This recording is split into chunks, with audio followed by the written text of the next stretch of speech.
Whoop, whoop. What's up, Bearcats and Jugger Bros? It's Thursday. We're here hanging and chilling. You know what time it is. We are doing JCW Lunacy late start watch along and followed up with a TNA on AMC premiere. Whoop, whoop. Make sure you're signing your NDAs. Get your belt counts in for TNA impact. Whoop, whoop. All right, let's go ahead and get started with JCW Lunacy, picking up at the very beginning. We're at the Mac Davis Ring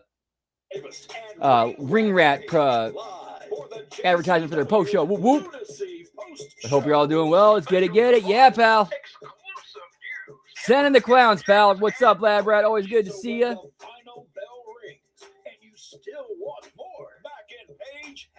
Cool. But good to see you, man. What are they testing on you tonight? Whoop, whoop. We run it right back. Face paint dripping.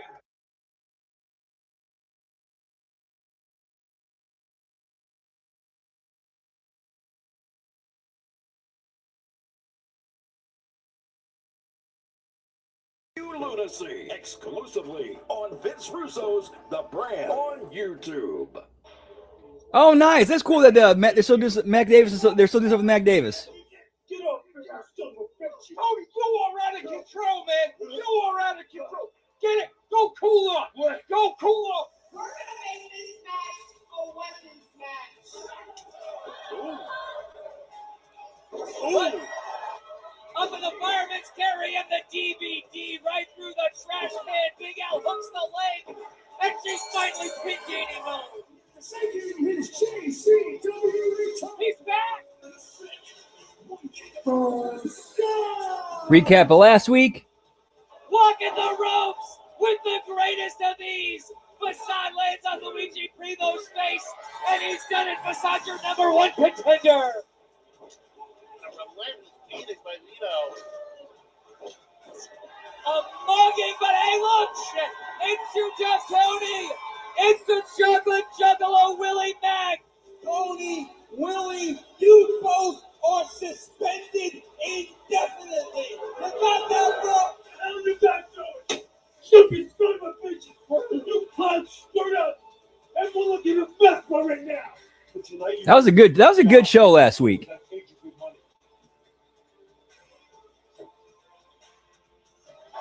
A wind-up, oh, and a pitch.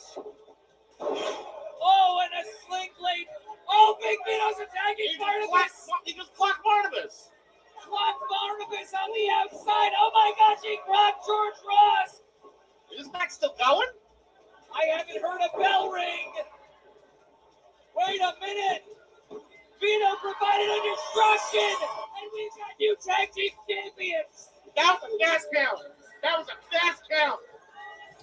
Oh, it's a double death fist!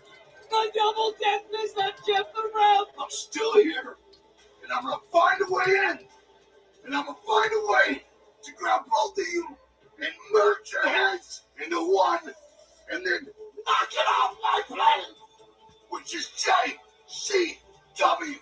Mr. Anderson! And that lovely, iconic dance floor here at Harpo's.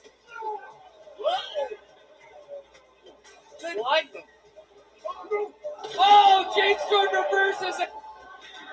Oh, and Mr. Anderson right into the chair. He gets stacked up. No! We haven't seen Matt Cross in 3 weeks since he caused Violent J his spot in the company. He already ruined our main event.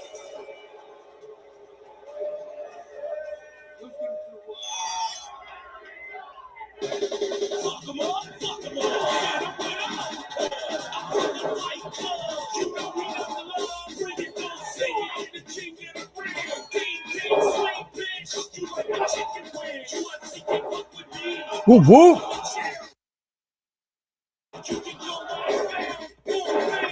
Hey, good to see you, Dan. Whoop, whoop. Happy Thursday. Hope all is well. Just got to the intro. We're in the intro of Lunacy right now. Late Christmas party, pal. Whoop, whoop.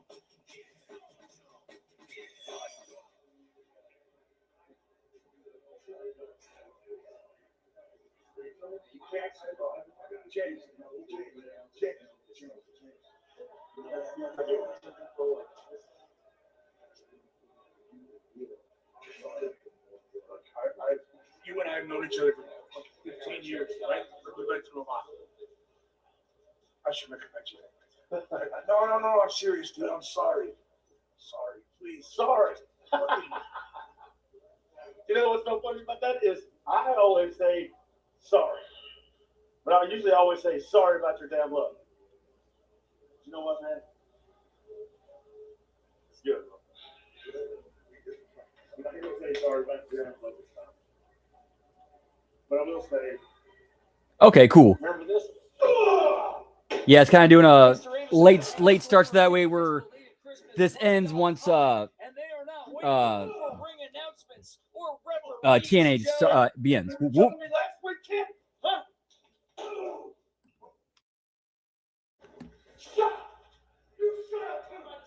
What better way to start Lunacy's belated Christmas party, y'all?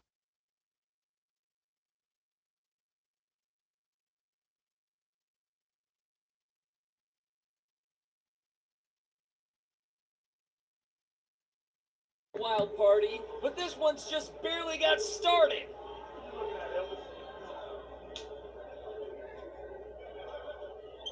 It looks like the fans here at JCW Lunacy's belated Christmas party are getting a present early in the form of battle between Ken Anderson and James Storm.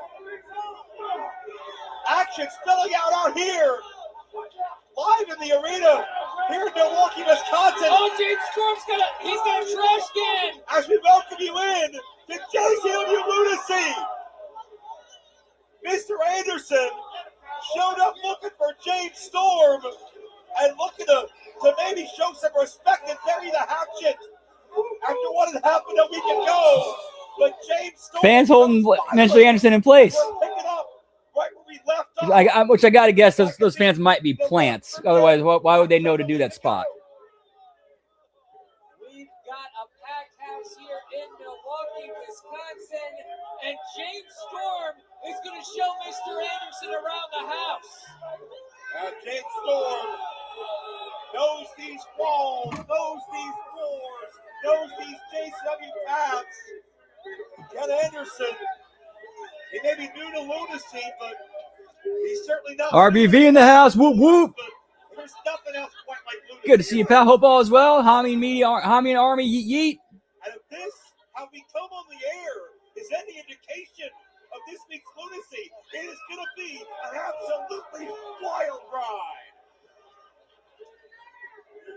Storm with a trash can. He's been crawled throughout the building, decimated furniture, and anybody that would stand in their way. And we may not get to the rest of the card. We have a stacked lineup. Championships to be decided. Fans here at ringside anxious to hold. Yeah, pal. TNA. Whoop, whoop. That's gonna be fun. That should be a good show tonight. I'm hoping that's a good show. Storm is ripping and tearing at Anderson, and they finally fought their way inside the ring. Oh, this grudge between these two men has built and grown so quickly. And you have to wonder if Vampiro somewhere, the showrunner, is gone smiling at the chaos that he has caused, at the disruptions that he gives to the lives of everyone.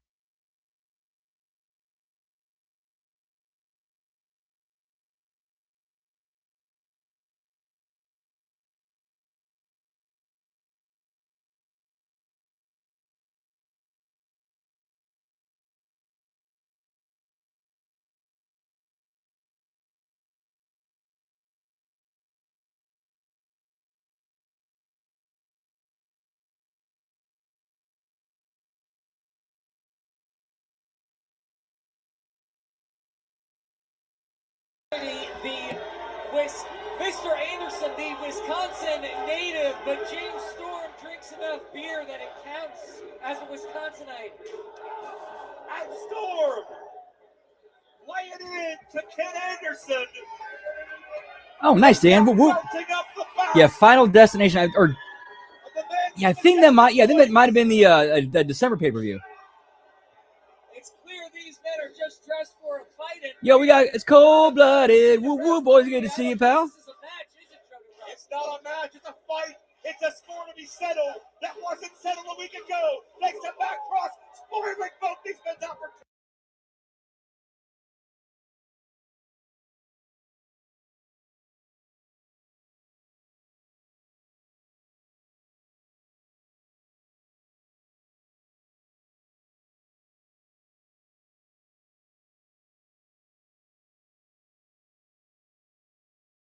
There's always weapons nearby in a lunacy ring. Yeah, for tonight being so special, I decided to stop at my favorite pizza place. My favorite local pizza place. Get some St. Louis style pizza, Italian style, some chicken wings. Anderson just wanted to bury the hatchet.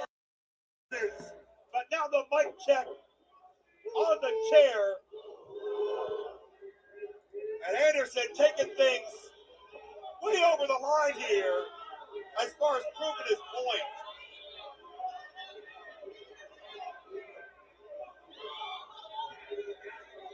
I get Anderson wanting a clean slate, but sometimes it's not that easy to forgive, especially if you're a proud cowboy who's used to drinking and fighting.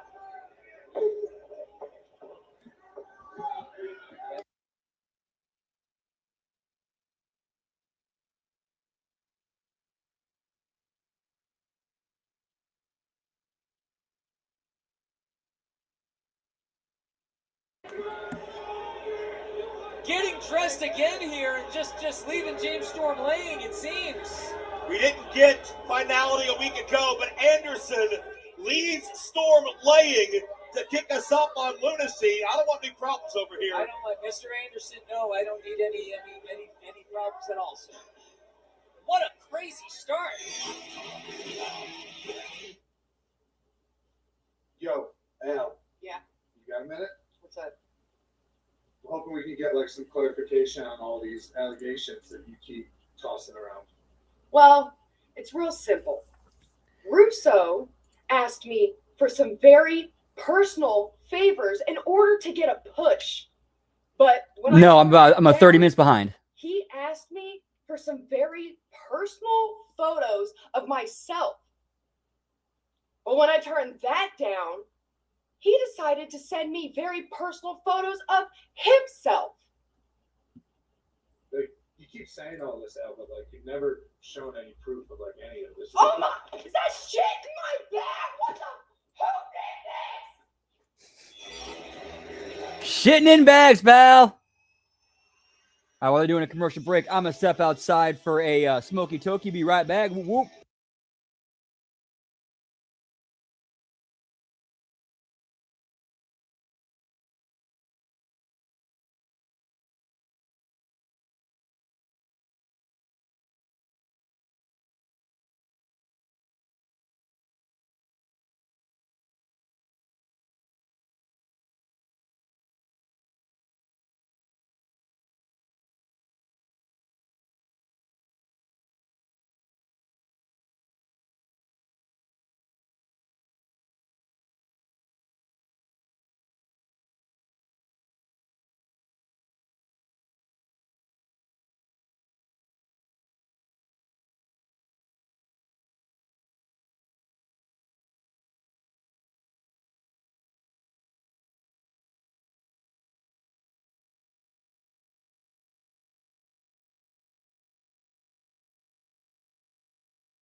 All right, and we are back. Whoop, whoop. Oh, that's my little brother. He's been twitching like that since he was like 6 or 7. There was a guy, Joey Two Times, from the neighborhood, right?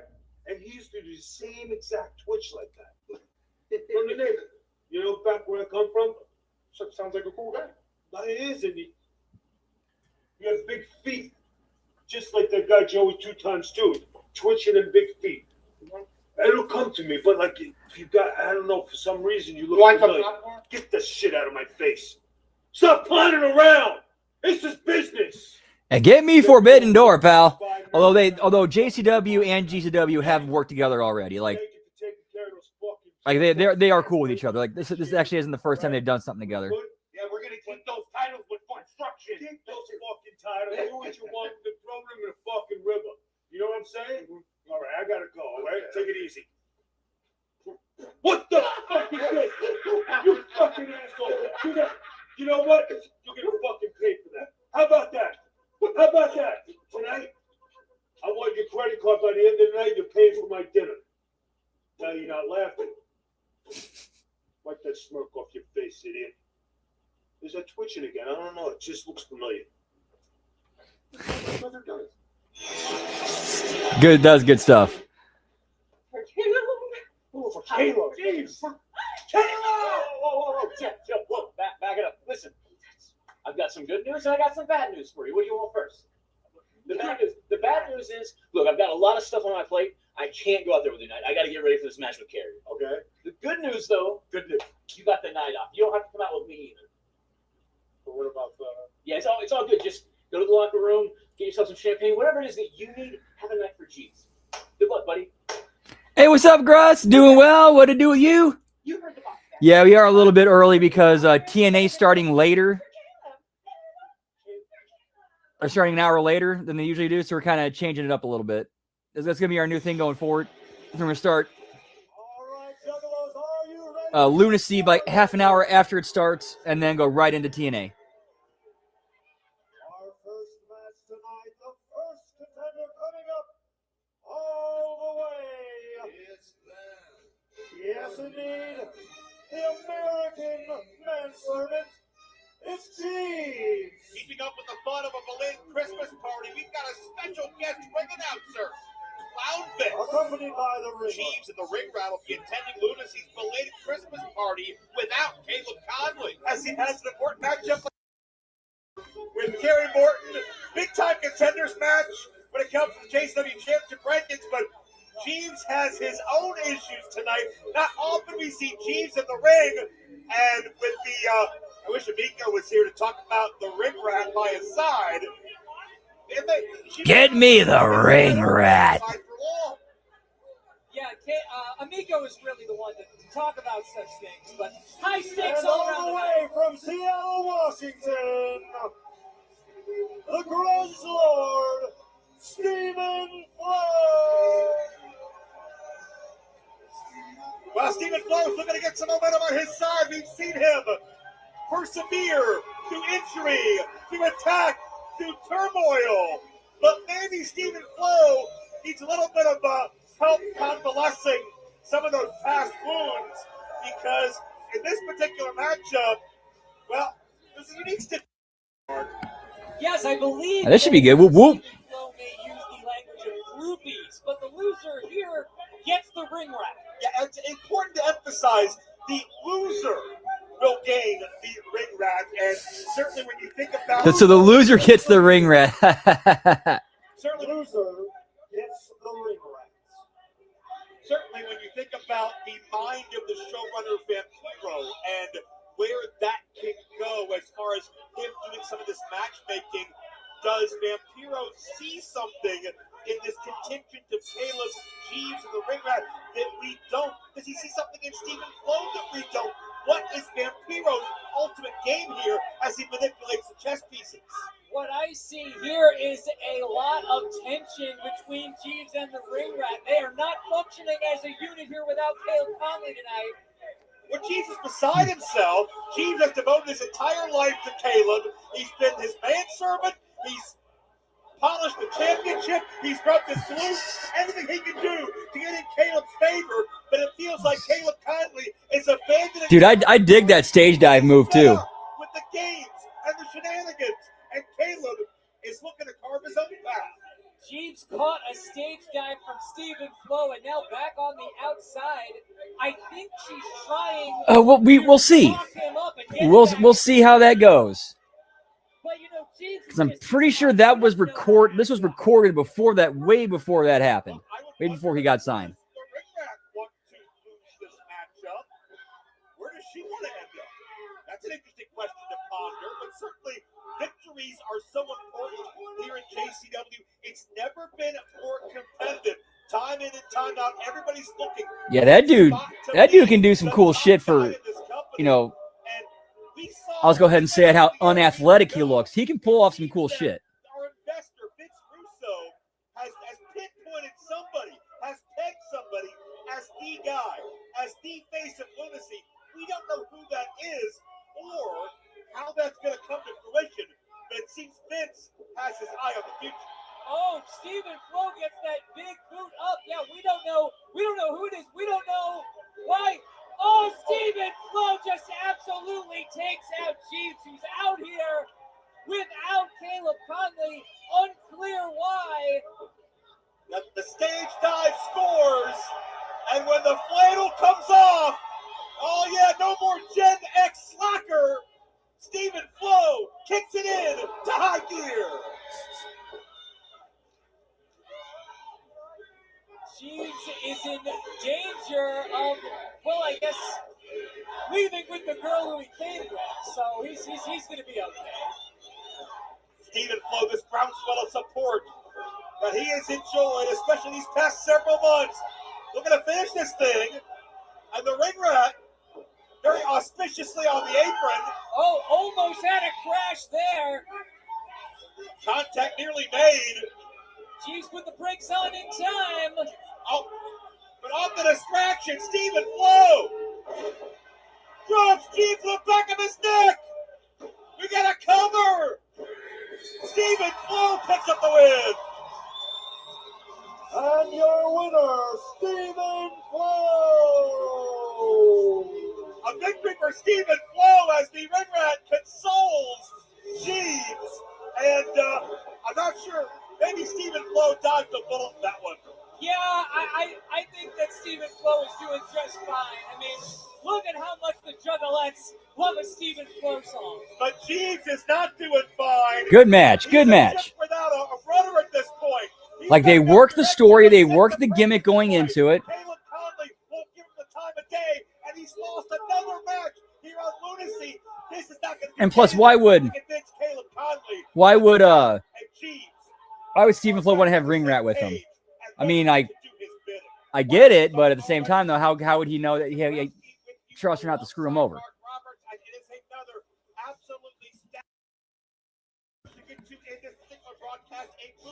Well, we have the first of a 3-match series for the JCW American Championship tonight. It's Facade versus Ninja Mac. We talk about Jeeves' night ahead. Caleb Conley has been the topic of Jeeves' affection and obsession, pun intended, for the past several months. It's Caleb and Kerry Morton one-on-one, a very important rankings matchup when it comes to the JCW Championship and who may be a future top. I believe it's going to be one of these. It's either going to be Caleb Conley or Kerry Morton, who I think is going to get the JCW belt. He calls himself Mr. JCW. Can he get there again tonight? We got a lot of questions to answer here on Lunacy, and we're going to do it in just moments. Stay with us. Yes. Okay, you won't believe it, but I found a nice big couch. Vito, it's 2 floors up. Get up the elevator and make a right-hand turn. I'll be there waiting for you.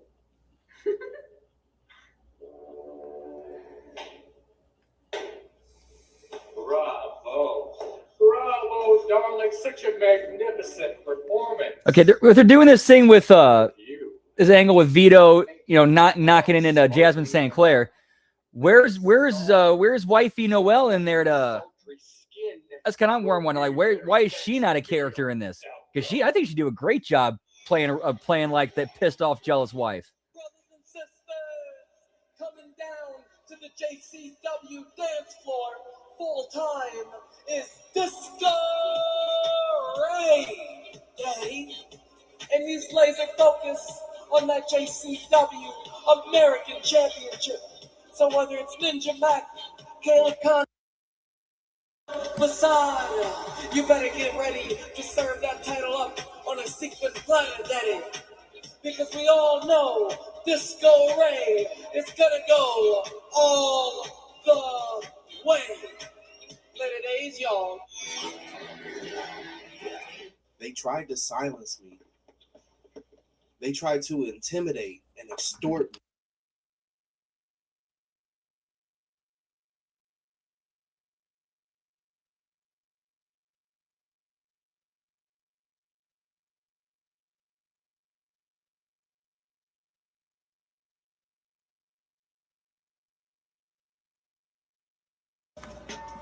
The dark era.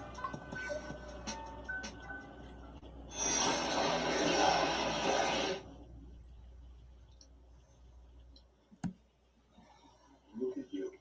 Look how beautiful. You feeling better now? Oh yeah, much better. I hate fighting with you. See? It's always good to see you, Vito. Yeah.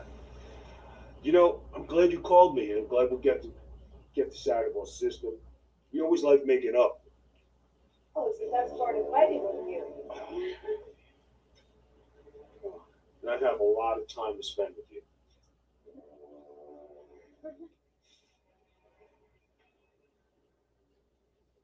Those arms. I wish I could keep you there forever. You son of a mother. What the fuck? We could have done this the easy way, Vito, but you have to make everything so damn difficult. And now, if it's not you, it's her. You bitch! I didn't set you up, Vito. You forced me to do this. It forced me. I didn't do anything to you, Vito. I promise. I didn't do anything.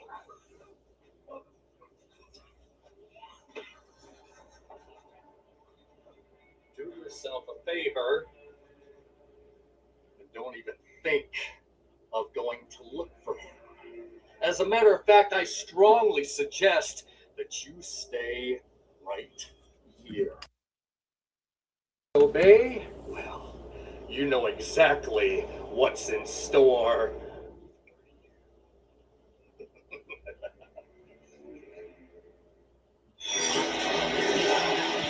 Our next match. That's good shit, pal. Whoop whoop. Hendrix rules, meaning that all members of the Monsters Corp can tag in. I'm talking about the St. Clair Monster Corp. Oh, good rib. Good rib. Doc Hendricks rules. Basically, what they essentially meant was Freebird rules. Corporation haven't been late for any meals all year. Mark, I have to wonder, does the Monster Corporation even realize why Jasmine is not out here by their side? I'm not certain how much these guys are. What's going Yeah, so what's going on with Vito? Point, really, I think Congo is now the brains of the operation. The Outbreak and Barnabas having their way.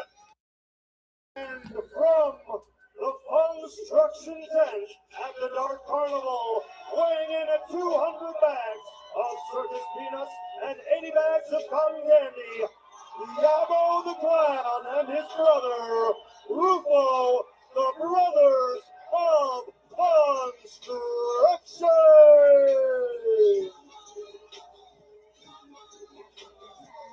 Yamo and Ruffalo are once again the JCW Tag Team Champions. It seems like they've made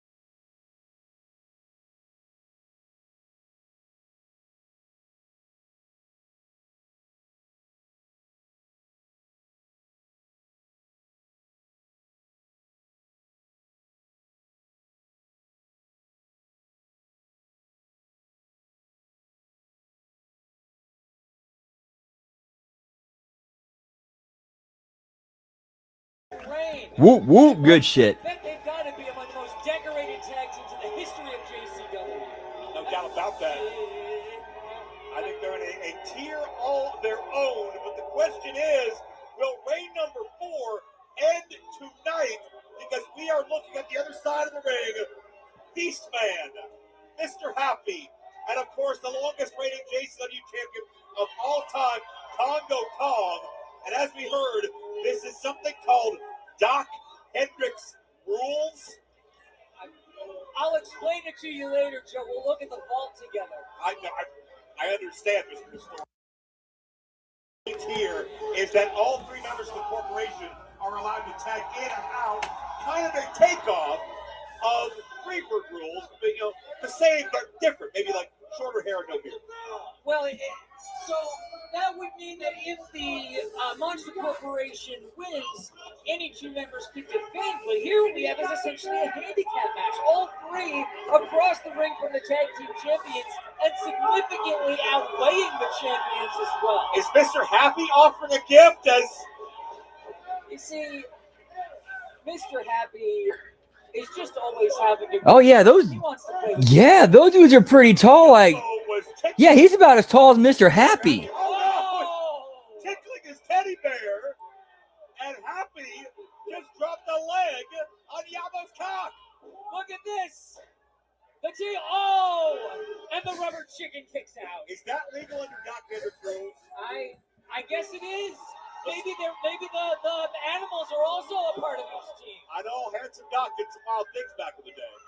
Can we get Doc on the phone to clarify? He's a little busy, but be that as it may. Beastman, the Stone Age Savage, blindsides Yabo, and man, when the Saint Yeah, they're about as tall as the other dudes in the Monster Corporation. Except Congo. He's the only one who's a little taller. He's clearly the tallest out of everybody in there. But a miscue. And you got to believe, Mark, that wouldn't have happened if Jasmine was out here. Yeah, we see the monsters here with very little direction left to their own devices. But I agree that the addition of Beastman makes them even Of course, dangerous. I think the hair has a lot to do with it, though. Again, Mark, we talked about the fact that Jasmine was able to harness that aggression, teach focus in these primitive, oftentimes untamed, primal creatures, and bring them purpose. With Jasmine not here, the leadership does not give a common goal to this team. Oh, and another misfire here as Mr. Happy is crushed in the corner under the weight of Congo Kong. Oh, Jesus!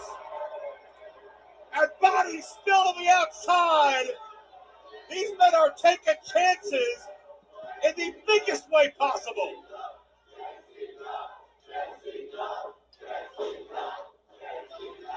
And the bottom line, Mark, is the Brothers of Construction are finding a way to be abusive but elusive and survive this. And Mark, if the Outbreak have their way, it could be a long. Hey, what's up, Zane? Good to see you, pal. Whoop, whoop. Hope happy Thursday. I don't know, pal. It wasn't as harmful as those double clotheslines there from Beastman. Yeah, so what exactly do you think is happening to Big Vito? Everything Indeed, whoop, whoop. Scary, but it may pale in comparison. Nice, lad, Brad. Whoop, whoop. That Big Vito may be experiencing.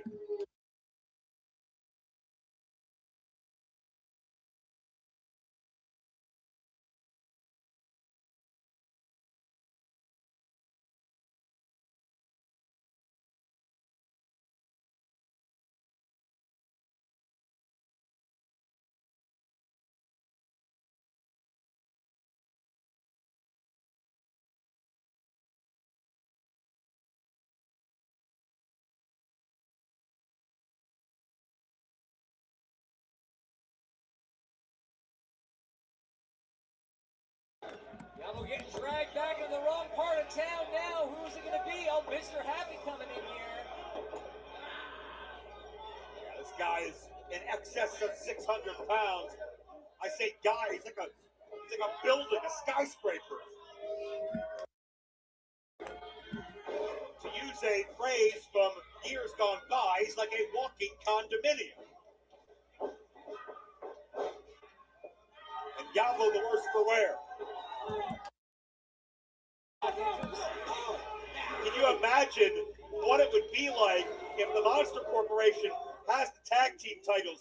If Jasmine and Vito's relationship is still intact, assuming there is a Jasmine or a Vito at the end of this broadcast, and of course with Vampiro as the showrunner, with Vince Russo as the investor, it feels a little too convenient. The Monsters have this title match, but they're making the most of it. Well, I certainly don't want to see. They're a guy in, and Yabo is really. That's a hell of a face bump. That was an excellent face bump right there. And you can give it any cutesy inside nostalgic name you want to try to soften the blow. Bottom line, this is the sign. That might have been one of the best face bumps I've ever seen because he took it. Here's how he took it. He took it all chest, but lifted his head up.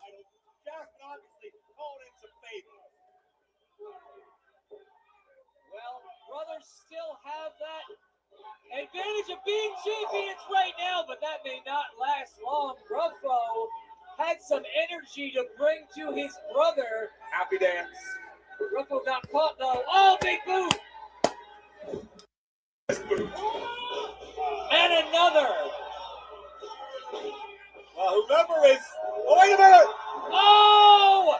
Happy tripped up his own guy! Happy had no idea. He was down on all fours. Beastman fell over him. Yeah, the Monster Corp is really falling apart without Jasmine. They need Jasmine, and so does Zach Amico, really, for half of his material. Is that why he's not here? Wait a minute. Oh, no. Mr. Happy, another malfunction at the junction.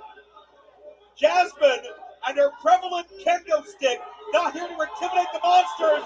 Back into a line. Okay, I like the story they're telling here.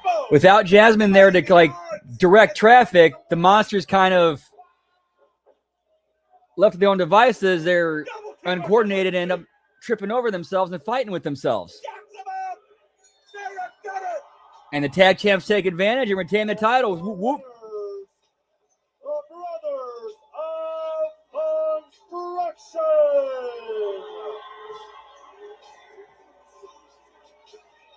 Good match. I like that. Find a way to pull out a victory. And bottom line, Jasmine.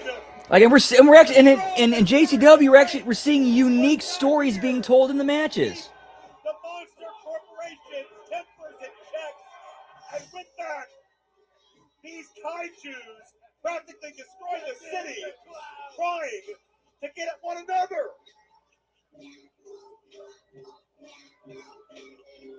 Yabo and Ruffo celebrate that championship victory, but in the ring, Beastman and Happy are coming to blows, it looks like.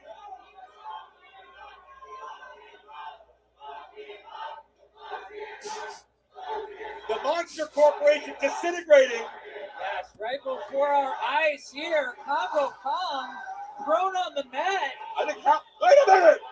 Out of the crowd! That's Billy back! That's Too Tough Tony! They're on suspension! But it looks like they took up Vince Russo on some of those free tickets! Well, a ticket doesn't entitle anyone to cross the barrier and come in the ring and start hitting people with chairs. And some would say Vince Russo was not entitled to suspend the two soldiers who have fought. And Too Tough Tony and Willie Mack. Whoop, whoop. Vince Russo, Vampiro, the like, they put the Monster Corporation in front of Tony and Willie week after week to try to injure them. And now, the heart and the soul of JCW is showing. Okay, I think the chat did reset, Scott. And good to see you, pal. Whoop, whoop. Yes, a good show. Excellent show. Or Kenny. Yeah, I think it just refreshed on its own. Good to see you guys. What's up, J Hall? Whoop, whoop. 26 years of history. You can't destroy that. You can't take that away, Russo. You can get rid of Violent J. You can suspend these men. But Too Tough Tony, you can't take the lunacy out of Too Tough Tony. Beastman. Yeah, I'd be down for commentary. But that's a statement but Willie and Tony. And I'll tell you what, Mark, for a cooling off period, wink, wink, that was a hell of a display from Tony. Yeah, give me some hangry juggalos, pal. Whoop, whoop. They don't seem to have cooled off at all. Things are only getting hotter here on Lunacy. You can invest all the money you want. You can make all the matches you want.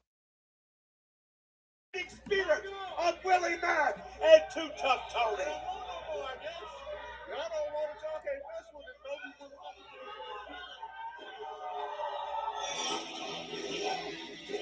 Vince Russo, Al Snow, Stevie Richards, Stevie Ray, EC3, Ben Hamid, Jeff Lane, plus I don't know. and more. Vince Russo's the brand. Patreon.com/RussoTWC, where the pros are the pros. RBV in the house. Whoop, whoop. Sports fans, William Patrick Corbin here of the Smashing Pumpkins and, of course, the National Wrestling Alliance. The NWA is the hardest-hitting wrestling organization in the world. Not only the oldest, but the youngest, the freshest, where young stars and grizzled vets compete in the vaunted squared circle for the grandest prizes of all, the 10 pounds of gold and the Burke. So watch NWA Power, our flagship show, Tuesdays, 8 and 11 Eastern, for free on the Roku Sports Channel.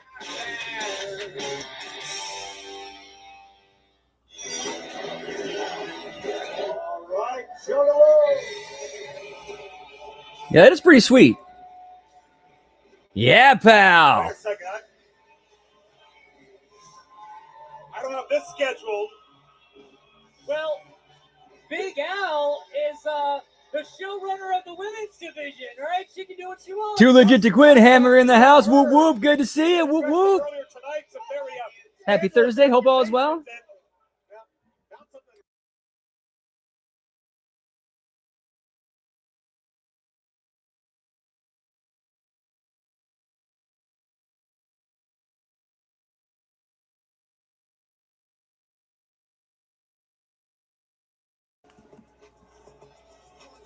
Well, I don't think Haley J is ever far behind, but Big Al is around.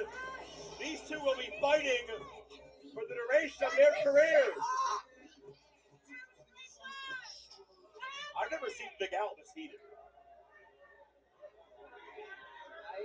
I don't know that the dog should really get near Big Al. You want to let your dog run around the locker room and shit wherever she pleases. That's where Well, guess what? Your dirty, disgusting rat took a shit in my bag. Oh, what? You think it's so funny? You think it's so funny? Got that Big Al, pal. You're gonna have a dog collar match with me right here, right now. What? And if you don't fulfill your contractual obligations, you're gonna be fired on the spot. Can she do that? I guess she can. She has been empowered to make these decisions. Unfortunately for the champion here. Deucey, we're shitting in bags, pal. Brought a late Christmas gift for Haley J in the form of that dog collar. Oh, my. Haley hasn't prepared for this. She hasn't stretched. She hasn't warmed up. Big Al has absolute power in the JCW women's division, and she's clearly been abusing it. Absolutely. Haley also handed her dog over to a stagehand. But that's a good way of doing that. Of doing that angle. It was Haley J's dog running around and that did it. We have seen her go her weight around as showrunner of the women's division, and to me, when you talk about corruption, when you talk about Change the sheets, pal. using this power to your personal benefit, Big Al's not exactly hiding the plot here, is she? Well, Big Al. Yeah, pal. There are others who are also abusing power. Those are. Well, I'm not going to get into those accusations at all. It's not up for me to decide right now. But right now, it's up for Haley to decide how she's going to enter one of the most dangerous matches in all of pro wrestling. A dog collar match, a thick leather collar wrapped around your neck. You will be connected to your opponent via that 10-foot heavy steel chain. And traditionally, yeah, she got. Dude, she got straight rocked for real. Big Al has in mind, this is not my format sheet. I had no knowledge of this happening, so we're running the fly here. Oh, on the wait a wings of minute, Big Al. that's not attached to Big Al. And Big Al using that steel chain as an offensive weapon. Big Al said to ring the bell, but Big Al, yeah, she just has a weapon in her hand. That's not around her neck. That's not at all. Big Al rewriting the rules as she goes, and there's nobody above her head that's going to tell her not to. Nice. Whoop, whoop. Hero's in charge of the men, and Vince Russo obviously has more pressing issues when it comes to Big Al. There's a cover.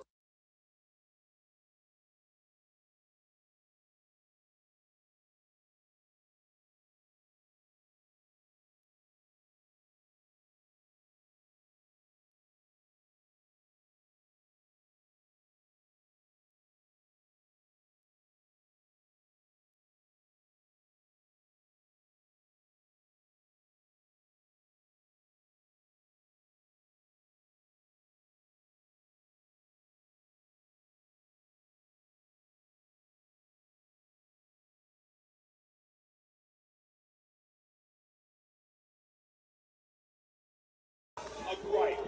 She can't control what Stormy the dog does 24/7. Sometimes accidents happen. Sometimes accidents happen in Big Al's bag. I don't know if she had any awareness of that. But now she pays the price, get the life choked out of her right here on Lunacy. Yeah, very dangerous situation here. On a night where we still have Caleb Conley and Kerry Morton in a big championship rankings matchup. We know the showrunner Vampiro is still here. Oh, Haley getting some distance now, and she's got a weapon. Yeah. If she can have a moment to get enough space to use it. Haley connects with that back kick. How crazy is it that as young as Haley J is, she knows enough to use her hair to block the chain, and so nobody sees her like and not really choking her. Can it hurt? You need something to tenderize the flesh before you dig in. Oh, okay. It sounds like you're more familiar with this. Yeah, no suplexes onto the right on the steel stairs, spine first into one thing, and then your knees into the other, or your spine into one corner and your knees in the other. Oh, this is a very dangerous situation again here with Haley on the outside, and she loses her. VKM to JCW confirmed, pal. Haley's practically being hung alive. She's got her hands up there to alleviate some of the pressure on the windpipe, but Haley can't breathe. If Haley Wait a minute! No! Dynamite Danny Bo! She was the victim of Big Al in that one-sided weapons match, and now Danny Bo is going to do the right thing. Yeah, I'm sure her mom probably taught her a lot of things. Like, I'm sure her mom passed down a lot of stuff to her. So that's probably why she's so knowledgeable in saving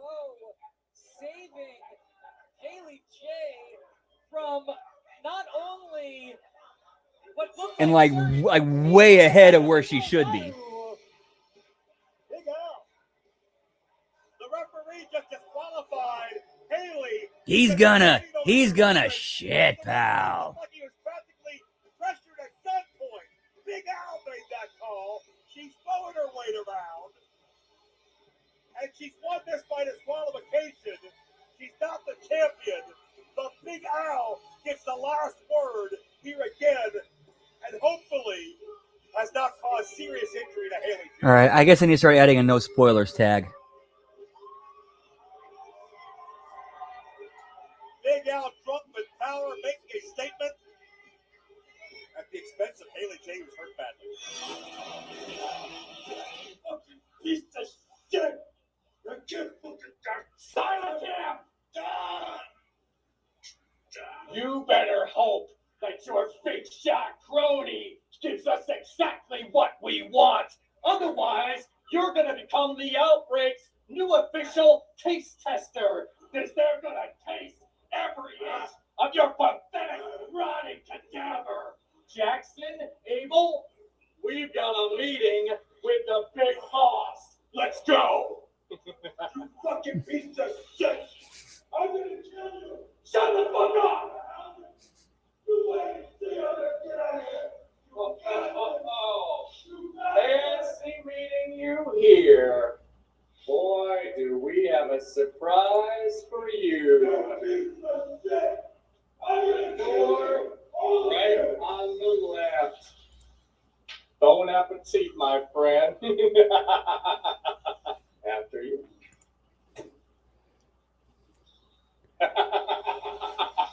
Oh, and now now the Outbreak just handed they know it's cocaine in the hallway, and they're like, oh, hey, Big Vito's back there. He's tied up. So if you want a free shot, take it. Hoodies, tees, mugs, stickers, and more. Shop the full collection. That's all good. Dashery.com. There's a story being written. Every moment wet with ink. Each breath a sentence. Each step a paragraph. Darkness, light, and the flicker between. This is my story. This is your story. Chapter 17. You get me some free Coke, pal. Whoop, whoop. Hey, what's up, Byron? Yeah, I heard about that. We'll see what that is. Chapter 17. But good to see you. Hope all is well.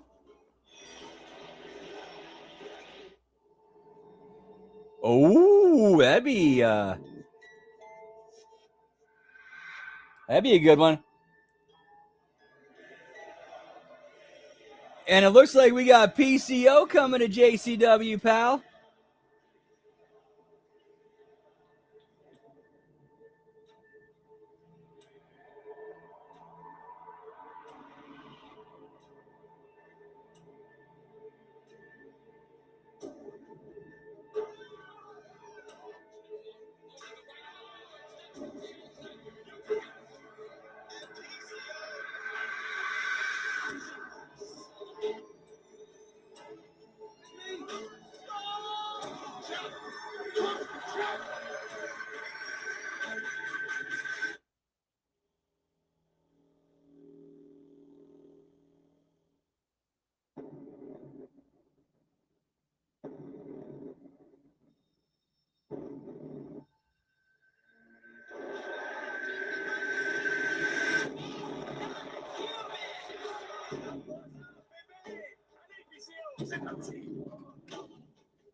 All right, always good to hang with you too, Kenny. Whoop, whoop.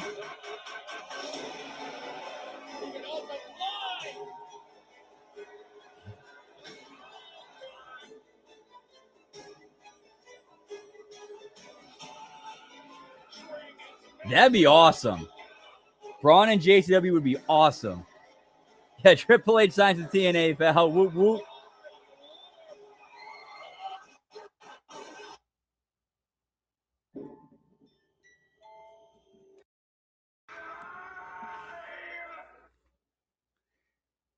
That might be the first time Russo and PCO have worked with each other since WCW 2000? Championship. Introducing your first challenger. He roams the streets at night, creeping while you're sleeping. All right, I gotta grab a couple sodas. Be right back. Whoop, whoop.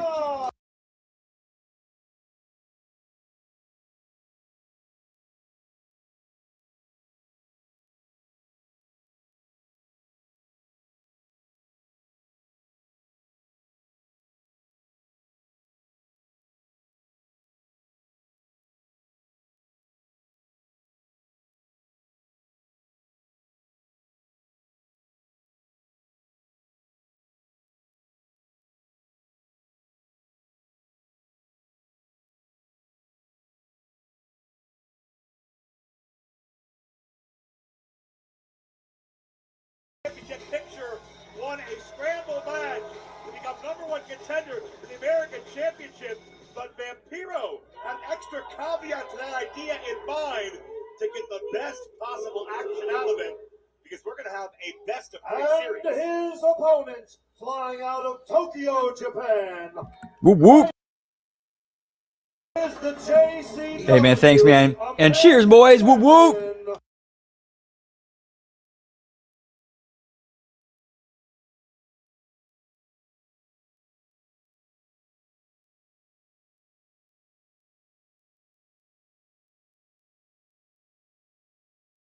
American Championship, and since then, everywhere Ninja Mac has traveled all over the world, he has been proud to do so as a JCW champion. This is an incredible battle of ninja versus ninja.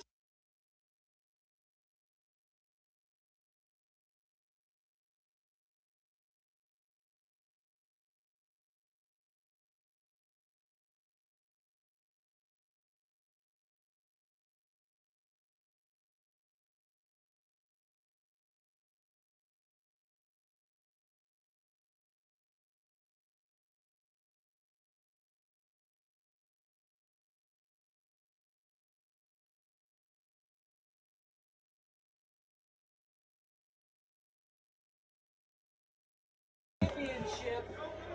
Christmas might be late this year in Milwaukee, but this JCW action is right on time.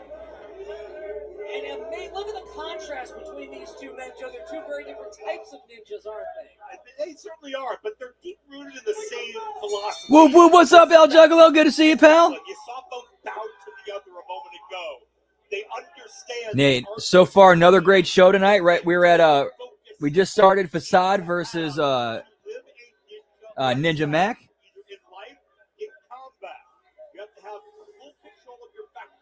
Yeah, this show's been tremendous. Roller coaster ride, pal. Good shit. No ballyhoo required. Both of these men legitimately wrestled regularly in country.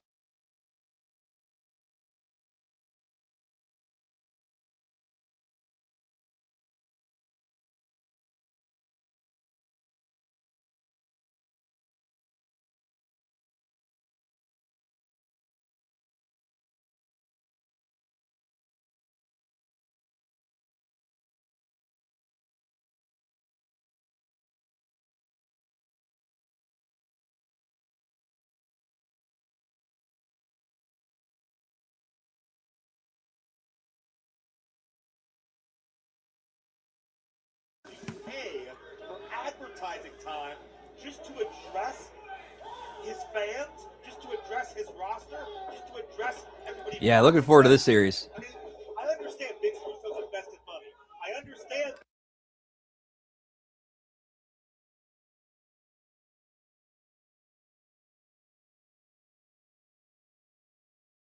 At least in part, thanks to Matt Cross repeatedly turning his back on the Juggalos and all of JCW. Well, right now, Vince Russo has more than that to think about. It certainly seems like Barnabas at the Nice, Dan. maybe looking to use Vito as collateral, or maybe ransom. Who knows there? But Vito is safe for the moment, but he is certainly not out of the woods. All right, we'll see how that plays out. Assad shows off his own agility and core strength there. I mean, sometimes I think Russo is tired of Big Vito anyway. Well, I mean, that certainly wouldn't surprise me. Vito can be a little bit graded as a personality, to say the least.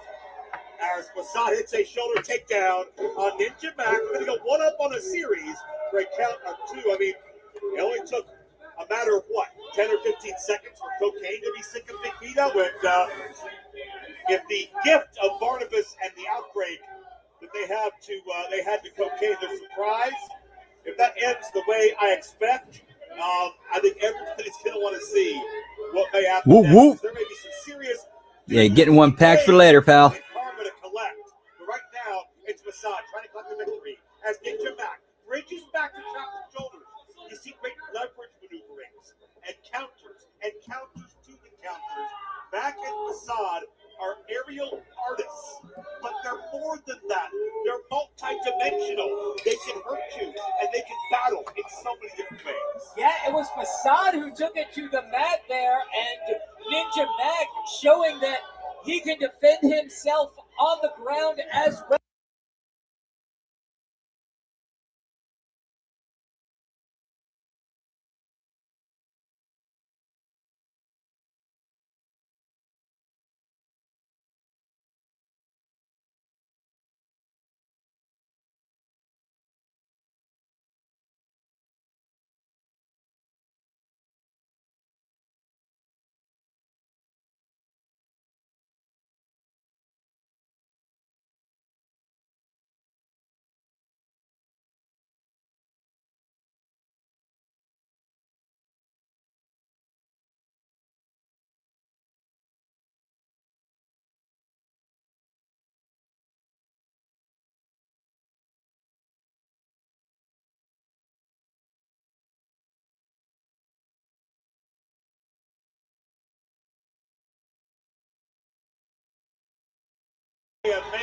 Who's going chicken wing hunting? We's going chicken wing hunting.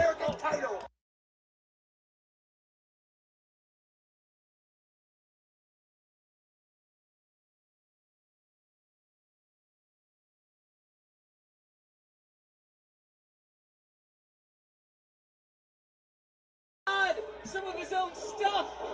Yeah, that's a Facade staple that I think that was not an accident. That Mac pulled that out. That's a mind game. And the drop kick connected with Torque. Oh! But Facade steps up with a spin kick. Yeah, Facade letting Ninja Mac know exactly what he thinks by putting the sole of his boot in Ninja Mac's face. You want to try to one-up me, one-up this, as Facade, who's looking to take a chance. Oh, this is a high-risk situation. Whoop, whoop. Back drop face first. Can Facade get to the cover? Got it. No. No. No. It's only two. I saw Ninja Mac's arm come up. It couldn't have been any closer, but it was a two. Mark, it was so close. I'm not sure if the referee's reflex. Get me the Mac, pal. In time, but his eyes saw the shoulder come up, and that's what matters. And we continue onward with Facade soaring across the ring. With the greatest of ease, but his boot right into Ninja Mac. Welcome back, Jay Hall. Whoop, whoop. Facade. I'm gonna need you to sign another NDA though. Every time you come back, you gotta sign another. You gotta sign another NDA. Over the American champion. On a night where Vito is being held captive, Jasmine is powerless to help. Her monsters may be fighting each other. We have Morton and Conley still to come tonight. Vampiro and Pondo are here, and Facade and his team. Oh! And Mac meets the moment. Head on. Yeah, that was a nice clean kick. Keep your eyes on Ninja Mac. And look out with a Ninja bomb. Forget about it. NDA for life, pal. And holy shit, that moonsault into like a corkscrew 450. Holy shit. Has that bumper now. He knows that to lose that championship. And at least that was the finish. Like, if this was AEW, that would have been kicked out of. Facade finds himself with his back against the wall. His next matchup, Facade's in this best of Yeah, we're handing out candy too, pal. Now, admittedly, if you eat some of this, it's homemade candy. If you eat a little bit, things might be a little bit blurry, pal, but don't worry about it. It's normal. I respect the hell out of both these men. I know these fans do as well. And there you see, we talk about the discipline, the respect. There's a certain calmness, a serenity in a ninja. It may sound odd to talk about in that way. Did I miss that then? I must have missed that then. My bad. But you don't act on emotion or hatred. You act to defend yourself, your turf, your honor, your championship. At this particular time, get your back still the man, but Miguel Facade will come back for round 2. Hey, who's out there? Hey, you little help! Oh, my bad. Sorry. Admittedly, I'm not that great at when it comes to detecting that. So that's one of my flaws, and I apologize. You piece of shit. You think I haven't been tuned up before? Huh? Huh? Here's to hit 2 more breaks. Not in the face. It's gonna be a long night. I hope you ate your fucking Wheaties, you piece of shit. Motherfucker. Son of a bitch! God damn it! Oh! But the looks of things, Big Vito is not having a good time at Lunacy's belated Christmas party. Yep, and I love the little touch of Cocaine knowing I'm not going to let myself committing assault and battery with a weapon be on camera. So yeah, we're going to shut this door so that the camera doesn't see what I do to him. But you hear the bat hit and you hear Vito scream. That's all you need. So when the final bell rings and you still want more, Mac and Paige have the score. Blood on the canvas, jokes in the chat. We laugh, we gasp. We Put the kids to bed, pal. Face paint dripping, crowd still chanting. We go live while your heart's still panting. Lunacy Wrestling Post Show with Mac Davis. I mean this. Rat Page live Thursday nights following JCW Lunacy exclusively on Vince Russo's The Brand on YouTube. It's the anti. So we get to see, pal. Every episode. The name of this show is called Jim and Them. Jim and Them are pop culture, bro. Jim and Them, pop culture, bro. Jim and them are pop culture. Jim and Them are pop culture, bro. They are pop culture. Because I know that. I know that. With their powers combined, they become pop culture.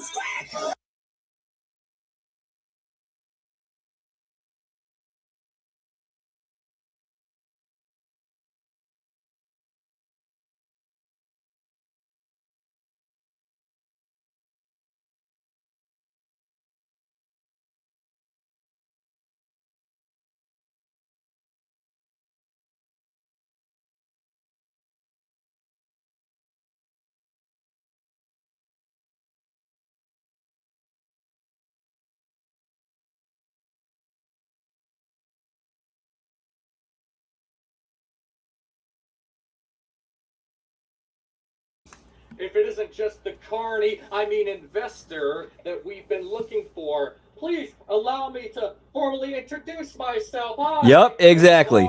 What's up, Revamp? Good to see you, pal. Whoop, whoop. Happy Thursday. Hope your day's going well. Always good to see you. Crony was operating via his own free will when he screwed us out of the JCW tag team titles. So you are going to make this situation right, because the Outbreak demands their championship rematch take place here tonight. Or else your fedora-wearing minion shall end up swimming with the fishes, one mutilated piece at a time. Hey, what's up, Final Boss? Good to see you, pal. See, I'm still on the premiere.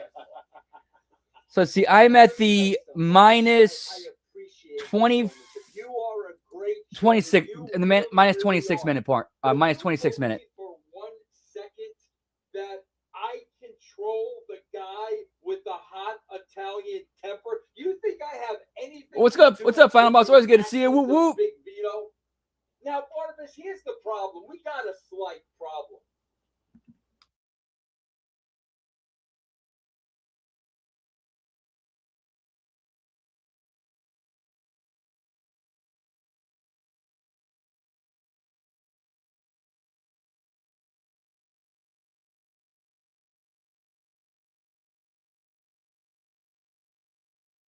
Could handle himself. So you do what you have to do. You don't come come in here and threaten me, you do what you have to do. Capiche? Have it your way, boss. Just be aware that what's about to transpire is now in your hands. And you know what? I'll wash it off. Jackson, Abel, it's time. I think this is really gonna lead to Vito versus Russo. I really do. Because he just fed Vito to the zombies. He just fed Vito to the zombies. This next match is scheduled for one fall. From the Triple Cross Ranch in Amarillo, Texas. Yeah, dude, I mean, that is real cold. Oh, come on. I'm not sure if he's middle-aged and crazy. I'm not sure if he's tougher than shoe leather or meaner than a scorpion. But Mosh Pit Funk may find himself overmatched, courtesy of Madman Pondo. It's, oh my God. Are we getting Mike and Pondo again? Yep. Well, now he's joined by Vampiro. But I think this might be the match where they get the cinder block out. What's going on? Of JCW Lunacy, and obviously you have sent your angel of Get me down to the zombies, pal. Pay attention to the match. Okay. Did you miss me? Because I didn't miss you. Merry belated Christmas. It looks like Santa is giving us all the gift of violence this year. Say hi, Vamp. How are you, legend? Vamp, how are you, legend? Awesome. Multiple times. Although there is a very high probability we'll have to pause this and then watch the rest of it after TNA. Obviously, you guys have strategized this. No, it's a beating. Pondo don't need no strategy. Pondo is. If it wasn't for Pondo, you wouldn't be sitting here at this desk right now. I know that. Yeah, Pondo will acknowledge it. He got built JCW. He's a pillar of this company. Who's the other pillar?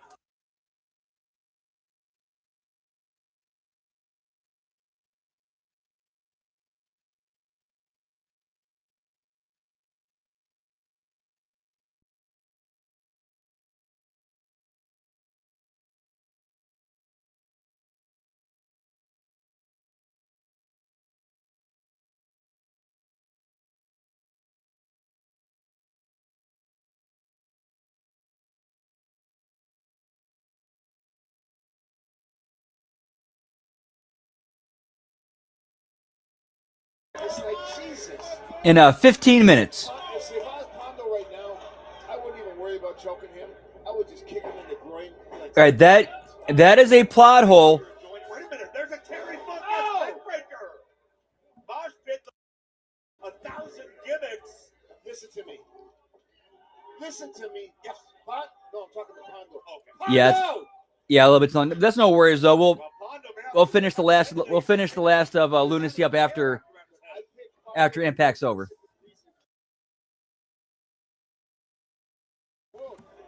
Pondo! Oh, wait a minute. He's gonna throw the chair up. All right, never mind. My bad. I forgot. SOPs in history of wrestling. Little Terry Funk-esque action. And that does it. No, this is not the cinder block. Okay, that was last week. Oh, yeah, it was last week. Okay.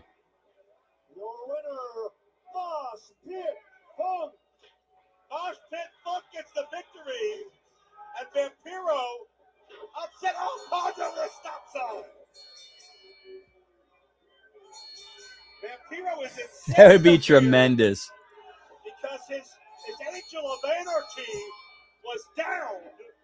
And now Mosh Pit's paying for it because Pondo's beating the hell out of him. I didn't even get a chance to talk to Vampiro.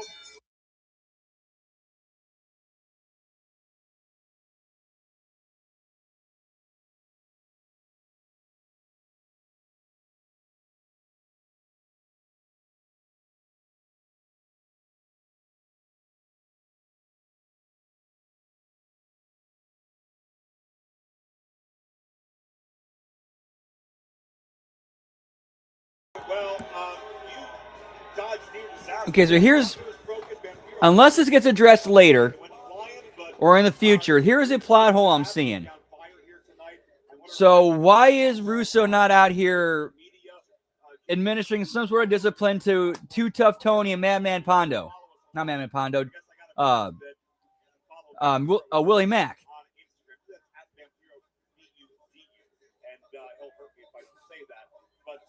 Also, Mark, you are dressed spectacularly tonight. We want everybody home to show their own juggler. I think the long matches on JCW are more for the live crowd.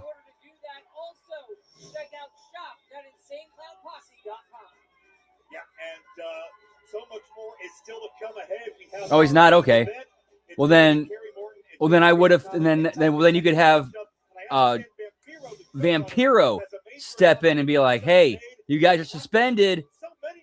Yeah, we bought tickets, pal. You guys are suspended. Now you're jumping the rail and getting involved in stuff. So we gotta take this further."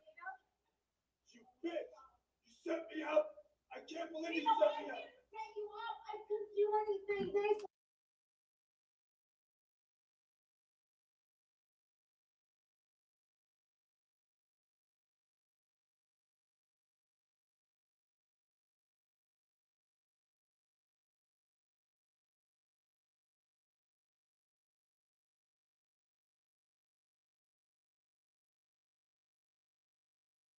Blast from the past. Oh, it's all good. Blast from the past. Yes, my friend. They are kind of long, but they're not AEW long.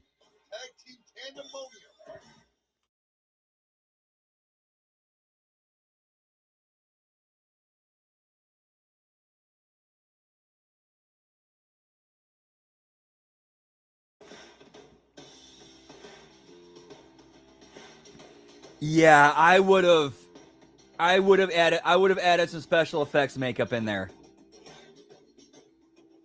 So, like, show some bruising, show like, you know, some blood and cuts.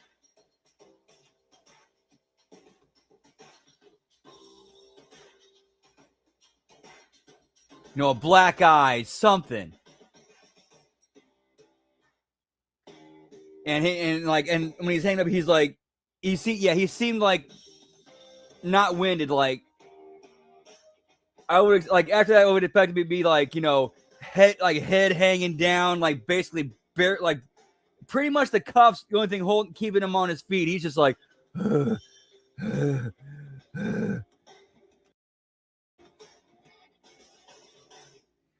Yeah, exactly.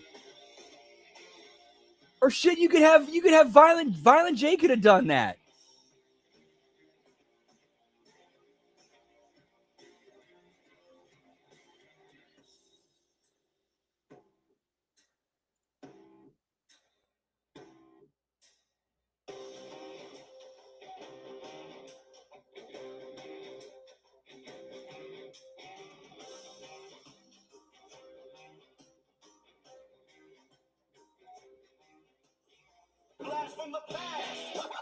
Sorry, I mean, I love the show. I love the people that are involved in it, but gotta call it like it is. Gotta keep it a buck. Gotta keep it whoop whoop.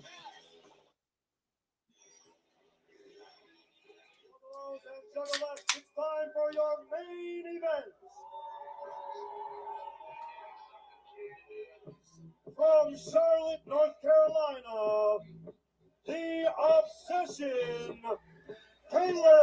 All right, so since we're not going to get through this entire main event before TNA starts, I think we're going to go ahead and take a break right here. Going to hit pause right here. And we'll be back. Actually, let's go. Never mind. Let's keep going. About 5. We'll pause it in about 5 minutes. And pick back up after that. Take a quick break. And you don't have to be out there for mine. That tells me Caleb has more confidence in himself as an individual than he does with his entourage.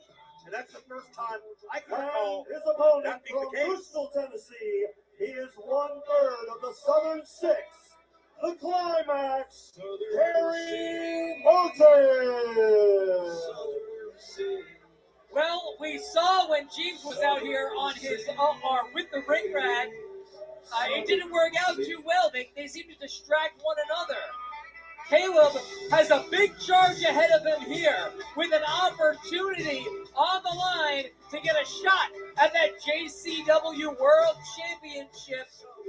Caleb has seen gold twice as American champion.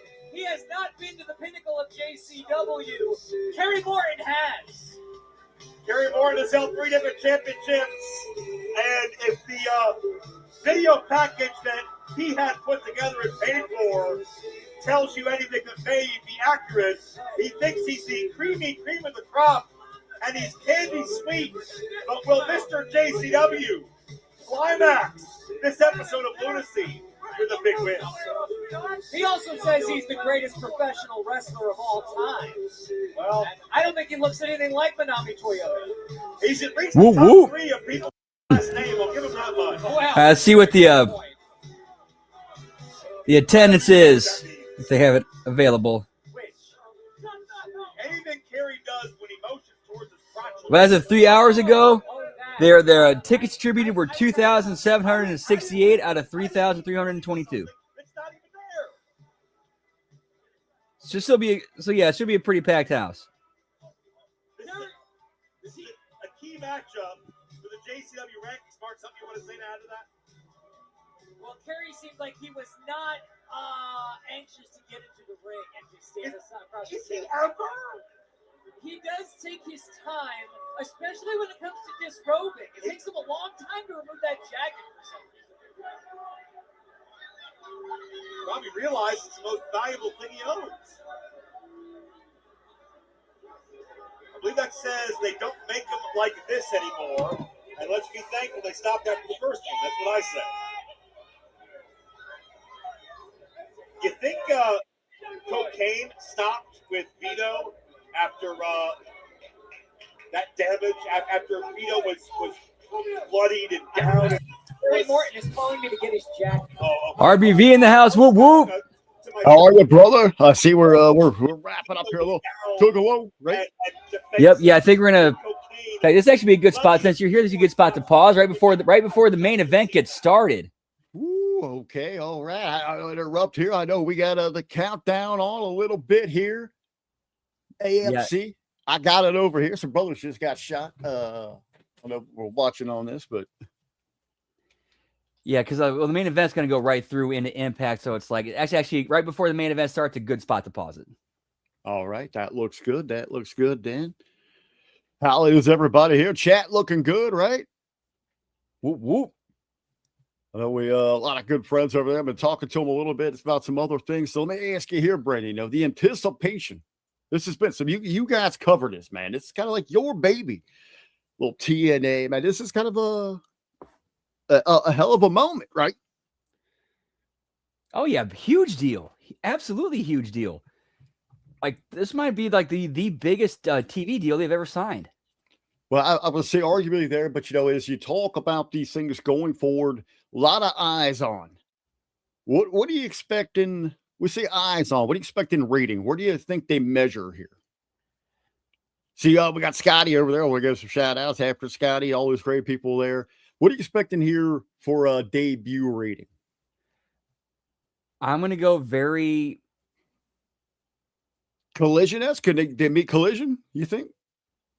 I think they might hit Dynamite numbers. I'm guessing I'm going to go 500, 600. Okay. All right. You're going a little high because they've done a pretty good job of kind of marketing this thing. I've noticed it on other channels, like sister channels, like IFC related ones.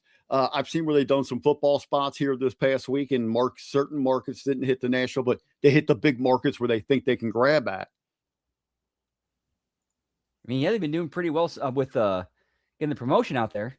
Well, think about this though, Brandon. If they could do 5, like you're saying, that would be like a record television number for them in what 20 years? Not since like the old Impact days, where they were pulling that mill. Not since Spike. All right, so it's all right. We got Scotty over there saying 300,000. That's outside of our belt count. What's the ratings count tonight?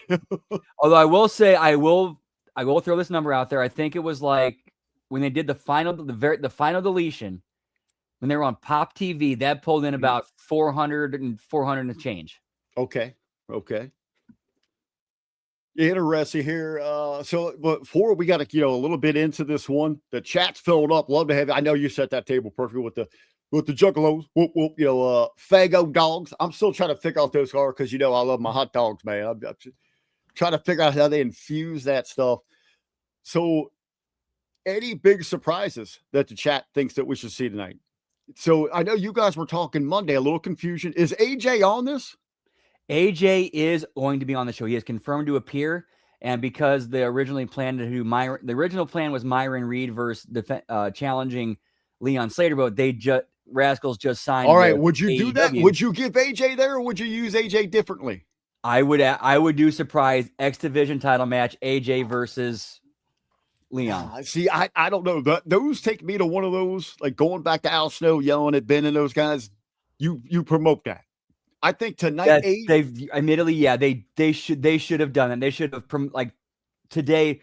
They said, our original match is supposed to be, Leon defending against, somebody else who's now, we cannot, he's contractually obligated to somewhere else.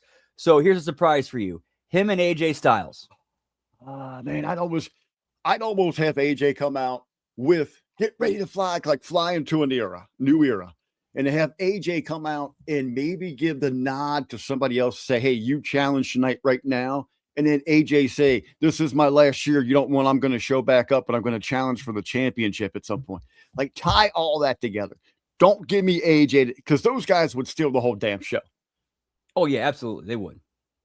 Anything AJ is doing, I would have him say, I'm going to anoint somebody from that I don't know where they got him from. I don't know where it is, but AJ say, hey, I'm going to have someone challenge tonight in my place, but I'm going to come back later and challenge for the freaking championship on a big show. Slammiversary. Yeah. Well, here's another thing, though. With all these big pay-per-views, and you got AMC, where do you mix these matches at? Because you want to give some to television, some to pay-per-view, I would think AJ would be a pay-per-view. If you're going to actually build and do to it properly, I think AJ would be a pay-per-view. Plus, I'm pretty sure WWE would be like, yeah, we want to cut of that too. Well, we don't know all the inner workings, with TKO has with AMC, So you know what I'm saying, little Brandon? Because it does a little different. Again, all speculation. We don't know. I'm just guessing how TKO WWE would go about this. And you know what? That's the best part about this. Because there's excitement in our conversation, right? And then we're thinking about what could be. That's what's cool about it. They could do all these different things, and we got a new era here. Now I look up, we got I can't remember names. They're great old actors. They're getting ready to make out here. I'm watching the AMC. I know you got the Juggalo stuff going on here, man. Actually, I got the TNA app ready to go. Okay, so I'm gonna step out. In fact, I need to step outside for a smoky toki, hit the bathroom. All right, go. Make sure you hit that real quick. Hey, I'll hold it tight here for us, but I get that hype going because we are moments away from the TNA debut AMC, ladies and gentlemen. We're gonna see how big this damn thing is, how cool it is. This is what this company has been looking for. You can do that shit, Brandon. I'll do this hype over here. Where you go? All right. Whoop, whoop. I got you till you get back. Whoop, whoop. Fago, dogs. Get that grape one with that mayo. Like Jasmine St. Clair said, that's absolutely delicious. But we are getting said here. Thank you for joining us here. Hameen Media Group right here on the YouTube. AMC, the place to be for a little TNA. Nah, not that good stuff. Well, we got that with Jasmine St. Clair. We got that TNA. But right now, we're talking about total nonstop action wrestling set to go. I'm excited. I'm looking over here at the chat, man. We got some great SLBs for that TNA over there. I see Heffernan. I see Scotty Woodford. I see Lab Rat ready to go. All right, here it is. We got this opening. Looking forward to this thing. How they present it. I'm liking this. The unique camera shots. This is how we build it. This is how we go. Let you feel it a little bit. Feel that emotion. Getting it ready. Get you hyped. That sinister look there. I think for you got Slater right there. That young hot talent moves. Feel it right here, ladies and gentlemen. A new era. A little total nonstop action wrestling.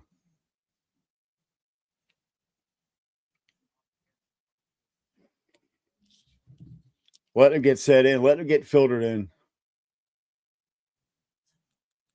I want to turn mine off. I'm going to turn my little volume up on my side. I want to feel this. I want to hear this a little bit. Stop of there.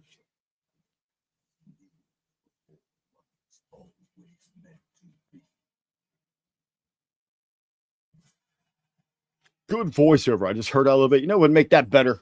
Who is the best voiceover guy for something like this? Big Ray. Big Ray should be doing all these voiceovers.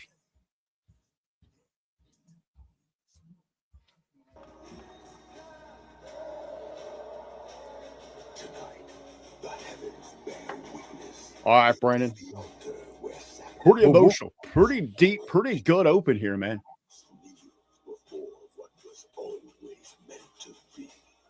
Yeah, good stuff.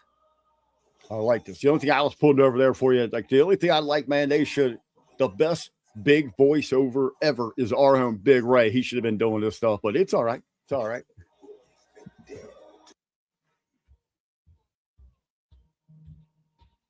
Frankie Kazarian carried it into a new era. Let's see if he can do that through here. Santana ready to go. Look at this. Good looking crowd. Hyped up. Psyched up. Ready for a little TNA. Oh, there we go, B. There you go, B. LFT. Let's go right there. How about the phenomenal one? Start this off. All right, so you're ahead of me. Oh. You want me to pause? Yeah, all I got is a crowd shot right now. All right, let's see where I can pause. Yeah, I just saw the Impact of Dallas, Texas thing that popped up. All right, when you hold on. Where you at right now? They got the AJ thing up on the screen. All right, when you see him doing his thing, let me know. All right. Like when you see him doing his thing on the outside, let me know.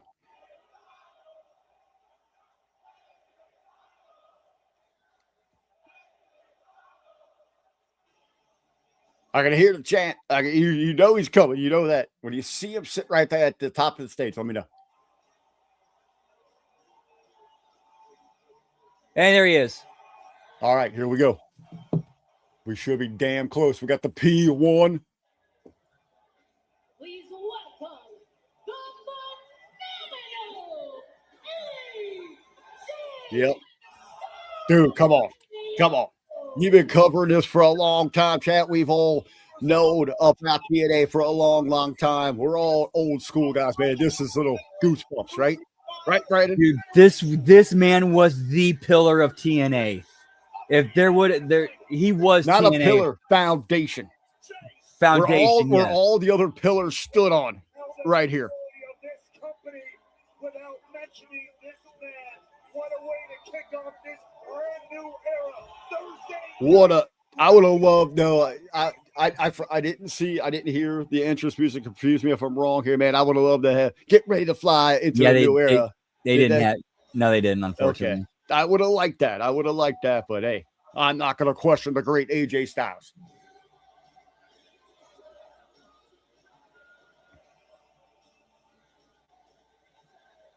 Hey, I got to say immediately, I like the tight shots. I like the production here a little bit more sharp, a little bit more tight than their usual.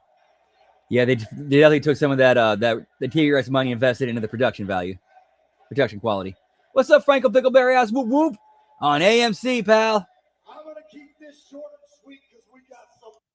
I'm going to keep this short and sweet because we got some. Ladies and gentlemen, boys and girls, wrestling fans from coast to coast, welcome to the house that AJ Styles built. Damn right he did. Yeah, calling it out, man. Calling it out, delivering it like he should right here, right? Better, and it is bolder than ever, and it's on AMC. How cool was that, Brandon? Did you ever think they'd be on a channel like this, after they lost the Spike back in the day? No, I legit thought they're gonna die a slow death. You know what? Let's keep that energy tonight. Or somebody was gonna scoop them up. Let's keep that energy tonight, right? Our TNA. You are the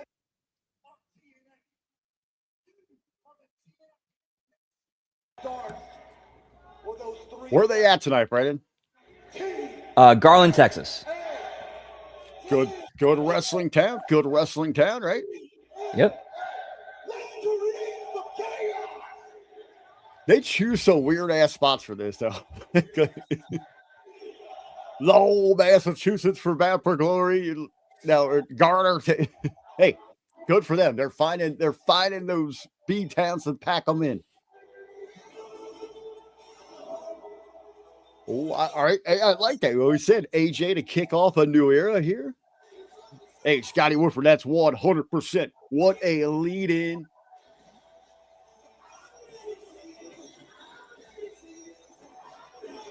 Okay, so go ahead, man. Go ahead. Oh yeah, so there's some news that broke today that at least for JCW fans, this is a good thing. So you don't have to worry about him, Nick Nemeth, ending up like Matt Cardona, because Nick Nemeth has announced that he is re-signed with TNA. Very nice, very nice. That's good. That's good for them.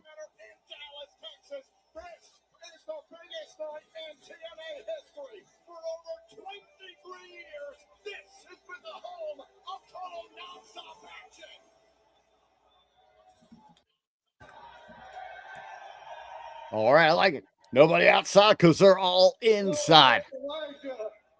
Not to pick on Scotty, there's only one guy out there in a wheelchair, though. They didn't let him in. Come on. AMC, and I have one question for everybody here tonight. Who wants to walk with Elijah? All right, starting off here, right, with a triple six-man, right? Yeah, six-man tag, I think. Yeah, and I think their opponents, I want to say order 4, maybe. I don't know if I remember correctly. All right, I'm going to look at this crowd, man. They look tight. They look good. Good shots on it.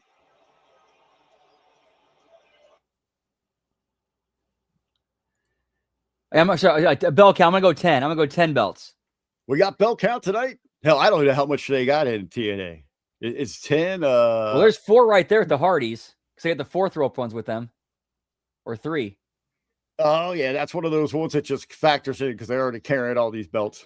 Yep. Nice open, man. You got that big open.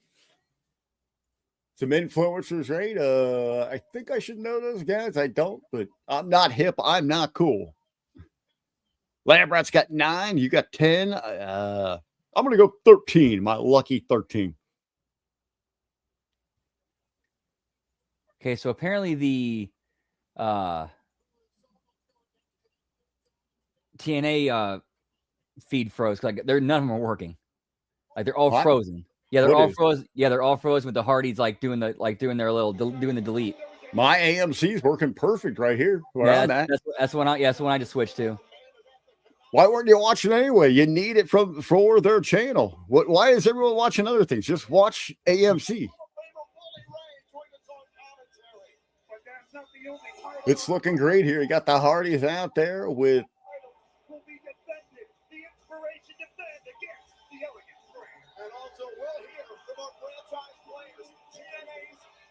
I'm liking this production. Tight up, close spots here.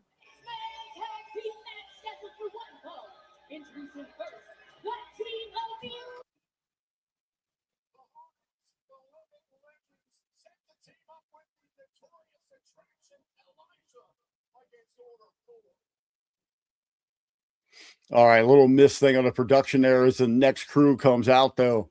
They had the band trying to leave. Mustafa and his crew coming out.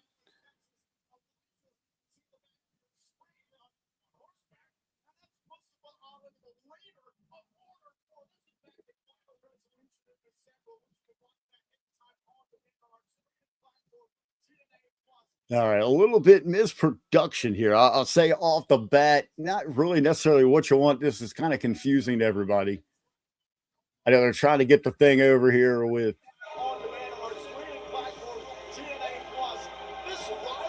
You're taking away from your main entrance here with this horse gimmick.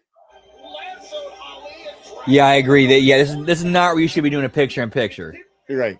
I understand they're thinking they got new viewers. They're trying to bring everybody up, showing like the funny, cool thing they thought with the horse. That just kind of took away big time out of that. Agreed. I think that's something where you put like a little, like that should be part of like a video package before entrance to kind of get people up to speed of here's what's happening between these guys. Would use it. I'd use it later, because right now, with the heat, what it did is it just undercut the heels' heat. You just made them kind of laughable a little bit, right? Yeah. And the heels there, they got the beautiful. Oh my God, man, she's probably one of those. Is that Tasha Steelz out there? Yes, it is. Yeah. All right, then I know about beautiful ladies.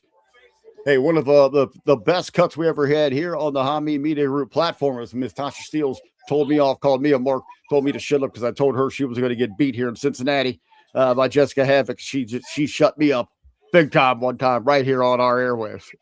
Nice. Whoop, whoop. Tremendous performer. Amazing. Yeah, they just kind of cut the heels off a little bit there, He's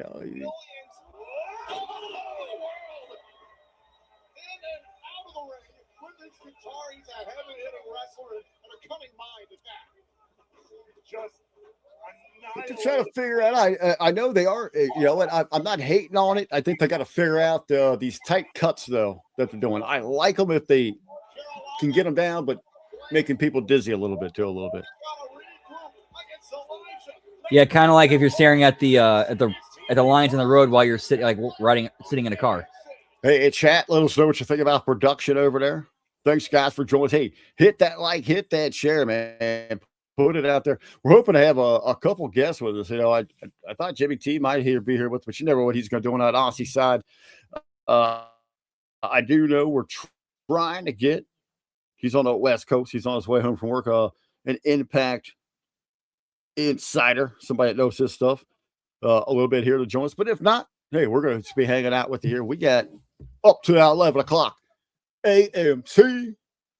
We're going to see what they do here for TNA. Hey, Ric Flair. He might make his return to TNA wrestling, Brian. Yeah, he's got. Are you getting that commercial? I'm getting the Car Shield Ric Flair thing here. Yep, that's where I'm at. Teamed up with Car Shield, the Bill Lauren, mechanic of your choosing, auto avenger, and we're treating bullies like him to a buffet of woo! Car Shield cars go. Yeah. Woo!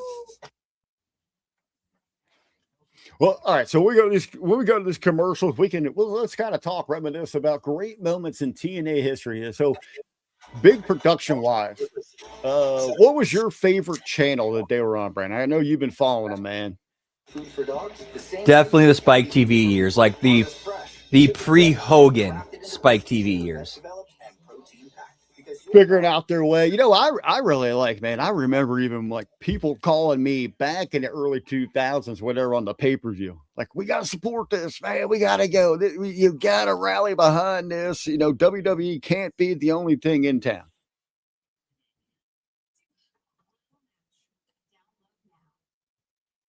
And what was it back then? It was only like $3.99, a week, to watch the Asylum days. Yeah, I think I remember listening on Jared's podcast. Sponsorship, Sonny D. Yeah, I think it was $9.99 because Jared was saying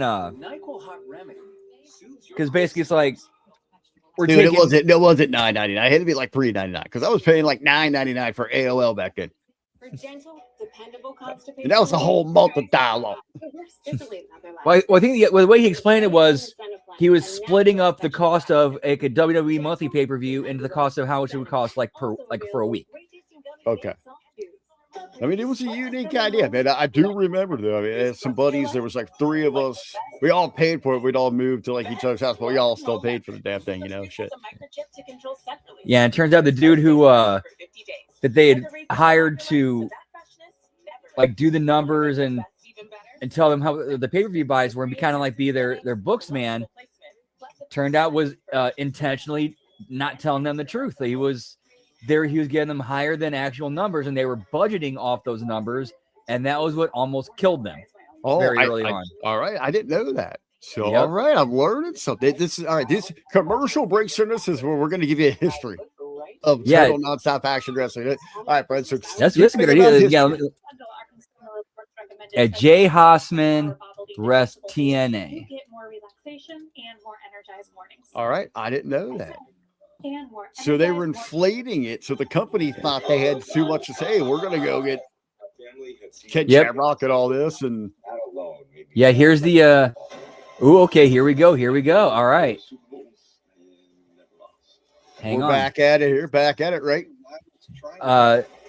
Kind of, sort of. Okay. Here's the Reddit post. When TNA started up in January 2002, Jeff Jarrett. Oh, here we're back. Never mind, we're back. We'll get back to it at a commercial break. Oh, we keep going. Hey, we just got some forearms here.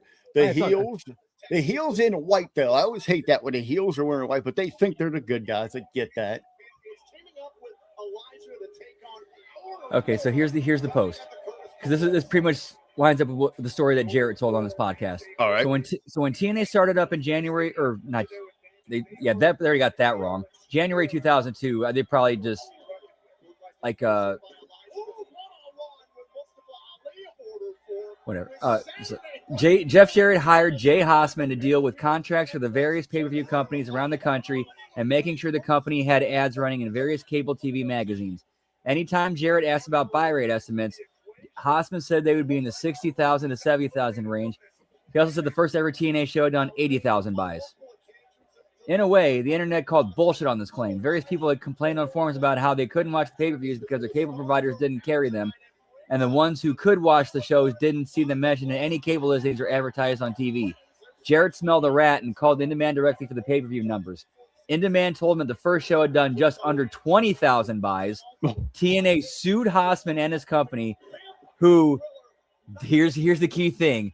Here's the key thing, because this is where it turns into a conflict of interest and where TNA actually had legal right to sue. Sued Haasman and his company, which also provided pay-per-view support for the WWE. Oh. Well, hey, they knew how to inflate numbers. Which would mark the start of two specific issues.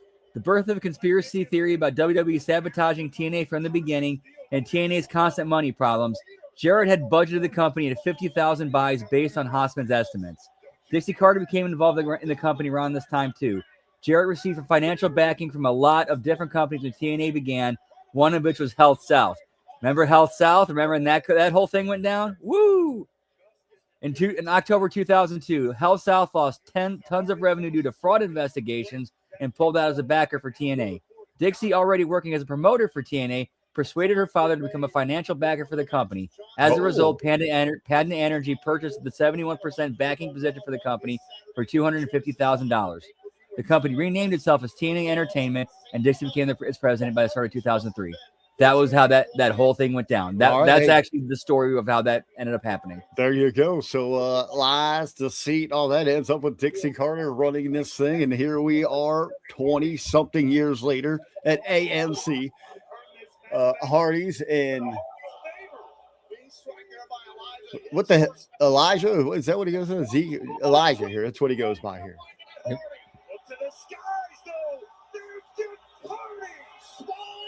They got the big win. They got the win here. I think probably a nice little opener right here, Brandon. You know, we were looking at some history there, but for the win itself, you got recognizable names that people are gonna, hey, I know those guys. This looks like wrestling. Yeah, if you're gonna, this is probably the best match they could. This is probably the best match they could have opened with. This is a good. This is how they should have kicked it off. This is perfect. Well, we got an ass beating coming down here. Oh, give me Agent Zero, pal. This is the Righteous, right? Well, the guy in the suit, that's Agent Zero. He's like the main Secret Service bodyguard of Order 4, and then these two dudes are the Righteous. Yeah, Dutch and Vincent. Okay.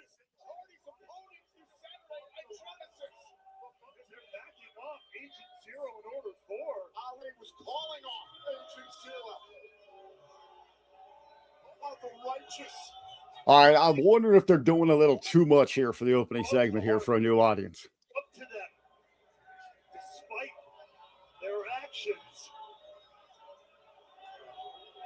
That was a lot of people to introduce real quick.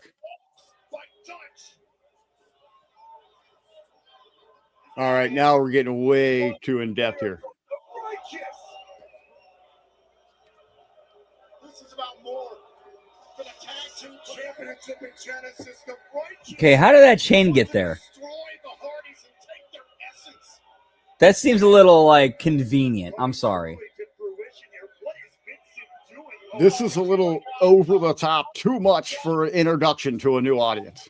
Yeah, we're going a little. This is way too many details. Yeah, we should have just kept it at the match finish, and that's that.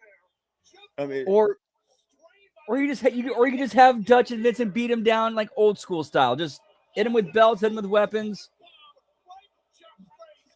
And we don't need a righteous promo. No one knows who these dudes are. We just introduced 3 people that we relate with. We know. We've seen on wrestling television. Genesis, the Righteous. All right. This didn't go real well here. Tag team champions, man. Nail exactly, Hammer. Don't kill your heat. Hammer, I think I sent you a link, brother. If you want to jump in here, man, this is an open party tonight. No party, not a Hardy party, but it is an open party, Hammer. If you want to jump in with us, sent you a link. Champions at Genesis. Yeah, a little too much work there, Brandon. Right at the beginning. Yeah, they definitely did too much, way too much for the open for an introduction.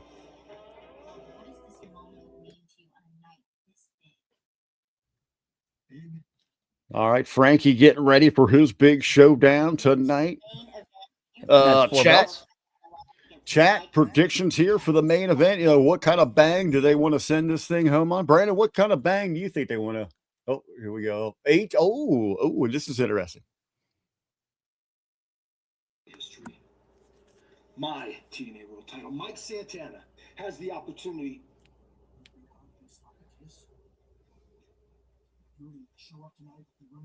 Ooh, okay.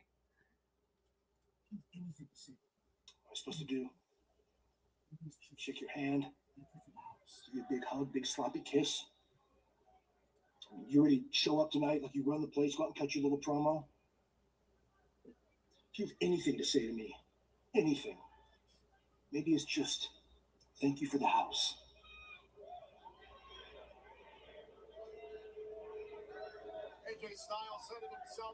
Oh, I told you, man. AJ teasing that coming for that championship.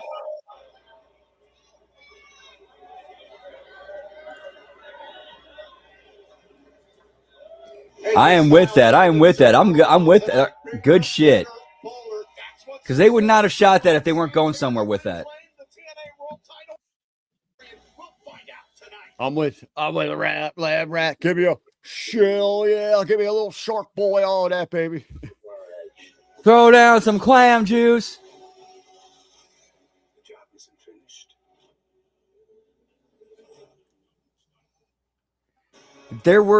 Speaking of the pay-per-view eras, though, there were some gems on there, like some real hidden entertaining gems. Like, for example, no joke, for a tag team, they put Shark Boy and New Jack together.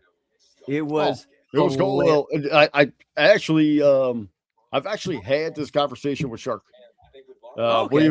Believe it or not, Dean, I'll pull the curtain back. Dean and I are, we used to throw back some Jägermeister back in the day. Had some talks and all that. I guess the joke was like, if he's going to talk to anyone, who would it be? And this is a Vince Russo thing. And he came over with like, he's going to have him talk to New Jack. That was that was kind of a work in progress. Like, all right, if we're going to have him fucking talk, what's he going to sound like? And Shark goes a dead on. Obviously, we all know he used to like pop the boys back in the day. Even when Hall and Nash were there, when they'd go out after the tapings and all that and hang out there at the hotel, at the bar and all that, he'd do the Stone Cold thing. I believe it actually might have been Scott Hall. That was like, It deserves have him do the Stone Cold. So I think that's what it came from. Look, if you're an executive, Yeah, and I remember Austin saying, or Steve saying that that Nash told him they were doing. He's like, "Hey, well, more God bless, more power to you." I think there is. Don't hold me to this. But I just kind of remember in my Jägermeister days, because Shark and I could throw down some Jägermeister back in the day. That's what we'd do. We'd sit and drink some Jäger. And I think he told a story to me where the first time he met Austin, he was nervous as hell because he didn't even know if Hall and Ash were ribbing him doing this, but it got him over. But, you know, when you have to sit there and look at Stone Cold, because Shark Shark was in training in the late 90s when Stone Cold was catching fire. That's who he was looking up to. And he was like, holy shit, is this guy going to kill me? Does he hate me? You know, he didn't know what Steve was going to think of it. So it was very nerve-wracking. I don't know if you ever told me what he was told about that, but he was still allowed to do it, so he survived it.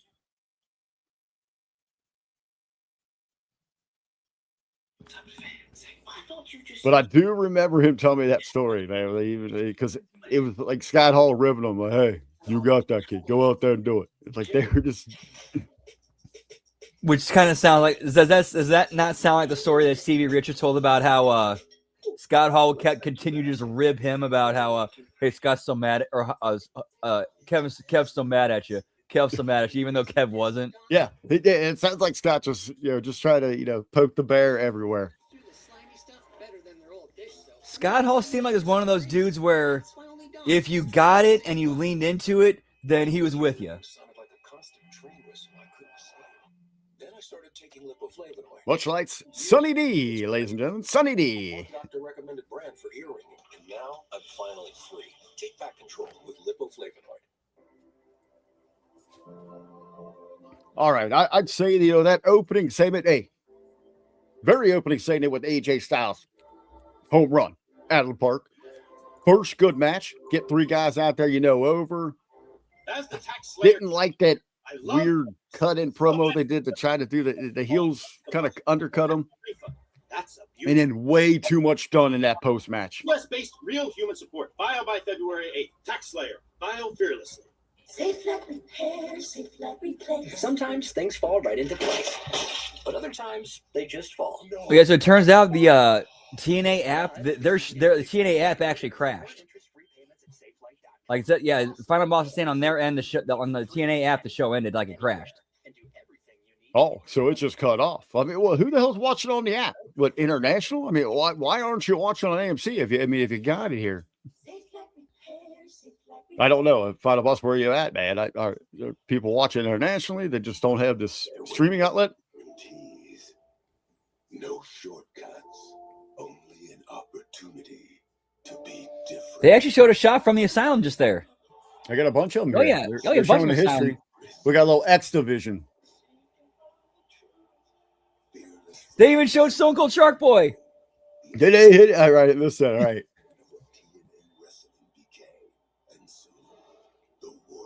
Curry Man. All right, I saw Amazing Red.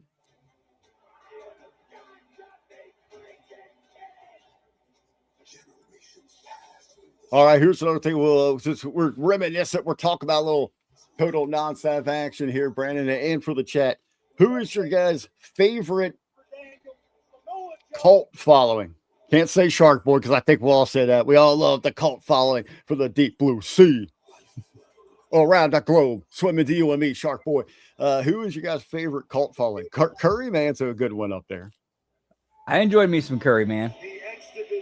That's probably the most entertaining I'd ever seen Christopher Daniels. You couldn't say it's just when you go for the knockouts, like the beautiful people, you, me, action. Amazing Red, he was good, man. People loved, he was one of those that wowed you a little bit. As we saw before the break, the Stars are out here in Dallas, Texas for the premiere of TNA Thursday Night Impact Live. Official belts for the company. Brad, you're the belt count master. I'm gonna let you do that. Yeah. Oh, yeah. The WBC. Yes, that does count. That actually does count. All That's right. It's in. Yeah, that's an officially sanctioned belt. So yes, that does count. All So right, yeah, that Eric Young hanging out.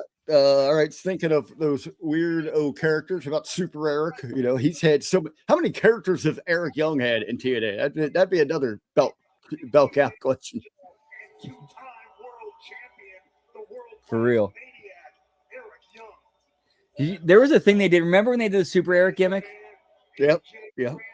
They actually did a thing where, well, right now they did an angle where Cody Deaner lost a match and got fired, but then came back under a mask as the hometown man.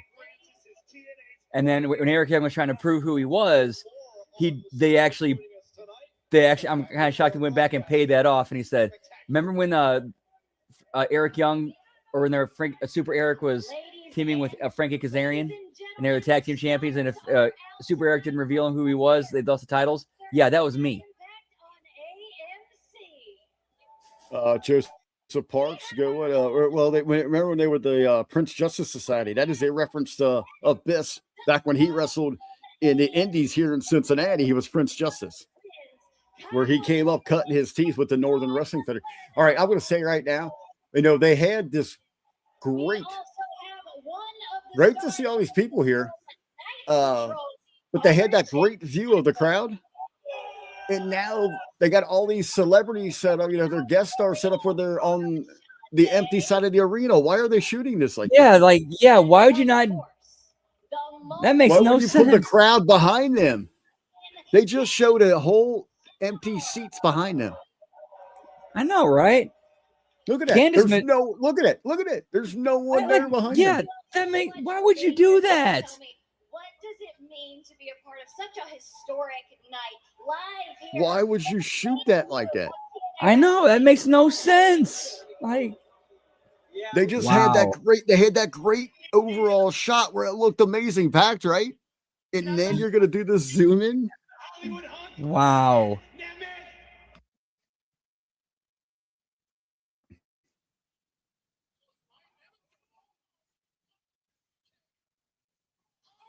All right.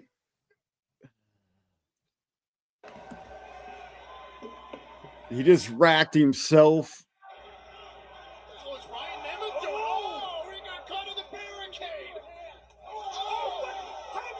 Oh, come on.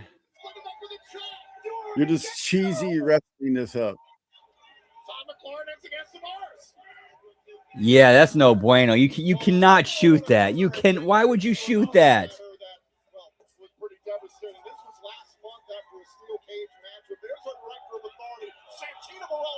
His own daughter, Ariana Grace, who was turning her back on her father with the help of her fiance, Stacks from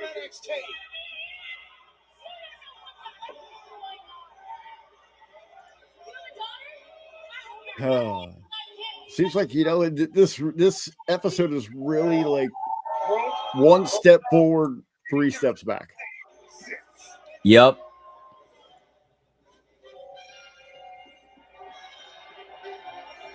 All right, like Santino coming out, we got to root for him, man, because he's going to do some gold on this. He can usually deliver, man. He usually delivers. It's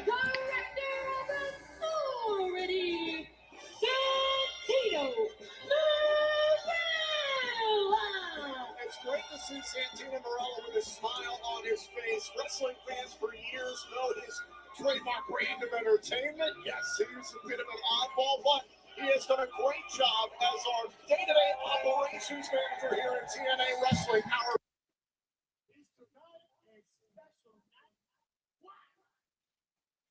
All right, I got my sound down, P. When you get back, let us in what he's saying here.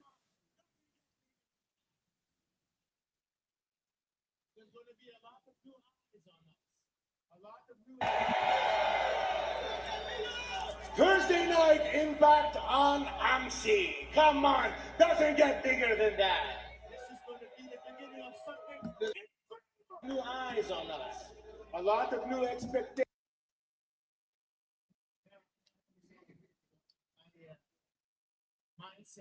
I know he's pitching the watch us. This is big. This is, and I know he's doing an amazing thing here, man. The way he can deliver.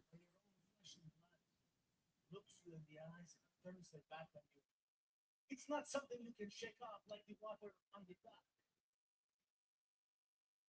It's been bothering, but I have decisions to make. I have a company to run. I gotta make the best decisions for the people in the back and for the audience. It's not a job I take lightly. And now that we're on Lunacy, I cannot afford to make a mistake. All right, I'm gonna hit my volume a little bit here so I can catch up what he's saying here. All right, little black girl out there chomping on her popcorn. Big white dude, he is hanging on every word. Mustache next to him, all in. Got a Puerto Rican mob boss right over his head with his perplexing hands ready to go there. And at first, when I heard the news, I was a little bit hesitation.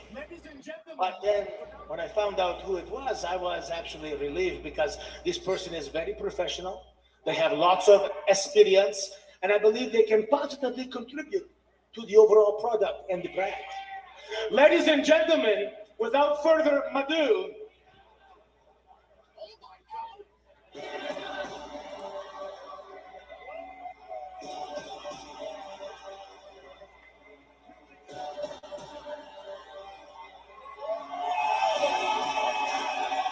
Oh my God! All right, so who is this? Like the new assistant or the new director? I guess so. It's the old Sonya Deville. I know who it is. Old Dykesville. I mean, what is she doing? Is she taking over his spot? of a woman, she can be decisive, no doubt about it. That's that general manager experience, former tag team champion of mixed martial artists, and has even contributed as an analyst for Invicta FC, the all-women's. I don't know. What's the cult leader there in the front row there? You know who I'm talking about, right? Jesus. Yeah, maybe it is that hell. Let me be the first. Feels like Welcome. I would not be surprised if he jumps the rail and becomes like the third member of the. No, he just floats over it. He don't got to jump it. He just levitates over it. Thank you, Santino. First things first. Congratulations. Look at this. So, what is her new role? What did I miss here? I think they're going to explain it. Hopefully. Okay. Hopefully. She's looking good. She's looking good. She always look good. And you are one of the very pillars of this company. No, seriously. Building this foundation week in and week out through the good, the bad, the ugly, and somehow you managed to keep a smile on all their faces, mine included. And now here we are, standing in this ring.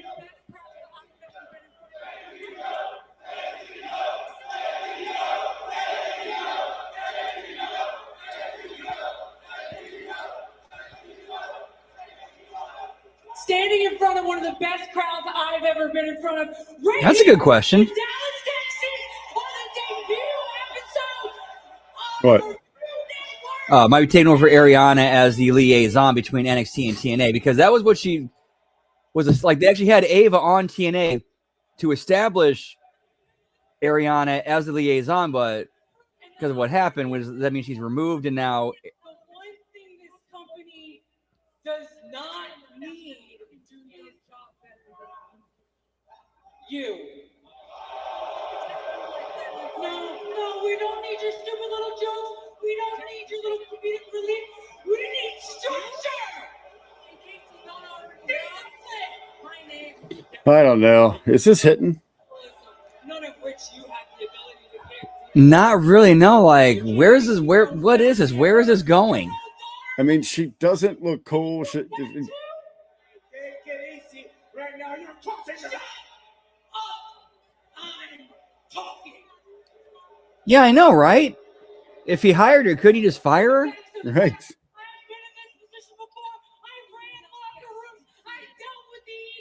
I understand telling television. And most importantly, I understand the fact that I can do your job better than you can. So that's exactly what I plan on doing. I don't know. It's like they're over. So I suggest you stay the hell out of my way. And for you, in case you don't already know, my name is Daria Ray, and I'm the suit. So The suit. when Yeah, I'm you're wearing a suit because you don't look appealing in anywhere, but you're going to get appealing here in a minute.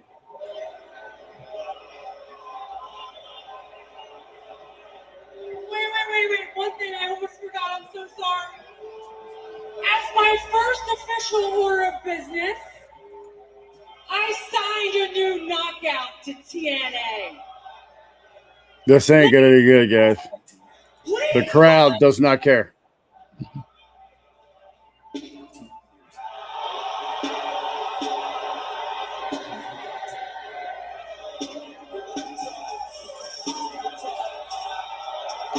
Get me Cora Jade, pal.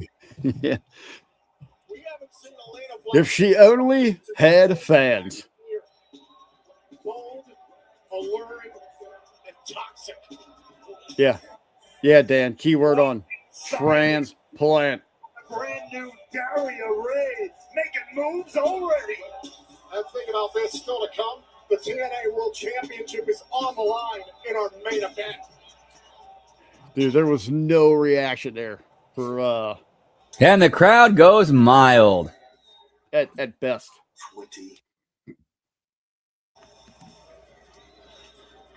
20 years I've known Frankie Kazarian. And Hang I on. never thought I'd say this about him. Dog wants to be right back. Sorry, guys. I want you to kick his ass. Yeah, guys, not a good I look forward to a couple of these matches here in the second hour, but if they're trying to hope for some pun intended impact, I think it really missed. I think AJ was a great, not surprised. You knew it was coming, but a great way to open this thing, set that tone. But it has been a little bit of downhill since then. A lot of forgettable things there as well. And then we get Cora Jade, right? Lia Black, whatever the hell she is. Blackout. Tits McGee. OnlyFans, whatever she's making over there. They couldn't get the other one, Miss Randy Rose. That would have hit something there. Oh, Vet, yeah, Russ. Vet, I think Vet could probably not even watch half of this. What is that rule that he has where certain people come on, he doesn't have to watch certain things, certain people? I'm gonna send a message there. If he's not maybe tuning into us, Vet, if you are there, be here. I'm just gonna send him a little text message. Pop in here, dude. We need you. We need you to make sense of this. We need you to save this thing. Get me JG Wentworth, pal. JG Wentworth. Call JG Wentworth today at 877-CASH-NOW and get the cash you need now from your structured. It's up there, final boss. Yeah, this has been a bit of a bomb. Let's look at it from a grand scheme thing here. It's a bomb debut on a new network here, building your brand. Maybe a lot of people don't know some things. I don't know if they've done anything to grab people, and I think they've overly confused some things. Yeah, it's like they're trying too hard in some ways, in the wrong way. We're what, 44 minutes into this? So we got another good segment in this first hour. I think we got some good matches on the back hour. We still got. I'm looking forward to like the Elegance the tag match, obviously the championship match, which is going to be a great one. But they tried to jam too much in here in this first one, and I don't know if anything was appealing. It's more than just sadness. My doctor told me it's multiple symptoms. Depression can mean you don't enjoy the things you used to love. You can't focus. Feel guilty when you shouldn't. You don't have energy to do anything. It's time for It's hard to say. I don't know if they did everything wrong, boss, or they tried too hard.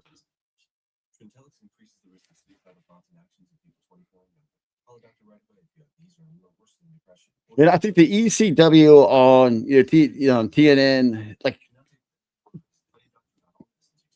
network television wasn't ready for ECW, and ECW wasn't ready for network television. TNA has had this exposure before. They were ready for this. ECW on Sci-Fi was a flop too. Well, that was a whole different beast. Yeah, But still, though. that wasn't ECW. You know, The doctor told me it's multiple symptoms. Depression can mean you don't enjoy the things you used to love. You can't focus, feel guilty when you shouldn't. You don't have energy to do anything. It's time for a different approach. My doctor told me about Trintellix, a prescription. I mean, they just closed out this last segment trying to do a big bang with a overall symptoms of depression. leadership change and an introduction of a big talent. No one knew who the leadership change was or the new talent. Behavior, thoughts, or feelings. Trintellix is not for use in children. Do not And take they didn't look appealing. All right. medicines you take. Cora Jade, what's her name? Something Black, whatever now. Yeah, she'll pop your new audience because she's a hot young girl. She pop just like popping a freaking Blue Chew and wearing sweatpants. You're going to get noticed. But this is sustainable. You know, people are going to look over, but they're not going to keep looking at it because no one wants to keep staring at that. And in Dykesville, Sonya there, she looked terrible. Whatever the hell she was wearing, because she's the suit, and she's wearing elevator pads. The sled that you hit in football, she had those under both shoulder pads. No, come on. You got to come out and show a little bit more than that. Didn't remind anyone of who the hell she was. She didn't look good in any way.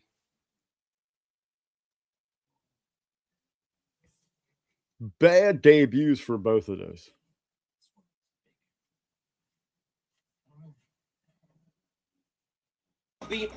Yeah, this has been like I wouldn't call it a failure yet. We still got the second hour on it, but it has been a very lackluster debut for this new channel.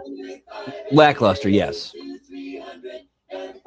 Well, and then let's not forget too, when they had all those people there interviewing, they're like, "Hey, thank you for being here." They shot it on the side of the arena where there was no one behind them. Why would you do that? Like you know what seats are selling, which seats are going to sell first. You put the stars where the crowd's at. Like that's 101.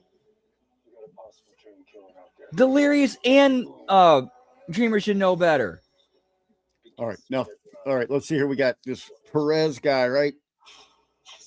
Oh, Perez Hilton. Perez Hilton in here with Ash, but they're in the ring. This is already a bad sign. Don't give them an in-ring segment. They're not good live, right? This is live, yeah. Yeah, this should be like a backstage freaking thing.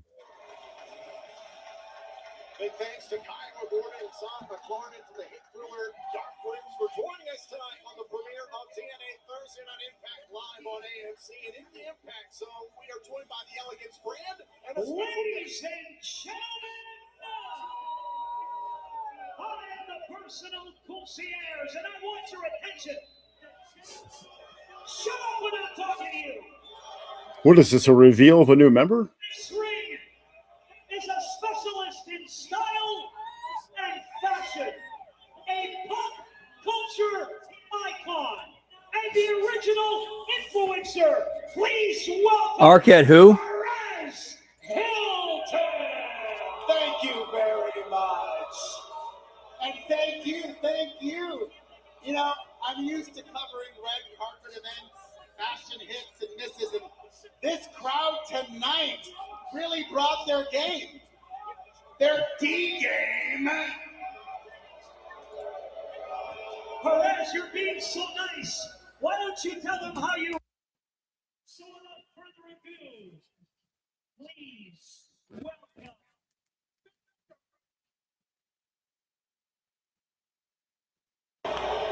But that's not the reason why we're here.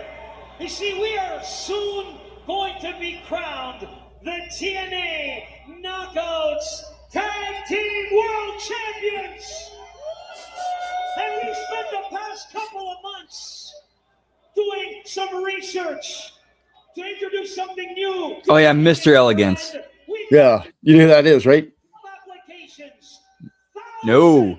Out of OVW from a couple years ago. I know he's been over there on the West Coast. Damn, I cannot think of his name. He's an OVW guy. Chat, help us out here. Great physique. Actually, a damn good athlete. I believe he can pretty much go in the ring. He can work a good style here.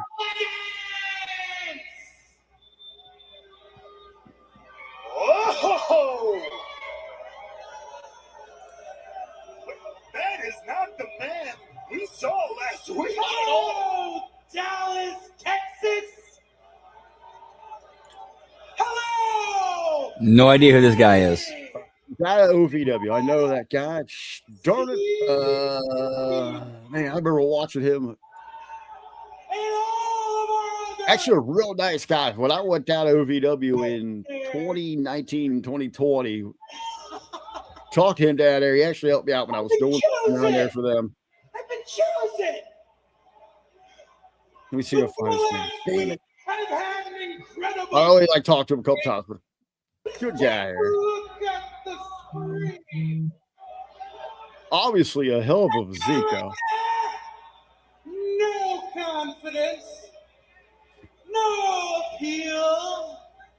Nothing. A nobody. And now I am the one that you get to look at. So soak it in. Look at M.E. Moi. Me. Mr. All right, Corruption's got a good question. I think people should be asking after this show, which was better, the Hogan TNA debut or the AMC one? Yes, I think we are at 8 belts now. And their opponents, they are the TNA Knockouts World Tag Team. So you had the 3 Hardy belts. We had the world title. What was the other? There's another belt that we had in there. On Inspiration, not wasting any time because the TNA Knockouts World Tag Team Championship is on the line. The champions, the Inspiration, set to defend against the Elegance brand, and this match is officially underway. We barely got to say hello to the brand new Mr. Elegance. An iconic, an inspirational start to this TNA Knockouts World Tag Team.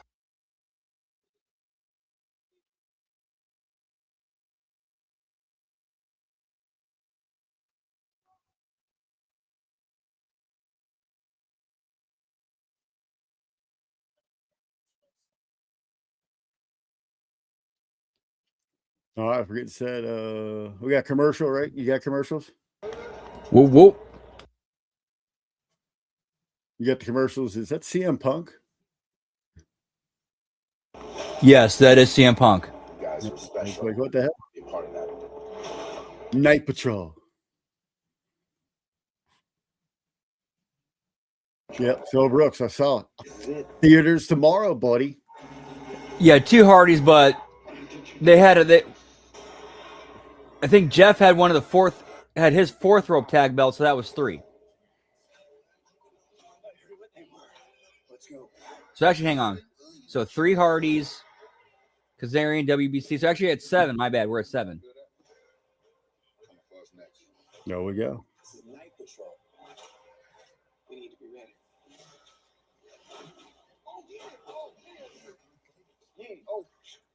Hey. This is a sacred night. This is good versus evil. All right. I think I'm a little heady again, so I'm going to pause when we get back from commercial, and then you let me know when you get back from commercial. All right, sounds good. Maybe it's just wrestling gets tiring after 10. Yeah. Heard they have a whole Maybe bunch of it could be a thing. We've been standing here forever, and I'm hoping. I'm looking forward to the second hour here for them. You know, because they've had some good spots here. We've seen some decency, but there's a few things that's like, come on. Yeah, they still got. I still think they had a shot. I still think they have a shot. Oh, I'm not giving up on this thing. I just think there's some misses there. I don't want to say misses. It's like trying too hard a little bit in that first hour, Brandon. No Yeah, definitely. Just vet-developed recipes packed with fresh meat and healthy veggies. Well, of course, they had serious star power out of that first one, the Hardys and all that, and then they just kind of oversaturated it with trying to get too many undercard people or unknowns over in that. With over 500,000 new listings every month. You could find the one today. Yeah, better put a key ring on it. Realtor.com. Before I found Ninja Transfers, making custom gear for every occasion felt impossible. Now, I'm making t-shirts for family events, hoodies for our friends' trips, totes for the back, even mesh shorts for my son's rec team. And all I use is my iron. Place it, press it, peel it. That's it. DIY that actually looks professional. Get me the real, pal. NinjaTransfers.com. Visit ninjatransfers.com and use code TV20 to save 20% right now. And this is an important step for all our employees. Ring the bell. All right, so we forgot here. We want to talk about some subjects during. So who is leaving tonight with that belt, Brandon? Oh, we got you. We caught you mid-chew. Your next event. Visiting 4imprint.com. I'm going to go. When it's time to start your business, it's time for Shopify. Honestly, I don't know. I really do not know. Hey, so we saw AJ Styles kind of say he wants this thing. Now that we're looking at this show, you got Chris. Would you just interject, have both of those guys entered into the ring and be like, wait a minute, now we got a triple threat, bring AJ Styles out there and win this damn thing? Yeah, that would be interesting. Yeah, who knows? Like, I just don't know where they could go from here because it seems like they're teasing AJ getting involved. All right, let me know when you get to the match. Well, they're teasing that he wants a part of it. That's what we were talking about on a little bit of the pre thing. You know, set that stage, tease that going forward, let him in. People keep coming back for it. First order. We earn a degree at Walden University. Yes, plus I'm sure AJ would want to, as part of his retirement year, he'd want to do something in TNA, do something special. Well, it's such a huge part of his career, and I think he wants to, solidify that legacy. He knows right now. All right. Well, yeah, I just realized our referee is a kid from Kid and Play in there. Oh, we got that picture from NXT.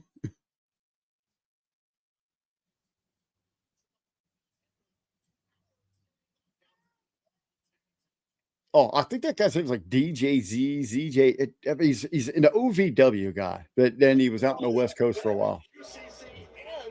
Fatal Influence. Those three teams will collide this coming Tuesday live on NXT to determine the future number one contender to our TNA Knockouts World Tag Team Championship. Okay, so that right there tells me that Zol Ruka are backstage. So are they going to show up tonight? Because why would you have them at the show if you're not going to do anything with them? Oh, they haven't been appearing in the back. Well, they got that match coming up next week. Yeah, that's on NXT though. Yeah, but they all tease together here, and these are the weakest clotheslines and forearms I've ever seen. That's the worst knee I've ever seen.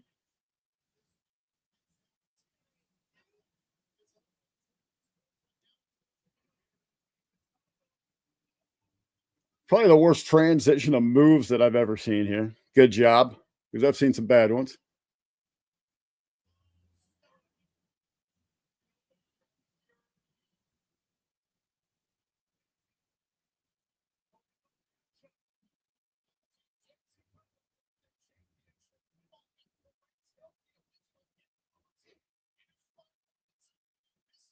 All right, this is doing nothing for this product here. That was just bad. TMZ, dude, he couldn't even hold a straight freaking face over there and their intimidation with it.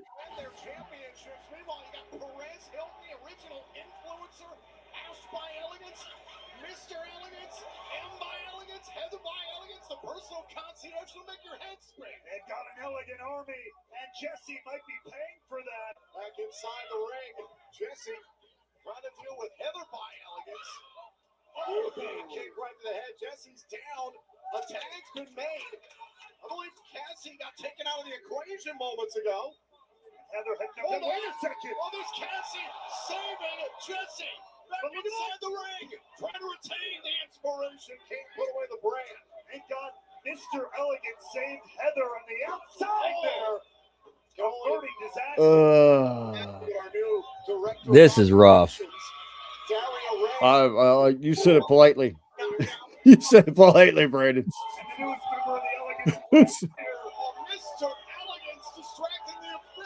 This is about as rough as putting rocks inside of your condom. No one's enjoying this. This is not ribbed for anyone's pleasure. Yeah, I don't think anybody's getting any pleasure off that. This is terrible.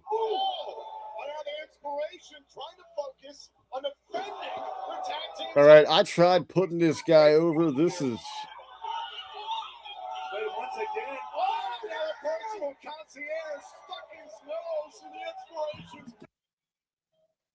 This might have been one of the worst things I've seen in wrestling in like 20 years.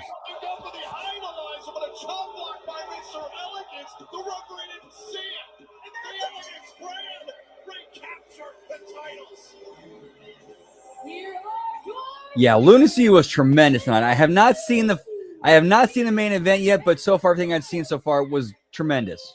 I'll say you deprived yourself. You cut that main event off so we can do this thing here. You are a saint, Brandon. Hold off for that.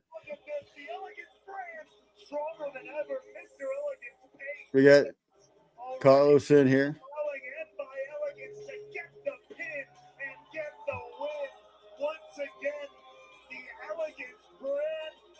So far, I'm smelling Vet going through a dozen muffins.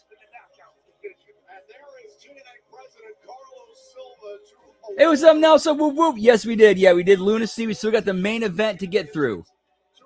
Yeah, we're doing the main event once we finish Impact tonight. I hope all is well. Always good to see you. Whoop whoop. Yeah, I saw that. Get me Mosh Pit Funk tonight.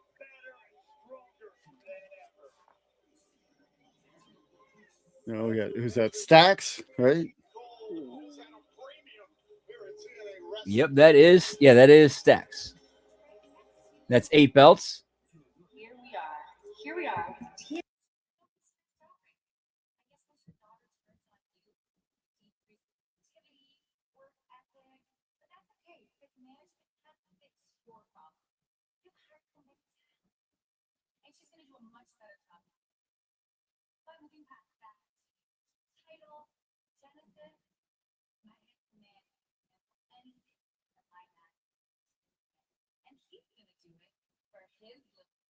All right, blah, blah, blah, blah, blah. Let's just get to something here. He's going to do a much better job than you ever could. But moving past that, TNA International title. Oh, here's that famous injury report you guys are always talking about. Anything that Whoop, my whoop. dad throws his way. And he's going to do it for his little girl.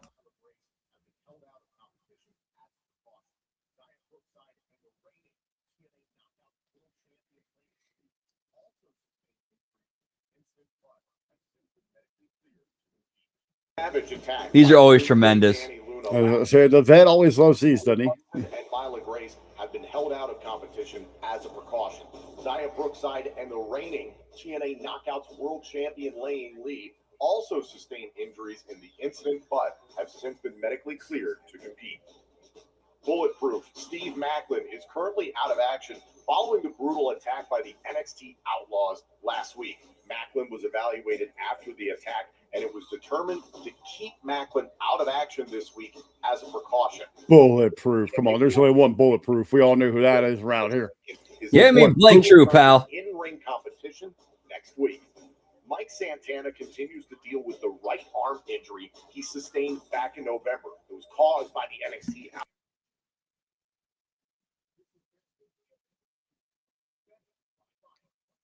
All right, I guess that is your total nonstop action injury report.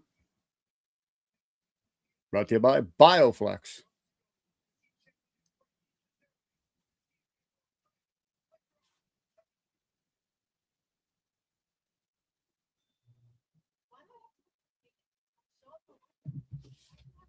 I have not watched JCW tonight, but I imagine they probably won this. You know, we still got some time left. They can save this thing. Yeah, so betting odds, I would say JCW is definitely the better show tonight. I show up for work every day. I would put money on it. My money when I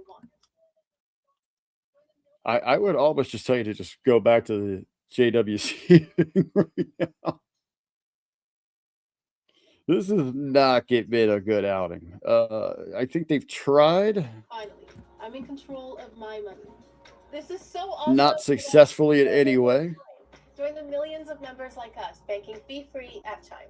It was the overtrying that I think that really stung them tonight. Students across the country why they chose Southern New Hampshire University. I wanted to find a university that had a flexible program. That flexibility was amazing. It allowed me to continue to live my life. I went to a couple of colleges. None of them worked. Southern New Hampshire University says if they can get you to that finish line, they get you to the finish line. Go to snhu.edu. This is super stylish spring sofa. And this is the gorgeous matching love seat. This is what they look like on their own. And this is what they could look like in your home. Yeah, I get a little yawn face. I forget about camera sometimes, so I do that yawn face. But... I had over $47,000 of debt. I'm used to taking care of myself. The debt was just something I couldn't. Look, I'm sitting there scrolling. Daria Ray has joined TNA. Like, it's even a terrible picture. National Debt Relief can help you to become debt-free. National Debt Relief. Daria. That's what they should be calling her right now, because that's what it added to this show. And I am proof. Call or visit nationaldebtrelief.com to get started.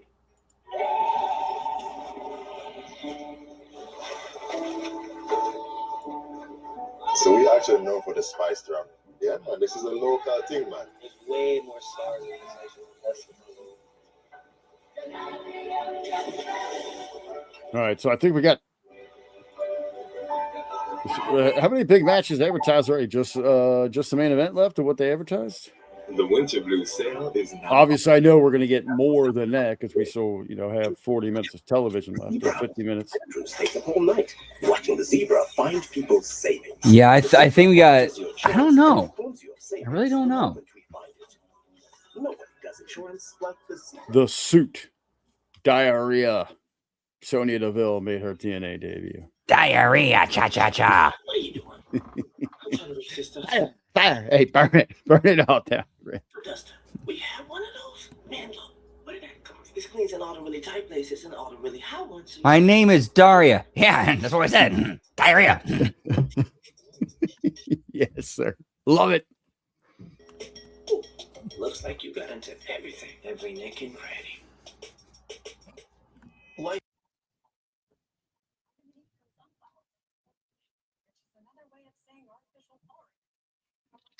Hey, God, I got this. Sonny D. Lipoflavonoid. Naturello has organic broccoli, blueberries, and carrots. Ours has polyethylene glycol. Vitamin E from sunflowers. Yeah, that's another. They signed these two. Let's look at the ships that we see are happening in professional wrestling world. They signed Diarrhea. They let all the Rascals go, right? 3 or 4, whatever the hell they left there, and then the Rascals got signed by AEW. And who AEW let Powerhouse Hobbs go. Awesome. And safe like Oh yeah, these trade ups are ridiculous. Do everything you need to get it's crazy.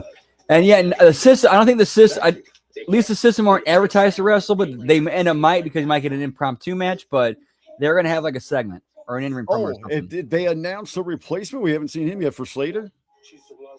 Slater's opponent. We haven't seen that yet either. All right, so this next hour, this last hour, could be all right. We'll see, pal.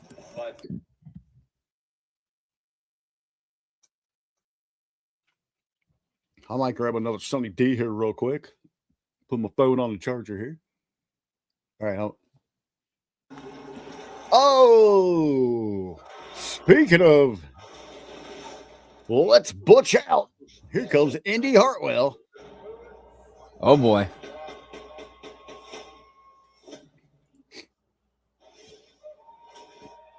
Oh, great. This is what everybody had been asking for, more elegance. Ever since my dog collar match, I feel like I've been in limbo. But look, the goal still hasn't changed. Everyone knows why indie wrestling came to TNA, and that is to fulfill my childhood dream of being... Let me guess. You're over here talking about fulfilling your childhood dream, Indy. Well, guess what? people dream about it, and some of us make it happen. Yeah, I'll find an you. Hey, hold on a second. If you want to fight somebody, you need to take that up with Santino. But for now, I'd watch your mouth, or I'll stick you on a plane, send you back to Australia with the desperation you go play with the Wombats. Guys, enough of this. Guys, stop. Jesus. We got a party! Terrible. Man, what? Wow, that's bad. People have been asking for more elegance, like Indy's asking for more dick. That's not happening. They dare to dream.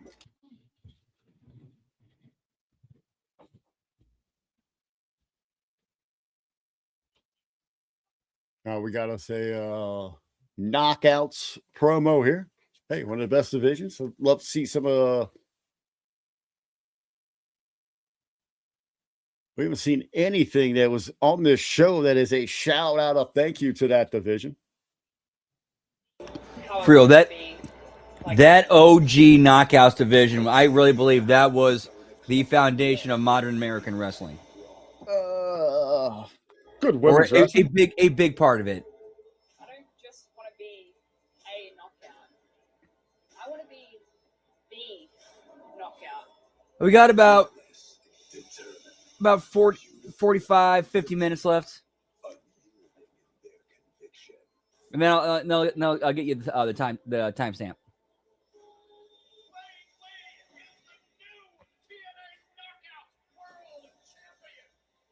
Is anyone better than me? I don't think so. Didn't he just get fired? Nope, I'm sorry, I'm a little ahead. Who's got fired? Hold on, I'm a little ahead. Nice. Now, so whoop. I don't know how the hell I keep getting ahead of you. Ladies and gentlemen, as we prepare. All right, right there. Right. Okay.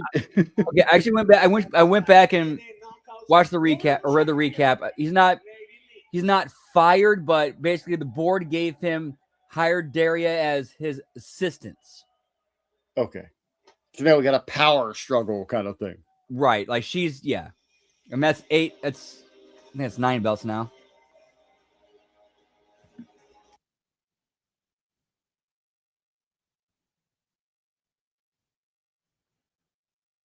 This is terrible. All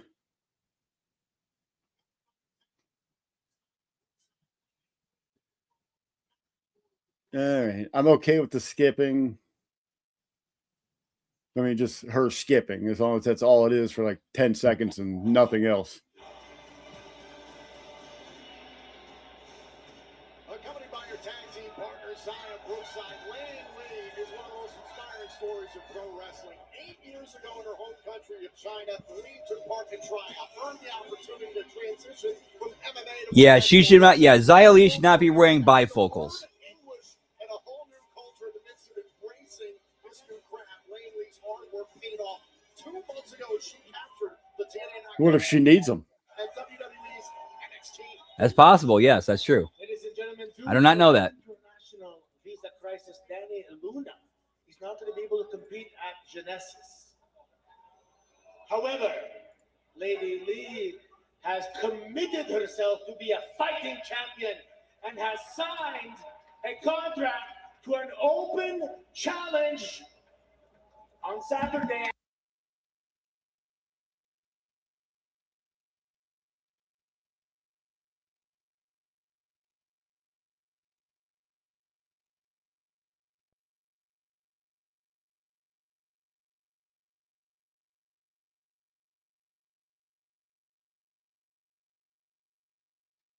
All right, there you go, P. That's why they're there.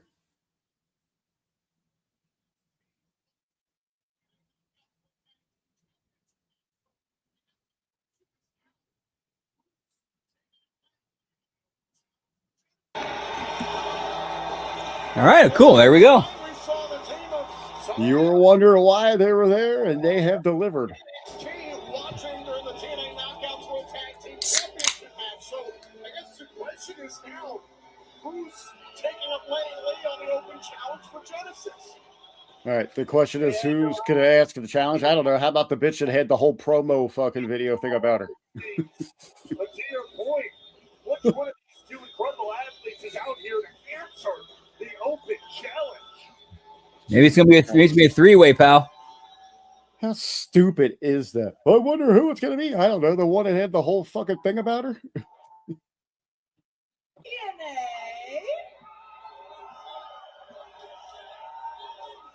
Now, we were originally in town to scope out the competition for the TNA Knockouts Tag Team titles. However, when I heard about this open challenge, I mean, I just could not resist. I mean, this is an incredible opportunity for all of women's professional wrestling. And I mean, it would feel They do not. damn good to bring gold back home again. Now, I know this isn't going to be an easy competition. You are a warrior in every aspect. However, the thing about Zaruka is we've got a warrior of our own. Which is why Zarya should answer this open challenge, because there is no one who is more deserving than you.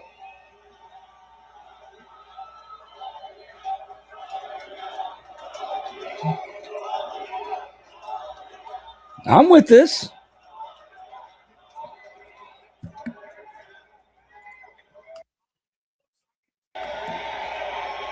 Jesus, both of them. Sorry, and Ruka just tower over both of them.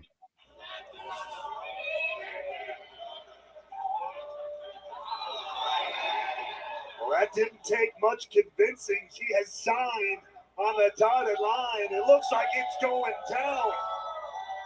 Zarya face to face with the Knockouts World Champion Lei Yingli. Genesis.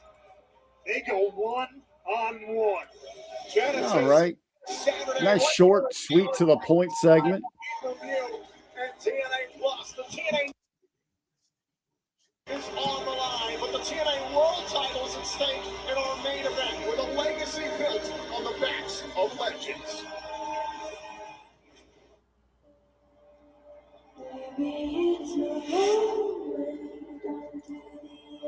The TNA Wrestling World Championship. I guess I don't know if you've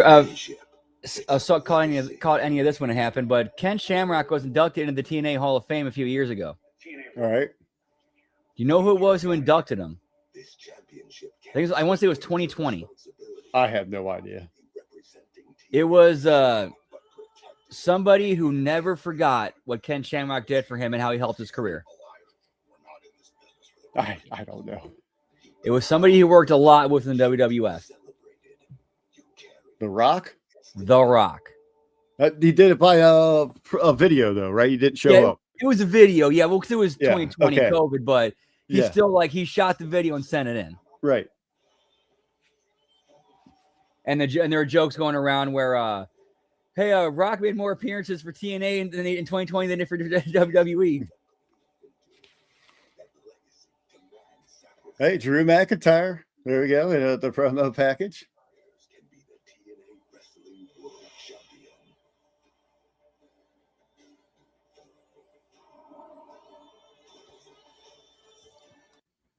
All right, what if they did a huge swerve for us here tonight? We're talking about what would be the lasting, pun intended, impact, how to end the show. What if Chris Jericho inserted into this match and he stood tall as the TNA, Total Nonstop Action Wrestling Champion?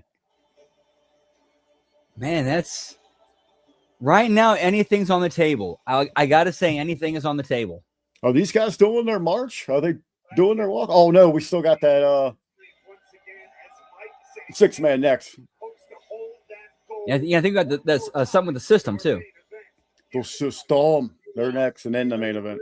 The egomaniac Frankie Kazarian is willing to do anything to hold on to the TNA World title. Our main event is moments away, but coming up next, we'll hear from TNA's Dynasty, the system on air. All right, Scotty's enjoying the show. Scotty, let us know, man, why you don't think there's been misses? I've been a little let down from this. I don't want to speak for Brandon. I think we both feel the same way. A lot of misses on this.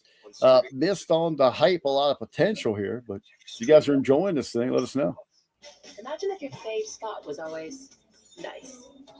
Your usual? While we do got this break, I'm going to go get me another Sonic D.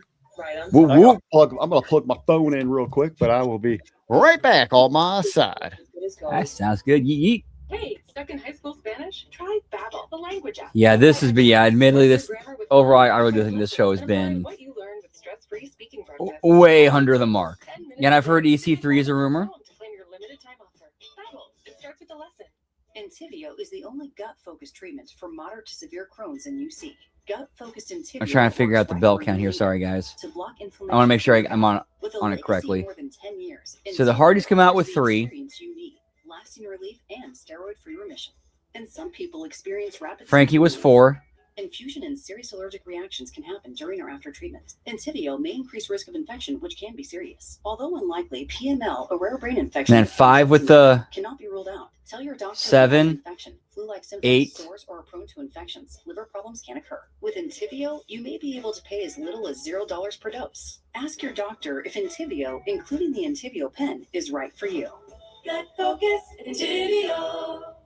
When I found out I had diabetes, it felt like a door slamming shut on my dreams. I wish I could tell myself what I know now. Nice. We are at 9. Whoop, whoop. I'd take control of my diabetes and do more. Yep, WBC. So, yep, we are currently at 9. Some mornings the road calls for more than just horsepower. It asks for intention, precision, a quiet confidence that doesn't need to announce itself. It's the details, how you carry the moment that sets the tone. This isn't just about looking sharp, it's about feeling ready. Crafted for motion, built with purpose, designed to perform from sunrise to last leg.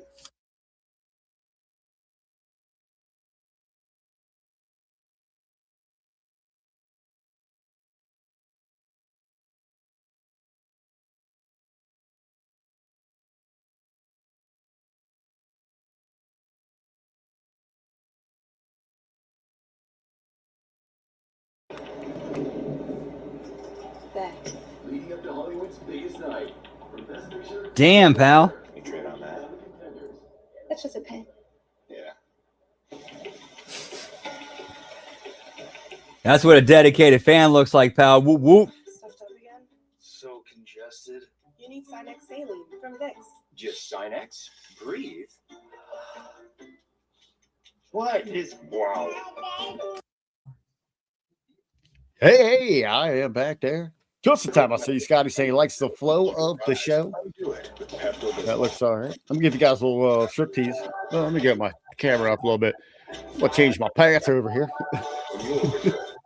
I got to get my pajamas, man. Shit. Buying a car is kind of a big deal, but you use the car guru. Actually, I'll turn my camera off here for a minute real quick. Pull my pants. Yeah, if you want that, you got to get the OnlyFans, pal. Yeah. JB Smooth, what are you doing here? I'm always here.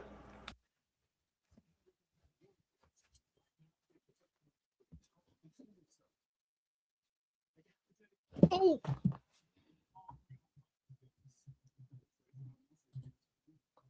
All right, a little teaser. Hey, I did Big raised on the show without any pants on. I'm just changing my pants on this one.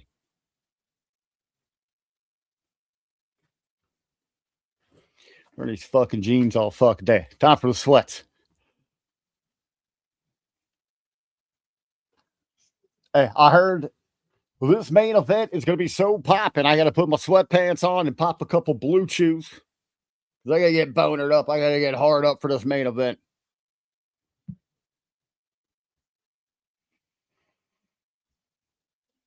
Because we have a little bit of an issue. It's an international problem.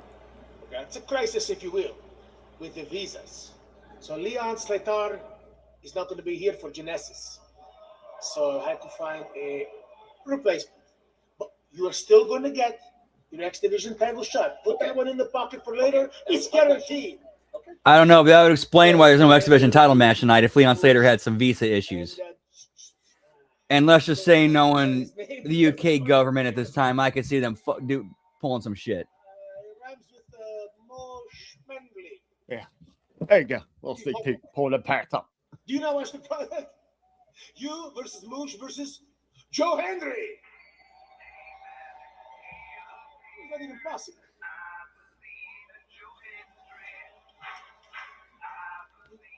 You did that. That was you. I guess we got Joe Hendry coming back to TNA for one off. Hey, you got to keep using him, man. Keep him going back and forth, right? I mean, that's not a bad. That's not a bad. All right, now I got the legs. Hey, that's how you relax here for a little Thursday night wrestling. Here, you get your Sunny D, your sweatpants on. Still got put my house slipper dudes back on. TNA Plus annual VIP subscription that includes every TNA pay-per-view. Here's what's coming up at Genesis this Saturday right here in Dallas, Texas. AJ Francis recently kicked Rick Swan out of first class. Francis yeah, but why would you remove the X Division champion unless like something really happened? I gotta believe that. Didn't they scratch that whole match though? Didn't the other kid go to AEW? Right, but you could have easily found an opponent, somebody for Leon Slater to defend the X Division title against tonight. You could have easily found somebody. Yeah, you may make a whole thing out of it, not that you don't really want to say, hey, we lost someone for another contract thing, so let's make it about our guy. Something like that, exactly. Joe Hendry will compete in a triple threat match at Genesis. And of course, the TNA World Tag Team titles will be on the line. Yep, I'm with right on that one. Have R-Truth get lost on all these shows. Yeah, just have R-Truth randomly stumble into an episode of TNA like, this place looks familiar. I've been here before. Or even have like R-Truth like show up like on AMC where he's like looking for the other shows.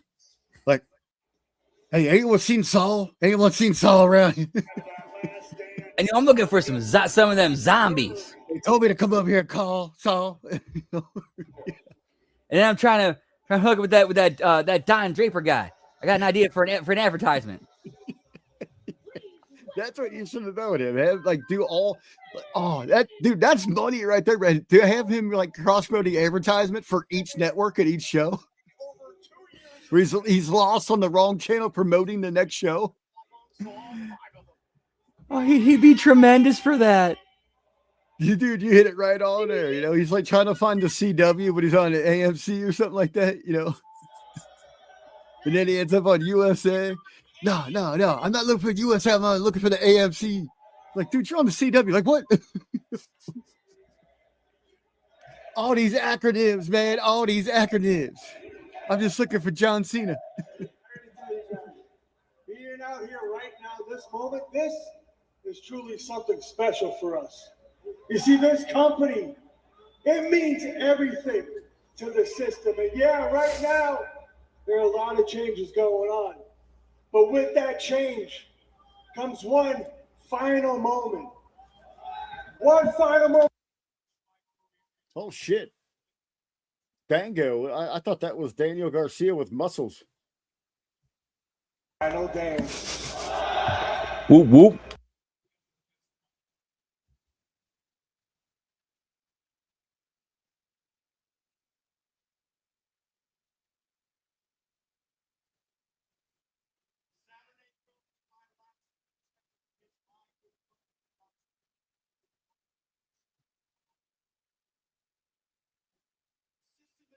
All right, this is the crew that you and Vet love, right?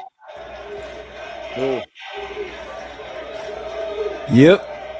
Saturday will be my last match ever. It's my good. Ooh, how about Truth coming to TNA like, yo, I got some money. I want to go to Swingers Palace. Or like you said, even like do some throwbacks where he's like calling out his matches from like 2002. Like, I'm here for Jeff Jarrett, the NWA Championship. Probably retired to announce the newest member of the system to replace me. Well, they even got the thing and have like Conan come out like, dude, Three Live Crew was 30 years ago, man, 25 years ago. I'm gonna tear up when I tell you this, but I love you like a brother, bro, and you know that. I got nothing but respect for you as a man, as a pro wrestler, and as a father. It's unbelievable what type of daughter you guys raised. All right, so here's one thing I will say about this segment here. They're talking over a new audience's head.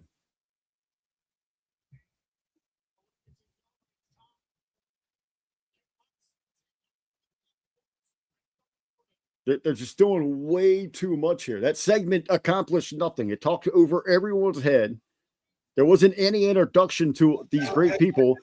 Moose should be a huge. They should have had Moose in the ring tonight. Devastating people. Can Mike Santana reclaim what was Yeah, I don't know, man. TNA World Title? Santana makes his first defense as champion. NXT star. We know that's you. Just hop in here, dude. You know where it's at. We still got another 30, 40 minutes, man. Yeah, we knew who it was, Chevy T. You're not confusing anyone. You're the only one that uses that damn HMG chat. Hop in here for the main event. You down under dingo. Lest you fear that kangaroo might be here. He might be sitting in that back studio waiting on you, lurking for you to show up because he's been calling you out. You got something that belongs to me, baby boy. Best believe. Lab Rat knows it. That kangaroo's been saying, Jimmy T, you fear the Roo and what he will do to you. You see, I don't want to battle my demons. I want to dance. All right, so we still got the six-way, right? Or they just cancel that? Still, There's 6-person. I don't know. They got a half hour. We're squeezing some time into this. Did they have overrun? Do we know that? I know that you two are going to beat each other down. Good question. They've really been doing not a good job communicating stuff. Yeah, so I know you and Ben talked about it. You know, I tuned in and hit some stuff on that. Like, seems like the promotion's been like a little hot, then pulled back, then like this, like the whole AJ Styles thing. Like they hit real hard and then they dropped it off. It was like confusing if it was like legit and he was going to be here. Please welcome TNA President Carlos Silva. All right, I like this guy. He's smooth. Just wears his hat. Does what he wants, you know, just pops up like out of the crowd out of nowhere, like a boss, like you just might get murdered. So honored to introduce Texas's own president of TNA Wrestling, Dixie Carter. Oh, we got a Dixie Carter appearance, pal. And the boom. Same old Dixie. Dixie in the house. Hey, you know what? I'm giving it to old Dixie, man. She don't look like she's aged that much. 24 years ago. How many of you have watched TNA almost that long? Yeah, Dixie Carter. They brought out Dixie Carter, pal. Whip out your Dixies if you got them. What an incredible honor. This company is on AMC launching Oh, a brand new chapter. Jimmy, why do you keep commenting? If you say you're going to join us in the freaking live one, then just click the stream, dickhole. It's a very sentimental night for me. So thank you guys so much. Oh, you're not. Dixie, run! Now we got Bully Ray, pal. Please welcome one half of Team 3C. Yeah, you're coming, all right. Old Dixie's on the thing, on the screen. Hey, I do want to give a shout out, Scotty Woodford, joining our clip crew, joining the Army, helping us out on the other side of things here on Stocking Heads out here. You see Scotty join us a couple times on there. He's going to help us out with a bunch of clips, doing a lot of great shows. Clipping Jimmy T. That's one of the hardest jobs in the country is clipping Jimmy T. So Scotty Woodford helping us out with that. We also got another great guy coming on with us, a lunatic. All right, actually, his stuff's been out there. Some of these clips you've seen there have been great from him. And, of course, Kaz leading the way with the clips. Clip man Kaz.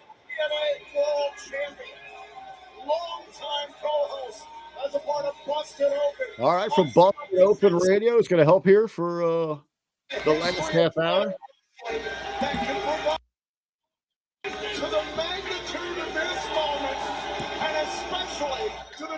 Is he in the lobby? Is he in the lobby waiting on us? Oh, not yet. Commentary. I can't believe my eyes. Did you just hug Dixie Carter? There wasn't a table nearby.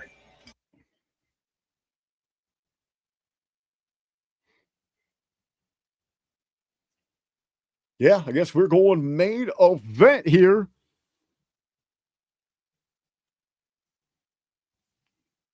We ain't eating. We coming from the streeting. Santana ready to go throw down. Wants his belt back. Had that moment of bound for glory, had it robbed for him, ready to grab it once again. Grab that brass ring here on the debut of AMC.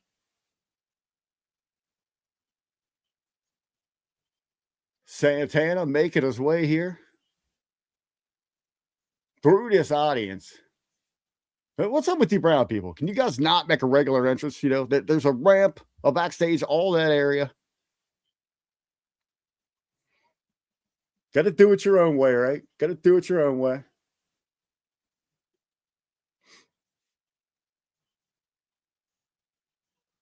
The Boica, the Puerto Rican. Right? Where's he from? I don't know. Yeah, no Tessa. That's weird. They did have a clip of her.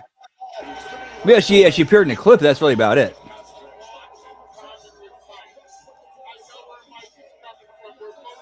They got a lot to get in. You know, they that's the other thing. You know, they tried jamming a lot into this show.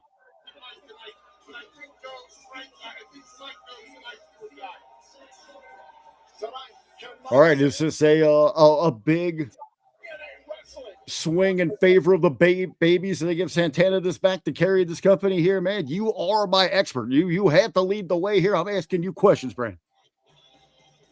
I'm thinking we get Nick Nemeth because we had the announcement of him re-signing with the company. I see him cashing in the thing and taking the belt. All right, so that was one of the questions, like, because they didn't really have him signed. They wanted him to have it. So we have a cash-in option here. Yep, absolutely. You know what? I'm kicking back. I'm loving this little Thursday night. And then Thursday night thunder, baby. Yep. And then what I can see happening from there is Santana chasing Nick Nemeth to Slammiversary and then finally getting it back there and going through Kazarian on the way there. I want to throw out their referee calling this match, Mr. Daniel Spencer, friend of the Hameen Media Group. The guy's all over the place. Also with OVW, this guy is the caller of calls, the ref of reps. There's Ric Flair on a commercial telling you not to get married. Did you, speaking of Daniel Spencer, he actually appeared, I think it was almost 9 years ago, like 8-9 years ago on Russo's brand. Great guy. Great guy. I've known and worked with him. Awesome dude. Booked him on a couple of my shows. Yeah, it was one of the most entertaining segments they ever did on the show because it was kind of off the fly and off the cuff. What'd they do? I didn't know the segment, but I know him. He's a great guy. So this was during a Raw SmackDown review when it was originally Vince, Jeff, Kenny Bolin, and Big Vito. And there was like shoot tension between Bolin and Vito, but they at least for a little bit managed to keep it cordial and professional. Well, as a shoot, like Kenny did not know this, Vince didn't even know this. Vito gave Daniel Spencer the key to like come in.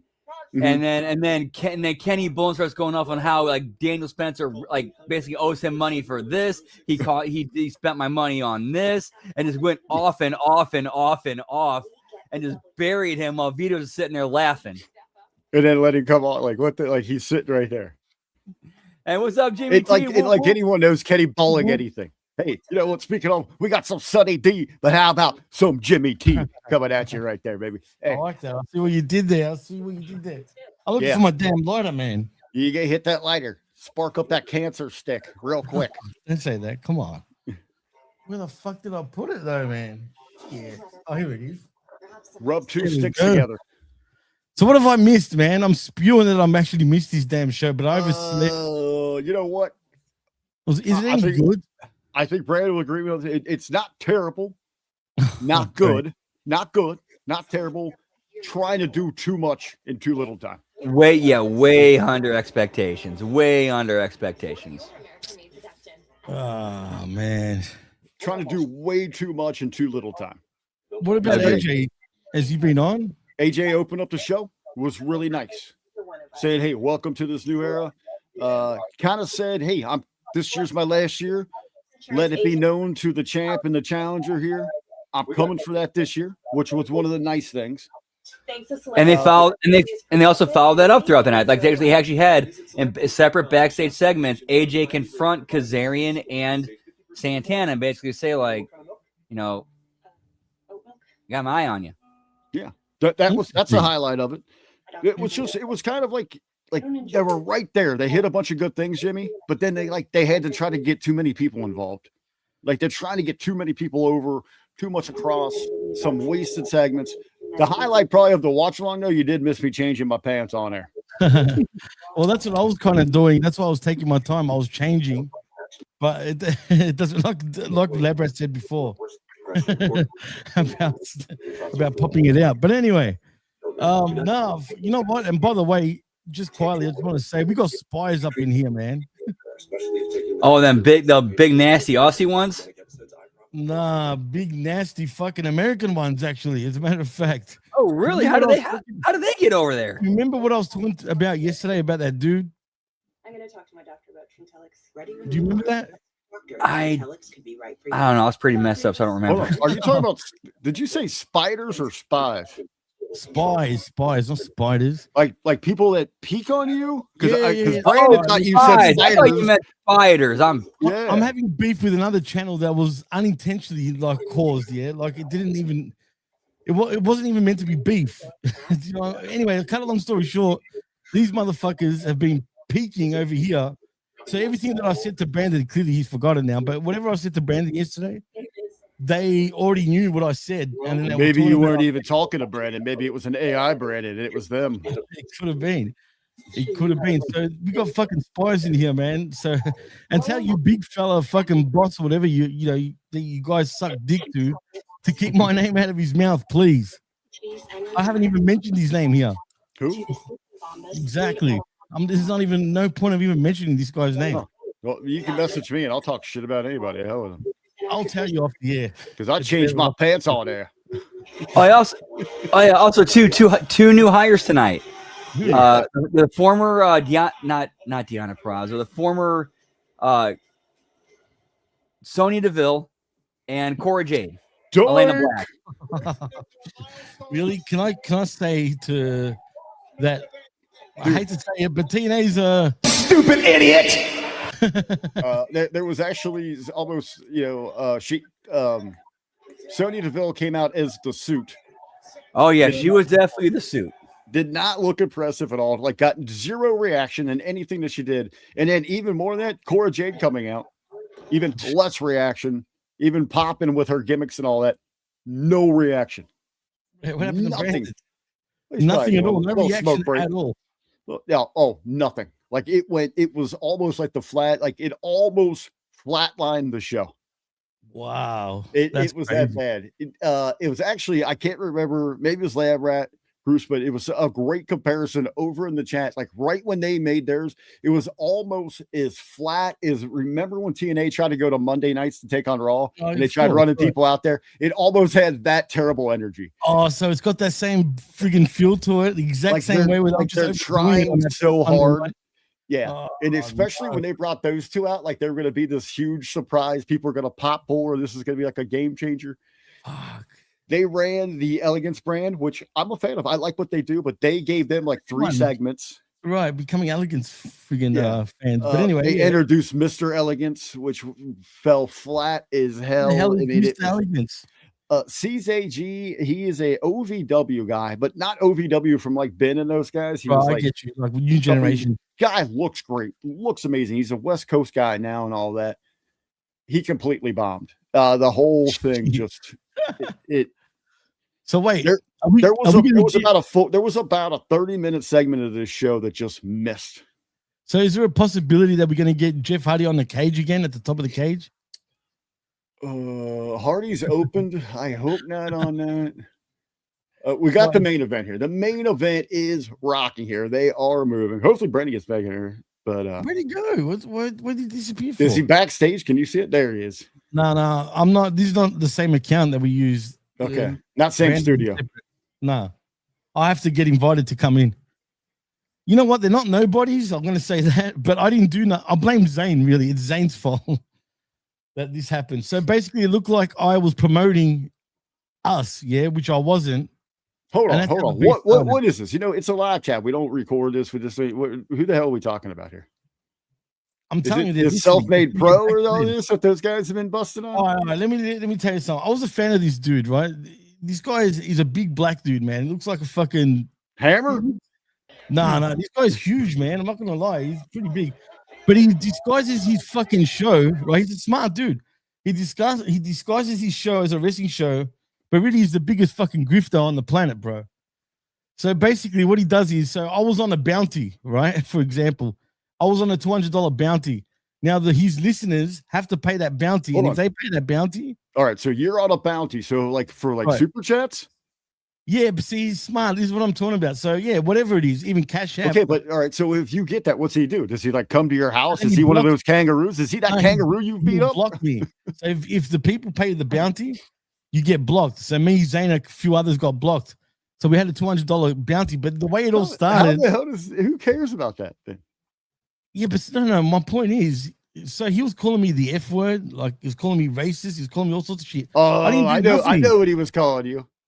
I didn't do shit. Though. Like, Boston's Australian for he me. was saying, fuck you, you're Australian, this and that, saying that my people were the ones that killed all the indigenous people. I go, dickhead, I'm Greek. I'm not Anglo-Australian. So my people had nothing to do Yeah, you with, are. You guys with are the all indigenous criminal scumbags. And I'm Somebody not you need motherfuckers talking are with hearing Jimmy this. D. So I didn't give a fuck. You are obsessed with me for whatever reason. But anyway, it was all good till Zane came in.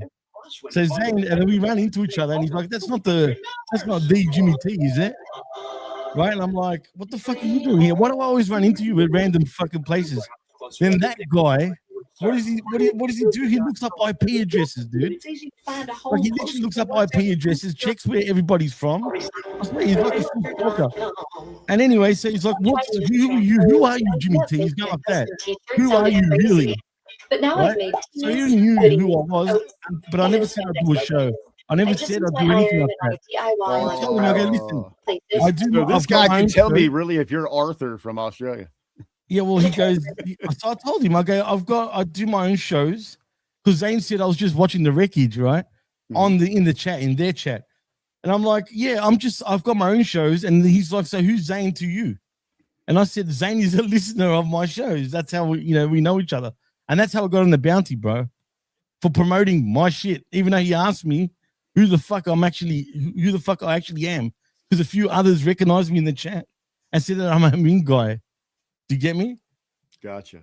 So I kid you not, I did nothing wrong, bro. Like, and then they're like, "This guy, dare you promote your show on our fucking shit and blah blah blah." I'm like, "What the fuck? I didn't do nothing. You asked me who the fuck I was." Dude, that's what I'm going with. There isn't even a dude. Ain't no big black eyes. It's just a kangaroo hosting a podcast, putting bounties out on Jimmy Oh, T. you know what? and Zane. Fuck it, I'll say who he is. You want me to say who he is? I don't even want to promote this guy.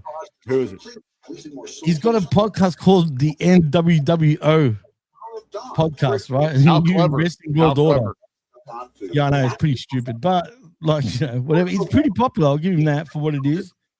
But yeah, he's a man. You understand, bro? Like he's a baitster, bro. He baits you in to say stupid shit or whatever, and then fucks Does he you sound? up. Does he sound like this? Does he sound like this? Hey, bro, I like to hop around. I carry things in my pouch. Nah, he I'm claims- looking for he Jimmy claims- T at 4 a.m. outside of a quickie mart. What he I'm gonna doesn't bust know that is- shop up.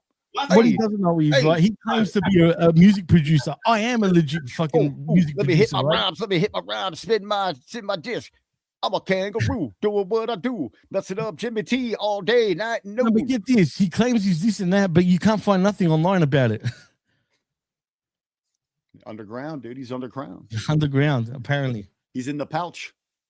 So yeah, he can eat a dick. I didn't give a fuck. And you say, "Well, fancy a white man calling a black man a fucking cockroach?" Really, bro? Like, get the fuck out of here, man. Yep. What country is he You from? can say what you want. You can call me a fat shit. You can call me this. You can call me that. It doesn't bother me, bro. Look at yourself. Yeah, we tell him how it is around here. Hey, you know what? It takes a common enemy to bring two foes together. You and Zane Vicious getting together. These man, legit. Like I swear to God, I was like, but I'm yeah, with you whatever. guys, He man. can Hey, eat a anyone dick that now. brings you and Zane together, I'm for, man. That common enemy, right, Zane Brandon? fucks me up every time, bro. Even unintentionally, he fucks me up. Hey, talk about common enemies right here. Main event, everything on the line. Frankie Kazarian, long time. Talk about maybe one of those Pillars Foundation's old school total nonstop action wrestling back to the X division that built this thing, representing, holding the title. Mike Santana Live on AMC. from the boroughs of New York. Him and Big Ray used to play stickball together. Motherfucker. They used to hoop it up. Used to hoop it up. Hoop it up. Hoop. There it is. Back in their day when people like Frankie Kazarian used to run their mouth, Big Ray and the gang would get they'd all pull together because they only had a couple socks between the Verduros, and they'd throw some oranges or whatever dead fruit they could get in there, and they'd go beat people down with them. The world champion. Driving the knees right into the Oh. It hurts. Oh. Looks like the New World Entertainment got that IP address from down under and cut Jimmy T off. Bully right now. Frankie Kazarian looking to bully Mike Santana. Boy, I don't think that's a good strategy. Hey, this match has been pretty good itself here, right? Sometimes that just fires a guy up. And if you look at I can look right at Santana's eyes right now, and I can tell you, Too zoomed in, and I don't like that. I want to be zoomed out. For some reason, I can't fix it for whatever reason. You look fine. You look great. You look good. Go on, come on, chat. Do me a favor. Go on their podcast and fucking give it to them. You understand? You gotta see what the bullshit. Well, no, don't leave. Don't go anywhere. You want to watch No, this rest of this They're not on there podcast now. right They're here. not live right now. I'm just saying, though. I never heard of them. How'd you guys stumble upon them? He just came across. He came across my feed a few years ago, and I thought, you know what, these guys are a bit different. And then I realized what type of fucking goose he is, right? Like, I never been in the live chat before, so he was curious about who I was from the start. And I'm just long time subscriber, first time chatting. You know what I mean? Like, I'm gonna have to check him out. Yeah, send me a link after this. You make me want to show you guys right now, but like, you got to check him out and see the shit he's been talking about. Ooh, how about a big Santana cutter? Absolute shit, and he's got his little minions like fucking that fucking literally spy. And I'm sure you motherfuckers are recording it right now. You fucking rats. These are literally snitches. A whole bunch of snitches. Maybe we'll get on the show. You know, hell. He wanted me to call him up too. And when I went to call him up, then he's like, no, I don't want him to call me up. I'm like, fuck you, bro. That was amazing. We got to take another look back at this. Hey, well, tell him if he wants some, come get some RVV land. He was trying to stab me with a knife, bro, with his knife. Because I'm from Australia. Like, this is a knife. I'll fucking slit you. I swear to God, he pulls out a big knife. Goes, I'll slit you fucking from ear to ear, blah, blah, blah. I'm like, bro, who the fuck? You're talking shit from on the other side of the planet. What for, bro? Where's he from? He's from New York, Brooklyn. Oh, fuck Brooklyn, New York. You want to throw down? You come to the mean seats and streets of Cincinnati. Right here, Daddy. Get you right here, the pink and the blue. Hey, motherfucker, I don't think I don't know people in Brooklyn. G-Ball in the house. Woo woo. What's up, pal? Wow. I was testing Dream Cycle Hybrid. Pretty good. Need some Jimmy T. Well, here I am. Yo. If he's in Brooklyn, yeah, we'll send a hustle over there. That'll take care of them. Yeah. Hey, exactly true. We'll send a hustle over there. Where's Track, man? Where's Track at? And we need A-Track Brown for this. Send Billy Ray down there with a sock full of oranges. You'll be all right. Fuck, man. Cocksucker. See, I'm so fired up, man. I swear to God, because he doesn't stop talking, man, about me. And us, like HMG in general. Every show has become about us. Okay. I've never heard of him, so. Well, I took it like a compliment. They fucking knew who I was, so it was all good. Little side out face buster, double arm splitter face buster there. From the champ. Bully Rage took a shot at Tony Khan on commentary. What did he say? He said, I always wanted to be a part of a This Is Awesome chant. Justified. So let me ask you, Brandon. I know you guys talk about this every week. I've heard you say this. This is a transition champ. I mean, would you be shocked for Frankie to hold this thing? To me, he does represent something from an outsider. That's a Laps fan coming back that might not know who Santana is. G-Bull, you talking to me, by the way? No. You're not the expert. I'm talking to Brandon. I know. I was talking to G, but if you want to keep me back.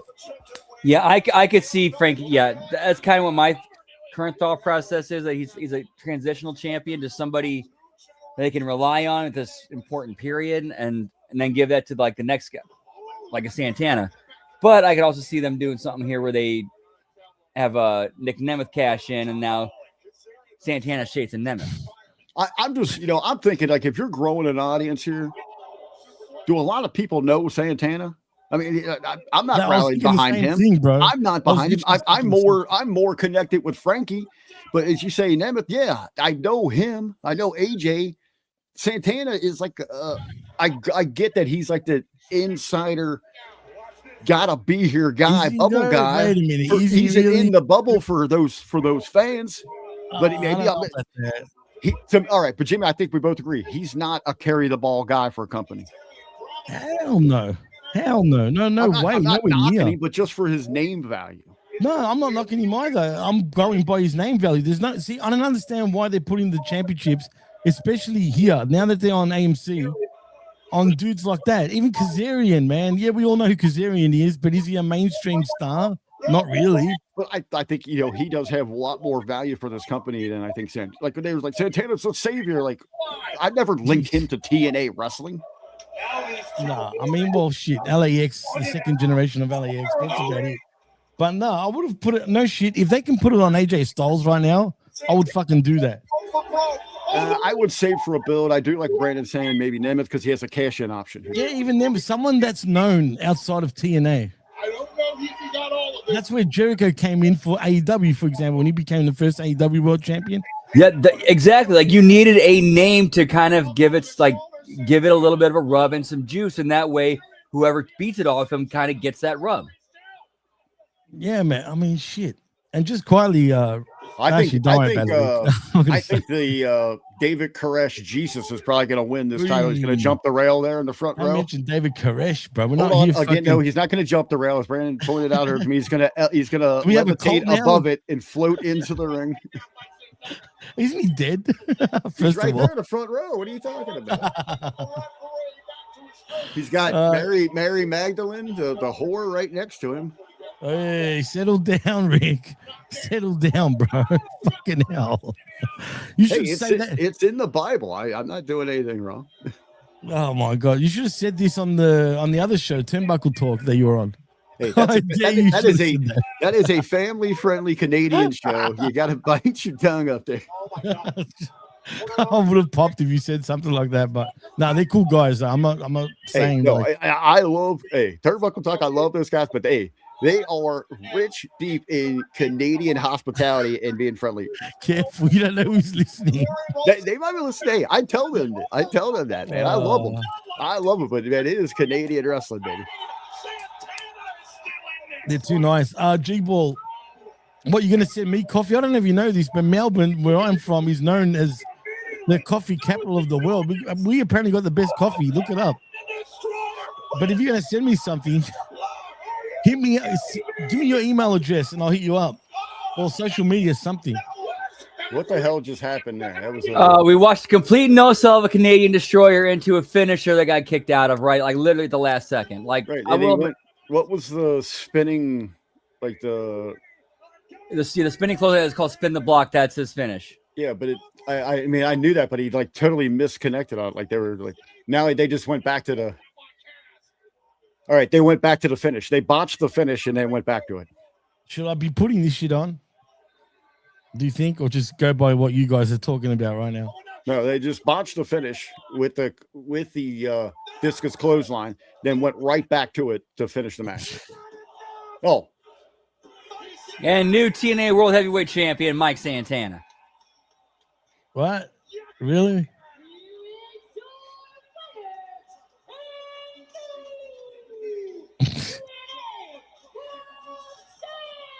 Dude, there's not even like a huge reaction from the audience that's there. No. Yeah. I'm going to ring the bell for him. That's it. You know what I mean? I mean, dude, they're not even standing up. They're just kind of like golf clapping. It's like he just hit like a 4-foot putt. He didn't not like he just won the world championship. That's bad.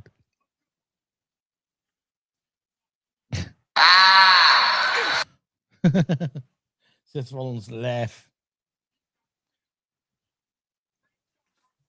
Dude, this is a creepy looking crowd too. If you keep looking at this front row.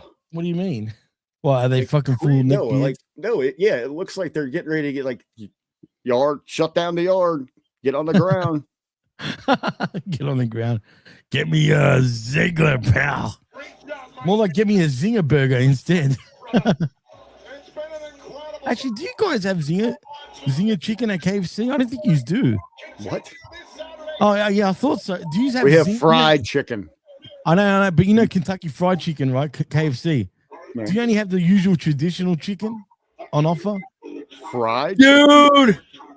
They're doing the producer credits. They're doing the producer credits. Yeah, hold on. Yeah, I thought that was normal. I just noticed that, right? Sorry. So that's the first time they've done that. That is the first time they've done that. Did you say Paul Levesque on the bottom?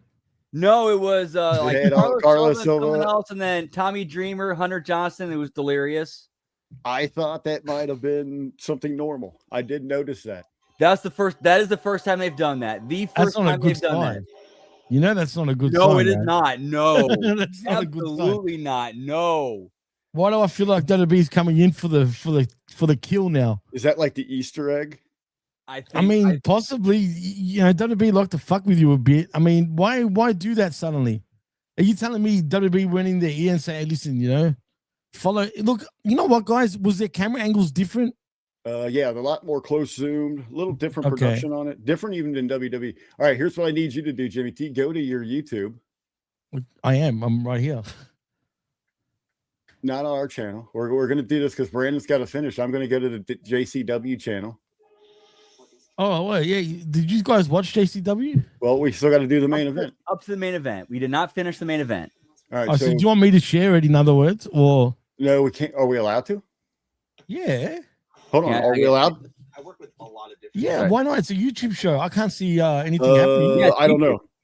Are we allowed? Don't get us any hits on it. Hang on a sec. Hang on 1 sec. I can't see. Okay, I'm on. Yeah. Sorry, guys. Well, I'm fired give up it a my shot. YouTube. Let's give it a try. Let's give it a try and see. We don't. I don't I want mean, to what's the worst that can happen? Like we don't get monetized for it. Honestly, I think we should be okay because joke. I agree. Recently, Violent J has said, we don't care if you guys like share clips, share stuff, and whatnot. Like that. Well, there you go. Out there. Let's give it a shot. He We're not doesn't going to work get for kicked off. YouTube. All right. Well, worst thing can No, happen yeah, is we but got that's to on pull them. this. That's on them, though. Technically. Yeah, but it still hurt the channel. That's yeah. I just don't want us to lose That's on anything. YouTube. We're gaining a lot of momentum here on our channel. I don't want us to lose anything. Yeah. What do you think? What do you? I'm confident that nothing will happen. Personally, I was just going to turn on mine and fast forward to the main event, but I'm with you guys if you want to. email the boss, Jimmy T. Well, the boss will probably be like, I don't know. And then again, I don't know. He might be like, I don't want to get us in trouble. I think we're good just doing the watch along and trying to sync up at the main event. All right. So our You know main what? I'm event gonna here try tonight it. is I'm going to try it on my own channel and see what happens. Well, they won't kick you off immediately. It'll be after the fact. Nah, the thing about YouTube now, they're not as strict. They just demonetize the video, basically. Let's give it a shot. Let me throw this out there from my own personal experience. There have been HMG After Darks where the just the audio of the movies have come through and it gets yanked immediately. I was going to tell you that. As soon as it goes off the air, yanked. I forgot to tell you that, man, because I noticed that like when I was checking out the vids, and I noticed some of yours was actually kicked off. Yeah, because it's their movies though. Movies are very strict. All right, so while we're on this here, so I mean it's a little different here, but I've got mine fired up here. Brandon, where is the start for the main event? I got Spectre. I'm looking at Spectre, my good friend Barnabas the Bizarre, David Spectre, talking to Russo in the back. Is this just before the main event? It's under Psychopathic Records, isn't it? Correct. Yes. Actually, yeah. The main event where I'm at, I'm actually at the 1 hour, 21 minute and 5 second mark. So you go. Let me see. All right. I got Elvis. What the? Oh, this is a Christmas one. I'm way off. Why? I thought this was the latest one. It is. It's like it's an after Christmas. They're calling it like an after Christmas one. All right. So is this episode called Who in Big Al's Bag? Yep. All right. So you're at the 120. And they actually had a great way. I thought they handled it really well. So something's been established as Hollywood Haley J has a dog that she carries with her, that she brings with her to the shows. Her little handicap doggy. Yep. Turns out that's who did it. So where are we at? Where do I go? Go to the JCW YouTube page. No, I'm already there. I'm at the episode, but we're we're going to an hour 20 in, right, Brennan? 1 hour 21:05. Oh, perfect. I actually got it right on perfect. You got Kerry Morton pointing at the crowd? Yes, exactly. I'm going to be here in just a moment. So mine's playing an ad in 20 seconds. I'll be right there. I've got premium. Okay, cool. Hey, so I actually, speaking of Turnbuckle Talk, we were talking about how they're doing that skyscraper show, where the guy's going to climb like the 150 stories. Seth Rollins is going to be a commentator on that, like a guest, like he does pop in, like gives his analysis. I heard you guys say that actually. Wouldn't it be funny though if the guy's like on like the 100th floor, he's climbing up, and then he pops out of the window and scares the guy, and he falls off. He's like, and then splat, and then you just look, and then pans up, and then he done his knee again too. Like I was pitching, Brad. I know you're a gamer too. Like, so it's already impressive enough. This guy's going to like climb like 1,000 floors into the air and all this, but I need like fruit falling at him, barrels of things, shit. It's gonna like move up and down the whole thing. Yep, and then once you get the higher levels, you got stuff coming like flying at you from the sides. That stuff's falling at you some down. Kid Icarus shit, shooting arrows at him. Oh man, I'm gonna throw my wife and her no titties at you. Tell me when to press play, by the way. Oh, I already got play. Morton's under the ring here, making his way in. Wait, so press play? Yes. Now, so 3, 2, 1.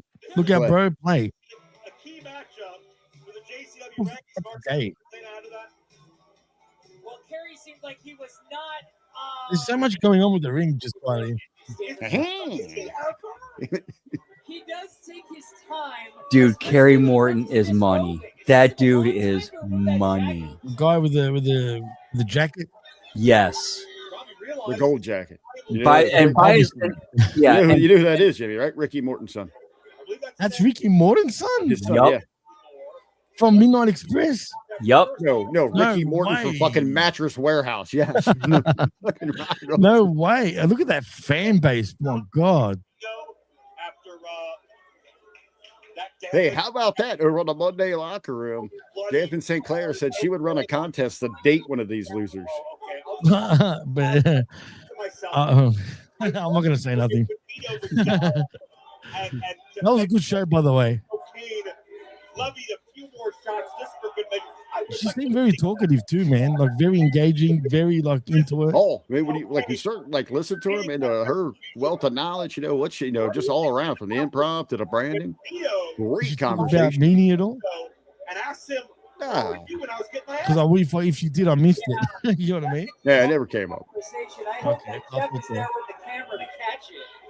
there's more chicks in this crowd than blokes, man. We had Ninja Mac and Facade, I think. two crowd favorites, to this situation where I guess No it's just a shit. matter of who the crowd That's Ricky Morton's son. He looks good, man. Like, Yeah, that's his definitely. son, man. How old is he though? He looks in his 30s though. I'm gonna say what, Brandon? Late 20s, early 30s. I think he's like 24. I want to say. Oh shit! He looks older than that, man. No, mid 20s. Let me check. Let me run a check. Well, real quick. he's got that Morton DNA. I mean, Ricky looked like he was fucking Yeah, 50 when he was 24. True, yeah. That is true. Oh no, he's young. He's young. He doesn't really look like his daddy though. I don't think. Oh, Yep, 24. Born April 4th, 2001. He turns 25 this year. Yeah, he turns 25 on April 4th. oh, he's got plenty of time to make it to the big leagues. Yeah, and that's one of those things with some the second generation wrestlers. Like they have a bit of a head start because their parents teach them. Not always, a lot of the second and third Most of the generation time. wrestlers don't get taught by their I should say, yeah, there are exceptions to the rule. Get me David Flair, pal. Even the well, you still got to have a little bit of it. You still got to have it, though. You know, I mean, it's David a little bit, but I mean, Charlotte picked it up so quick. You know, she really didn't want any part of it. Taught either by Bob Orton. The Rock didn't get taught by Rocky Johnson either.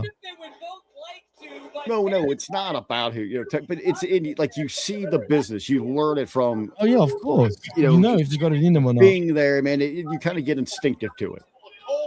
I agree. And it looks like they're taking it out on each other.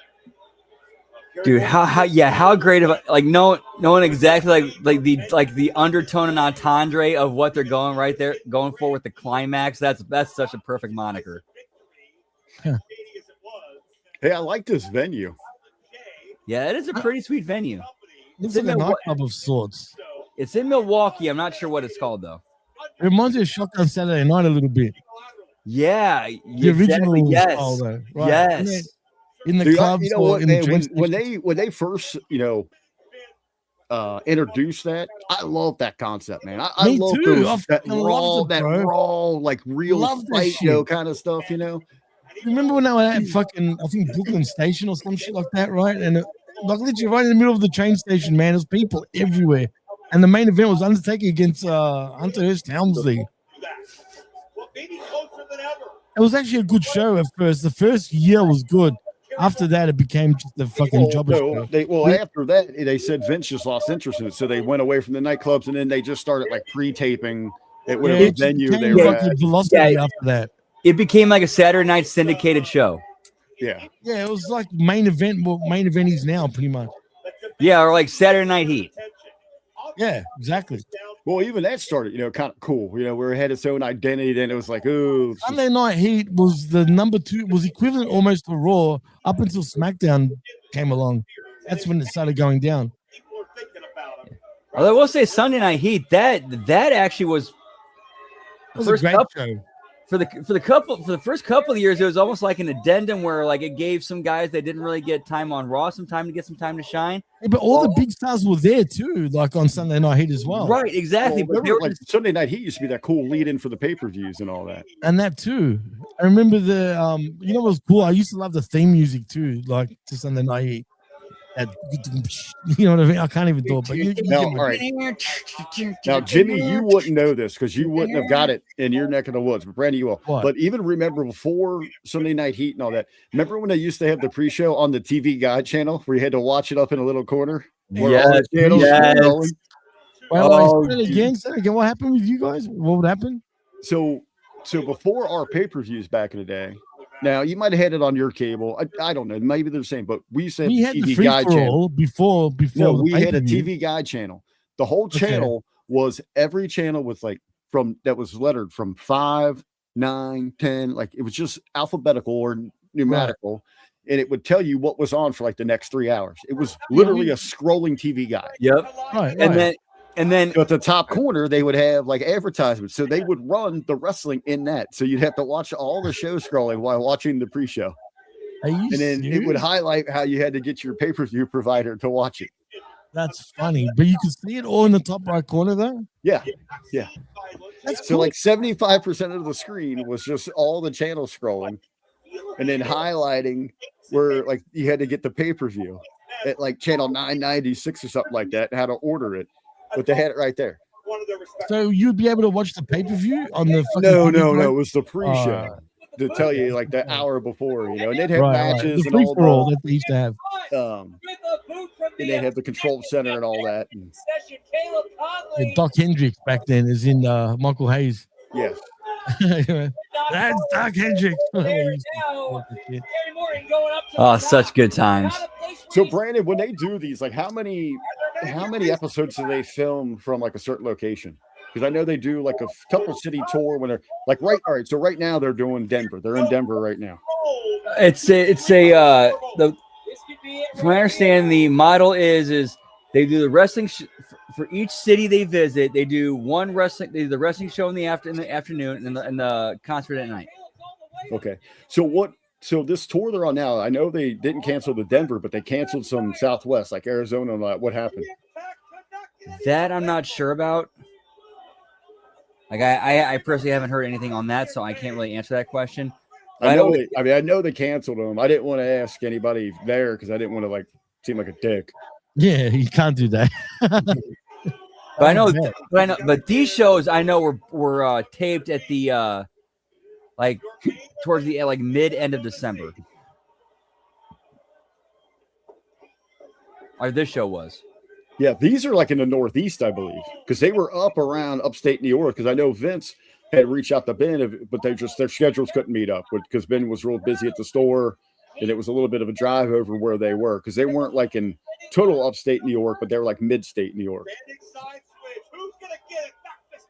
Yeah, like for example, like I know last week they were in Detroit, and this is Milwaukee. Okay, so no little Midwest swing right here. Sorry, I'm just laughing at that bump. The ref bump. Yeah, but you know what? These guys, I like the match, but they need to slow the fuck down too, man. Well, they're also both younger guys too. Yeah, well, that makes sense, of course. But just chill out a little bit. See, but even though they're still young, even though they still need to slow down, they're still going slower than most people these days. Well, hold on. The only thing I will agree with Jimmy here, slow it down a little bit. You look at this crowd, they're rambunctious. They want participation. They should be playing to this crowd a little bit more. Getting this crowd into it. They haven't acknowledged the crowd at all during this damn match. Yeah, that's what I mean. Yeah, like pause for a second, like to the heat as well. Look at these assholes. They want attention over there. That's why they got, they want that. So play to that. Yeah. One thing I'll never forget, as a worker, that was one of my staples was crowd work and egging the crowd on. I'm like, take it in, you know what I mean? Like with the crowd and shit. You suck dick. Dude, you could have this, you could have such a hot presentation here, just hit a big move, hit a spine buster, and then go to the crowd for 90 seconds and get all this heat. Have them throwing shit at you. Yeah. Like obviously Matt Cross and donkeys. Well, Matt Cross. Yeah, how old is Matt Cross these days? In his 50? Nah, come on, he's gotta be what? 80? No. Yeah, bro. Whoa. He can still fucking fly around. Yeah, that's Matt Cross. Yep. He's aged, man. What size ring do they use, Brandon? Do you know? What's up? What size ring are they using? That I would have. I think that looks like an 18 by 18. To me, that looks like a 15 by 15. It looks tight. I think it's possibly a 15 by 15, that ring, man. Yeah, I would go. Yeah, I'm thinking like most likely 18 by 18, but also possibly 16 by 16. Why doesn't just everyone go fucking 18 by 20 or, you know what I mean? Like, well, it's all about your arena size too, Jimmy. You want to keep that snug. I like it here in this tighter one because like I would book a smaller venue to pack it so it had a good visual instead of booking a gym. So we had a low boy. So I could get in a place that had lower ceilings. Would you then change the camera work and sort of zoom out a little bit? Do you think? You want, with a smaller ring and that, you want a tighter and upshot. I guess with you're smaller right. workers and an upshot, so it makes things look taller. Yeah, and that's kind of where you got to tell your workers, hey, cameras are going to be close, so you kind of got to be a little bit. You might need to lace up in a little bit, be a little bit more snug, and also sell more. They're going to be right up in your face, so know that. You know what? You know what I don't like about the camera work? There's too many cuts going on, like too quickly. You know, one of the promotions that really got that right, but they did so much in post was ECW because they didn't expose the smaller talent. You know, they didn't expose a smaller building. Those guys were really masters of that. I agree with that. Hey, Vampiro. Do you hear the echo? That's bleeding inside here. It looks like Mosh Pit Mike was going to get a push. Which I'll say this, dude. No, as a shoot, swear to God, this is a shoot. I used to be cool with him back in the day. Me and him had bad falling out. What's up? Are you talking about Vampiro? No, not Vampiro. Mosh Pit Mike. Oh. Me and him had a bit of a falling out. A lot of it was because of me acting on emotion and impulse, and me not realizing he's a ball buster. That was my bad, my fault. That's not really your fault. He's a ball buster, man. But never blame yourself if you feel you're not wrong, bro. But legit though, he's a legitimately entertaining, funny dude, and great entertainer performer. There we go, man. Put him over. That's good, man. Let me tell you something. To get through that match, I forget it. you better grow some balls, because then you're gonna go on. Cardano's gone. This could change your life. It could change your destiny. I doubt it though. Y'all need me. Let's see what you got next week. Where's my Fago? Where's my Fago? Echo. I'm gonna start drinking Fago. They got me hooked on it. I fucking hate Fago, man. Fago is fucking. Oh. I don't know if I've ever had it before. You never had Fago? No, I don't think I have. It's very candorish, like soda, if you know what I mean. I'm gonna give it a shot. Yeah, good luck. I know they got all sorts of flavors, right? Like I like different flavors. Think of it as like strong candy kind of flavored. Fucking. I love candy. Jolly Ranchers. But like, you know. All right, what else are we gonna watch here, boys? I think that is it for tonight. Whoop whoop. Should I show you? Should I show you that fucking idiot fucking that I was talking about? Brandon, if you got time, I'm all right to hang for a little bit. Brandon, if you want. Hey, I got a few minutes. All right, let's see it. Oh God, I can't believe we're gonna do this. But all right, this better not be a big giant kangaroo wiener. No. Look, I'll show you now. Hold on a minute. How big are kangaroo wieners? Now it's got me thinking about it. You know what? I don't know. I actually, I have no idea, bro. I don't want to be kangaroo, but how big is a kangaroo? I do want to show you how it originally started. No, I don't want to see what he's saying. Yeah. Do we even have anyone in the chat still, or is it just us? No, there's still people in the chat. You'd be surprised. Well, say something to me. Is my chat dead or something? I don't know. I haven't seen it refreshed in a while.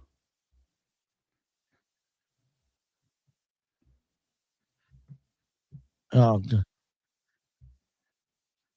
What do we got here? Dun, dun, dun, dun. See. Oh, man, I hate to show these because it's embarrassing as it is.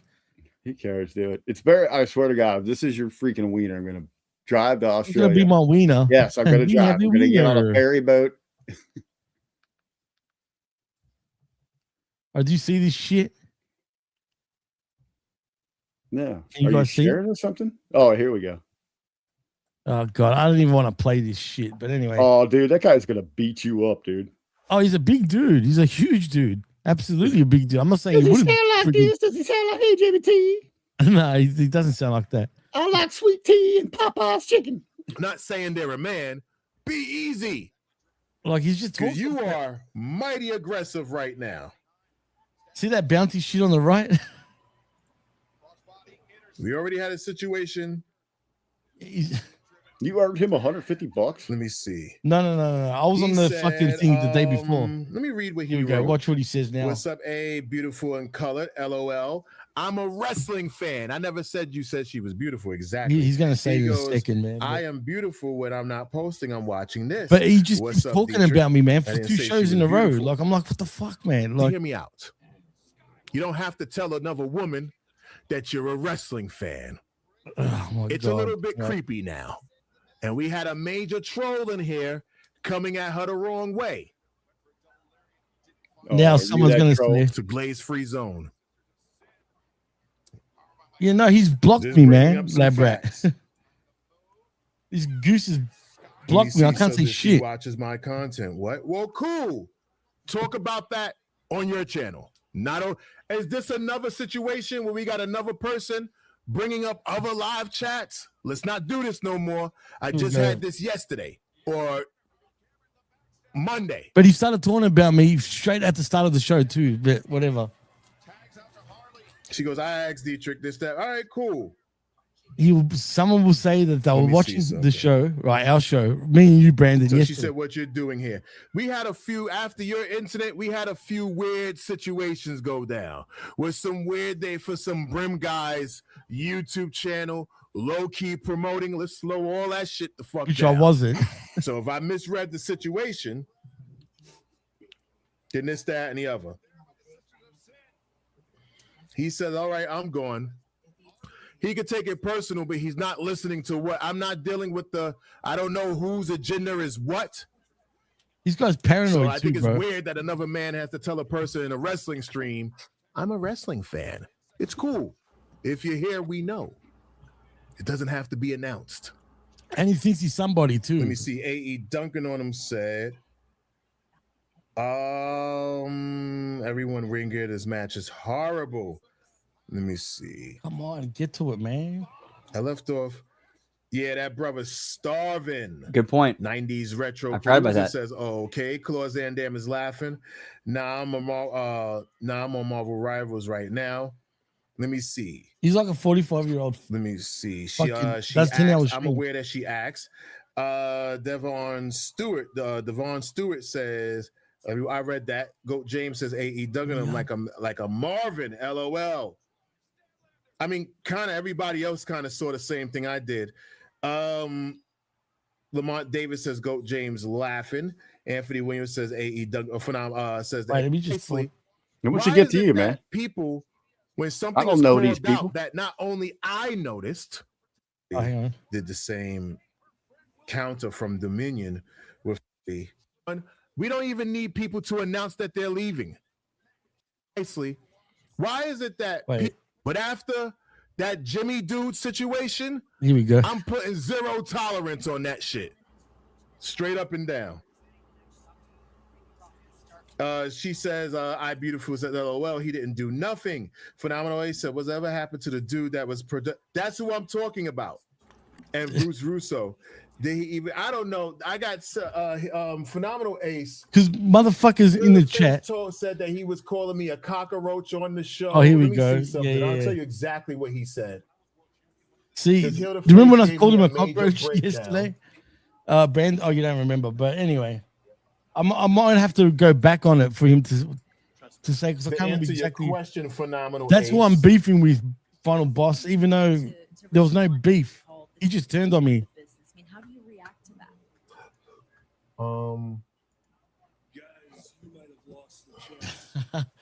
He thinks, Final Boss, that I was promoting our shows over here, yeah, which we weren't.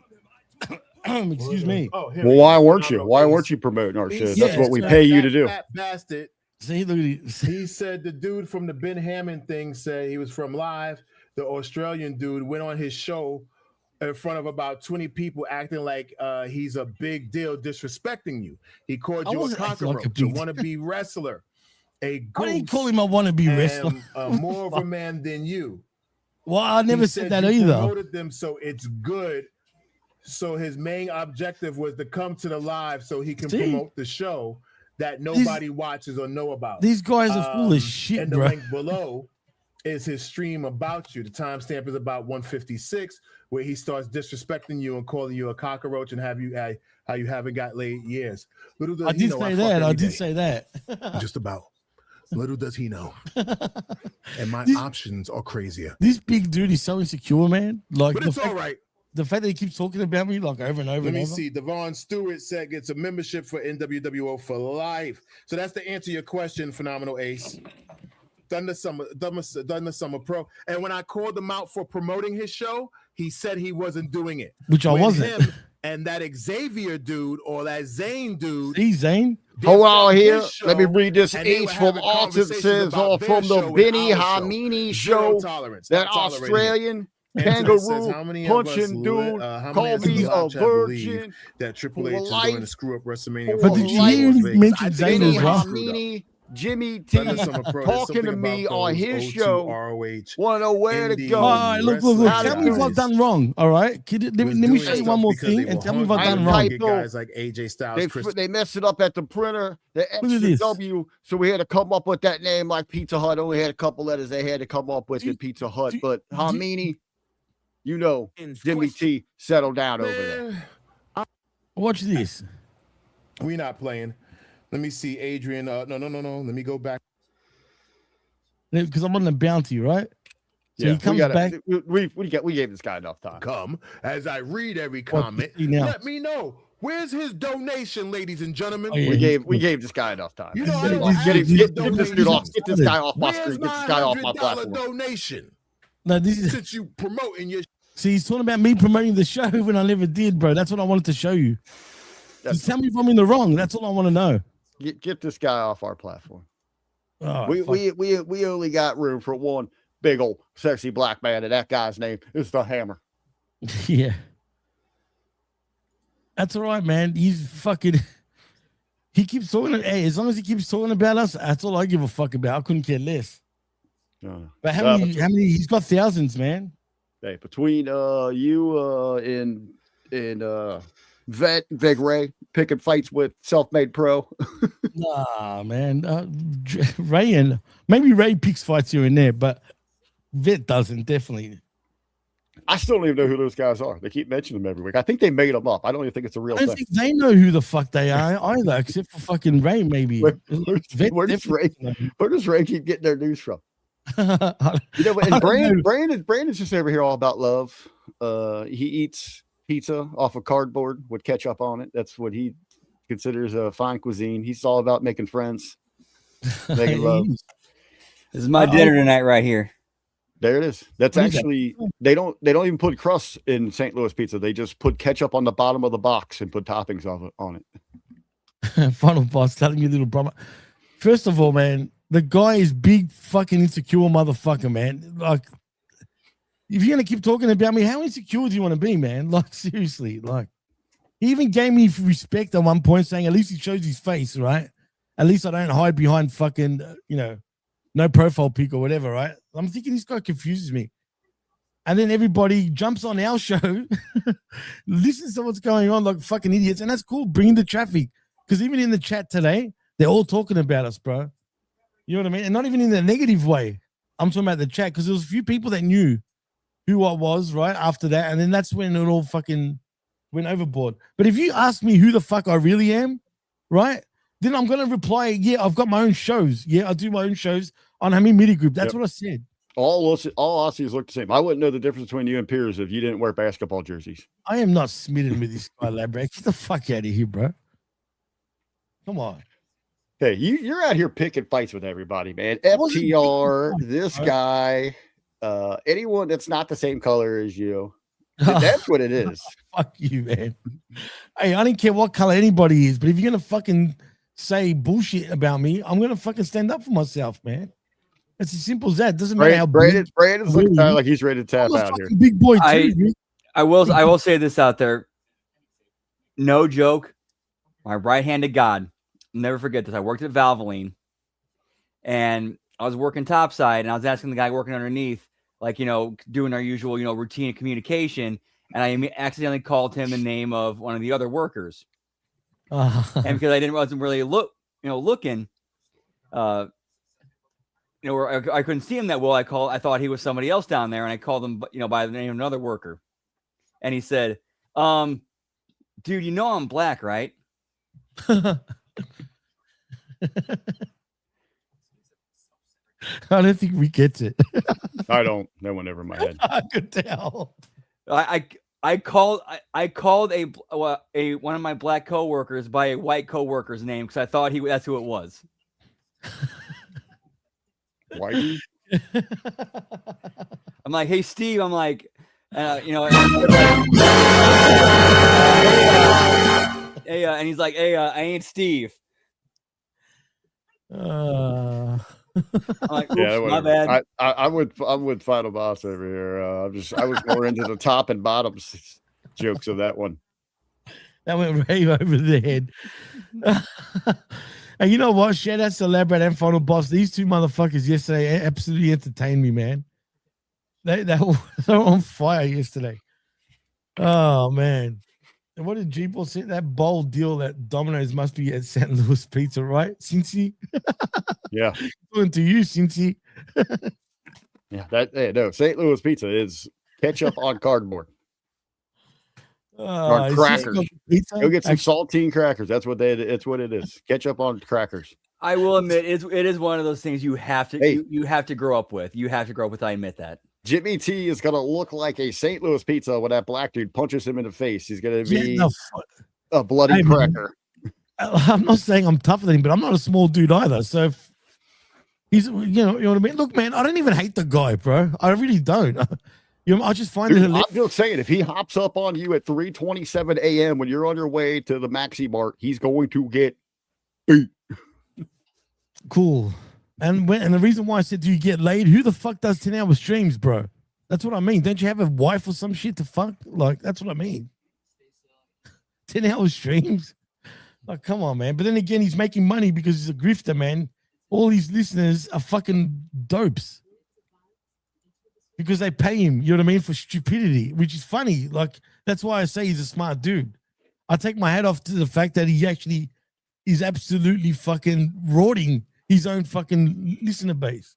And All right, whoever's so listening to this right this now, funny. record that. I don't give a shit. That's funny. So we're talking about streaming, like doing wrestling streams and getting tail, you know, pussy and all that. So I was actually doing a show with Jargo. Like I was on, like, Is this back in the recently day, or man. back Like in the day? no, Okay, right. no. This is like shit, like 7 years ago.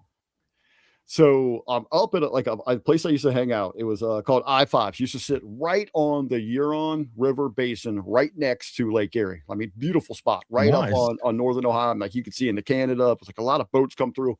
Awesome spot. But it was a bar that I hung out at. So I'd regularly go up there to record. I had my little like corner table. I'd set in, had my little setup, and you know, I'm doing my stuff, and I project. You know, my hands are up, got the voice going, and I still remember, man, this group of girls came in, smoking ass hot blonde, like notices what I'm doing. She's like, "Damn, that's kind of cool." You know, what's he doing? And like the boys at the bar put me over. You know, he's a podcaster, does radio, does media, does voiceover stuff and all this. She's digging it and all that.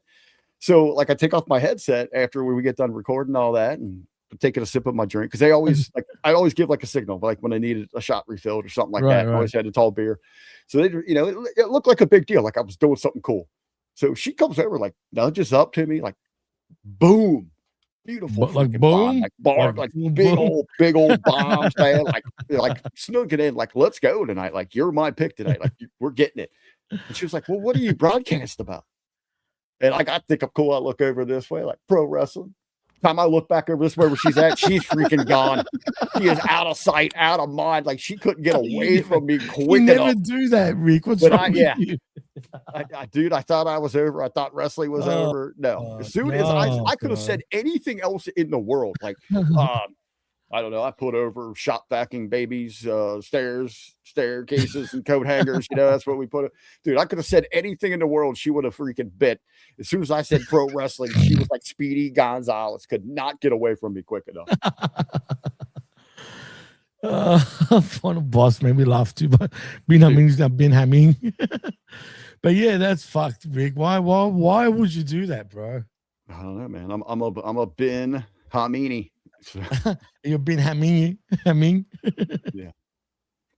That's a good story. She was stacked too good. Dude, she could not get away from me quicker. Fuck, that would have killed me, bro. I'm not gonna lie. That would have been a shot to the ego hard. like real bad. But you know, no, but you know me. Hey, no. I know sold it like a champ. Walked over to the bar, like, I told her to get lost, you know. Yeah, no, man. I mean, who cares? There's plenty of fish in the sea, as they say. So I sat down with my loser buddies and just drank a bunch of Busch Light Fireball. Come on. You know, you only bring it up once you're going out with a chick, you know what I mean, for a while. That's when you bring it up, you know what I mean? I've actually had a couple girls like I started dating and they're like, "Oh, I don't know wrestling, but I like that. I can do that." And it's kind of like man, how desperate are you for a boyfriend? Like you'll actually like wrestling to like hang out with me? You're out of here, loser. Wow. Come on, man. That's not cool. Brandon, you were right, dude. Yeah, I'm just getting a little bit tired. All right, we'll shut it down here for you, bro. You're getting it. You're turning into that other AMC show, not the wrestling, the Walking Dead one. Don't take that as a joke, by the way, Brandon. Don't take that hard. No, he's tired. I can tell it, man. I don't know. That's why I said that. I said, I'm like, man, you're right, because he's looking real zonked. I mean, yeah. All right, look, we'll go, Brandon. Just tell us next time, man. If you feel like going, just say it, dude. Don't be shy. Just say, get fucked, leave. Yeah, you're giving us that look like it's like, get out of my house, guys. It's all good, man. We're just fucking with you, bro. Don't worry. It's all good, man. All right. Well, I guess it's time to go. And I'm more energized now, Rick. God damn it. I know. I could probably say, well, we've only got, I don't know, about 18 hours till you and I are back. Oh, shit. That's true. Fuck. We got to fucking get to sleep then, dude, soon. I mean, not 18 hours. I mean, we've still got plenty of time, but ask for a bounty. I was the bounty, lab rat. That's what I'm trying to say. Well, I had a $200 bounty on me. And someone paid it like a fucking idiot. That's what I mean. And that's how I got blocked. Hey, you know what? I'm going to give that guy credit, man. That's actually... That's a smart fucking thing. That's what I keep saying, dude. That's what I mean. This guy gets it, man. I'll give him that. He totally gets it. Totally gets it. And his fans, they're fucking a bunch of fools, bro. Like, for thinking like he gives a shit. But really, it's all about the money. You know what I mean? But whatever. It's all good. Yep. I'm not hating on that. That's for sure. I'm not. But anyway, I guess we got to go, Rick. That works. All right, Brandon, thanks for hosting this thing, man. Tomorrow, to remind everybody, the little shake up there, Jimmy and I are going to go early with a review and news, which is completely different than what Brandon does. You know, you want to get that moment by moment, his insight. You know, our review is different than others. We kind of just touch on highlights in the show. We're going to be in and out at 6, be done by 7:15. Hand it over to Brandon for the Friday Night Delight. Only reason we're doing that, everybody, because we get the early taping, and I've got some family obligations. I cannot miss my nephew. You guys hear I talk about so much that I love, man. He's got his first basketball game. Oh, that's the cool, Bulls, man. Jimmy. We got to get a Bulls jersey. Get a Bulls jersey tomorrow, Jimmy. I'm going to be rocking my Bulls jersey tomorrow. We'll do that for little Noah tomorrow. You know what? Just for you, I'll be rocking one Bulls jersey for the Smack Attack. All right, I'll have mine on too. I found mine. I found mine. I'll have one on too. It's all red on the blue show. It's all red tomorrow. for the blue show. Absolutely, 100%. I'm with your nephew on this one, man. I told you, I got family also in Ohio, so I'm down for the OHIO. Isn't that how it goes? Oh, there we go. All right, Brandon, get us out of here. All righty. So coming up this week, tomorrow, of course, after the Smack Attack, we'll have the Friday SmackDown a replay watch along. Going to go quick on that. And then Saturday, we got the TNA Genesis watch along. And then Sunday, HMG After Dark. I think we're just gonna kind of go easy and basic on that with some Trailer Park Boys. And then Monday, the Monday Locker Room, the Raw watch along, the Impact Attack. Tuesday, we got the I Like It Raw and the A Show, the Late Start NXT watch along. And then the see what else? The Wednesday Locker Room. And then Wednesday, the Next Level Wrestling Review, followed up with the AEW Dynamite watch along and bell count. But we are going to keep the party going at least for hour, maybe trying to go hopefully 2 hours, maybe over on Twitch, twitch.tv/LG Brandon whoop whoop. Try to get something over there. So yeah, that is going to be it for tonight. Nice. Nice. All right, Well, thank you, guys. peace. All of you. Peace, and peace. Oh, bye, Brandon. All right. Take care, y'all. Whoop, whoop. And take care to everyone in the chat, man. You guys are always a laugh and always great. Peace out, peeps. See you later, Brandon. And thank you for having me on as per usual, man. Anytime, man. Have a good one. Whoop, whoop. You too, brother. Peace.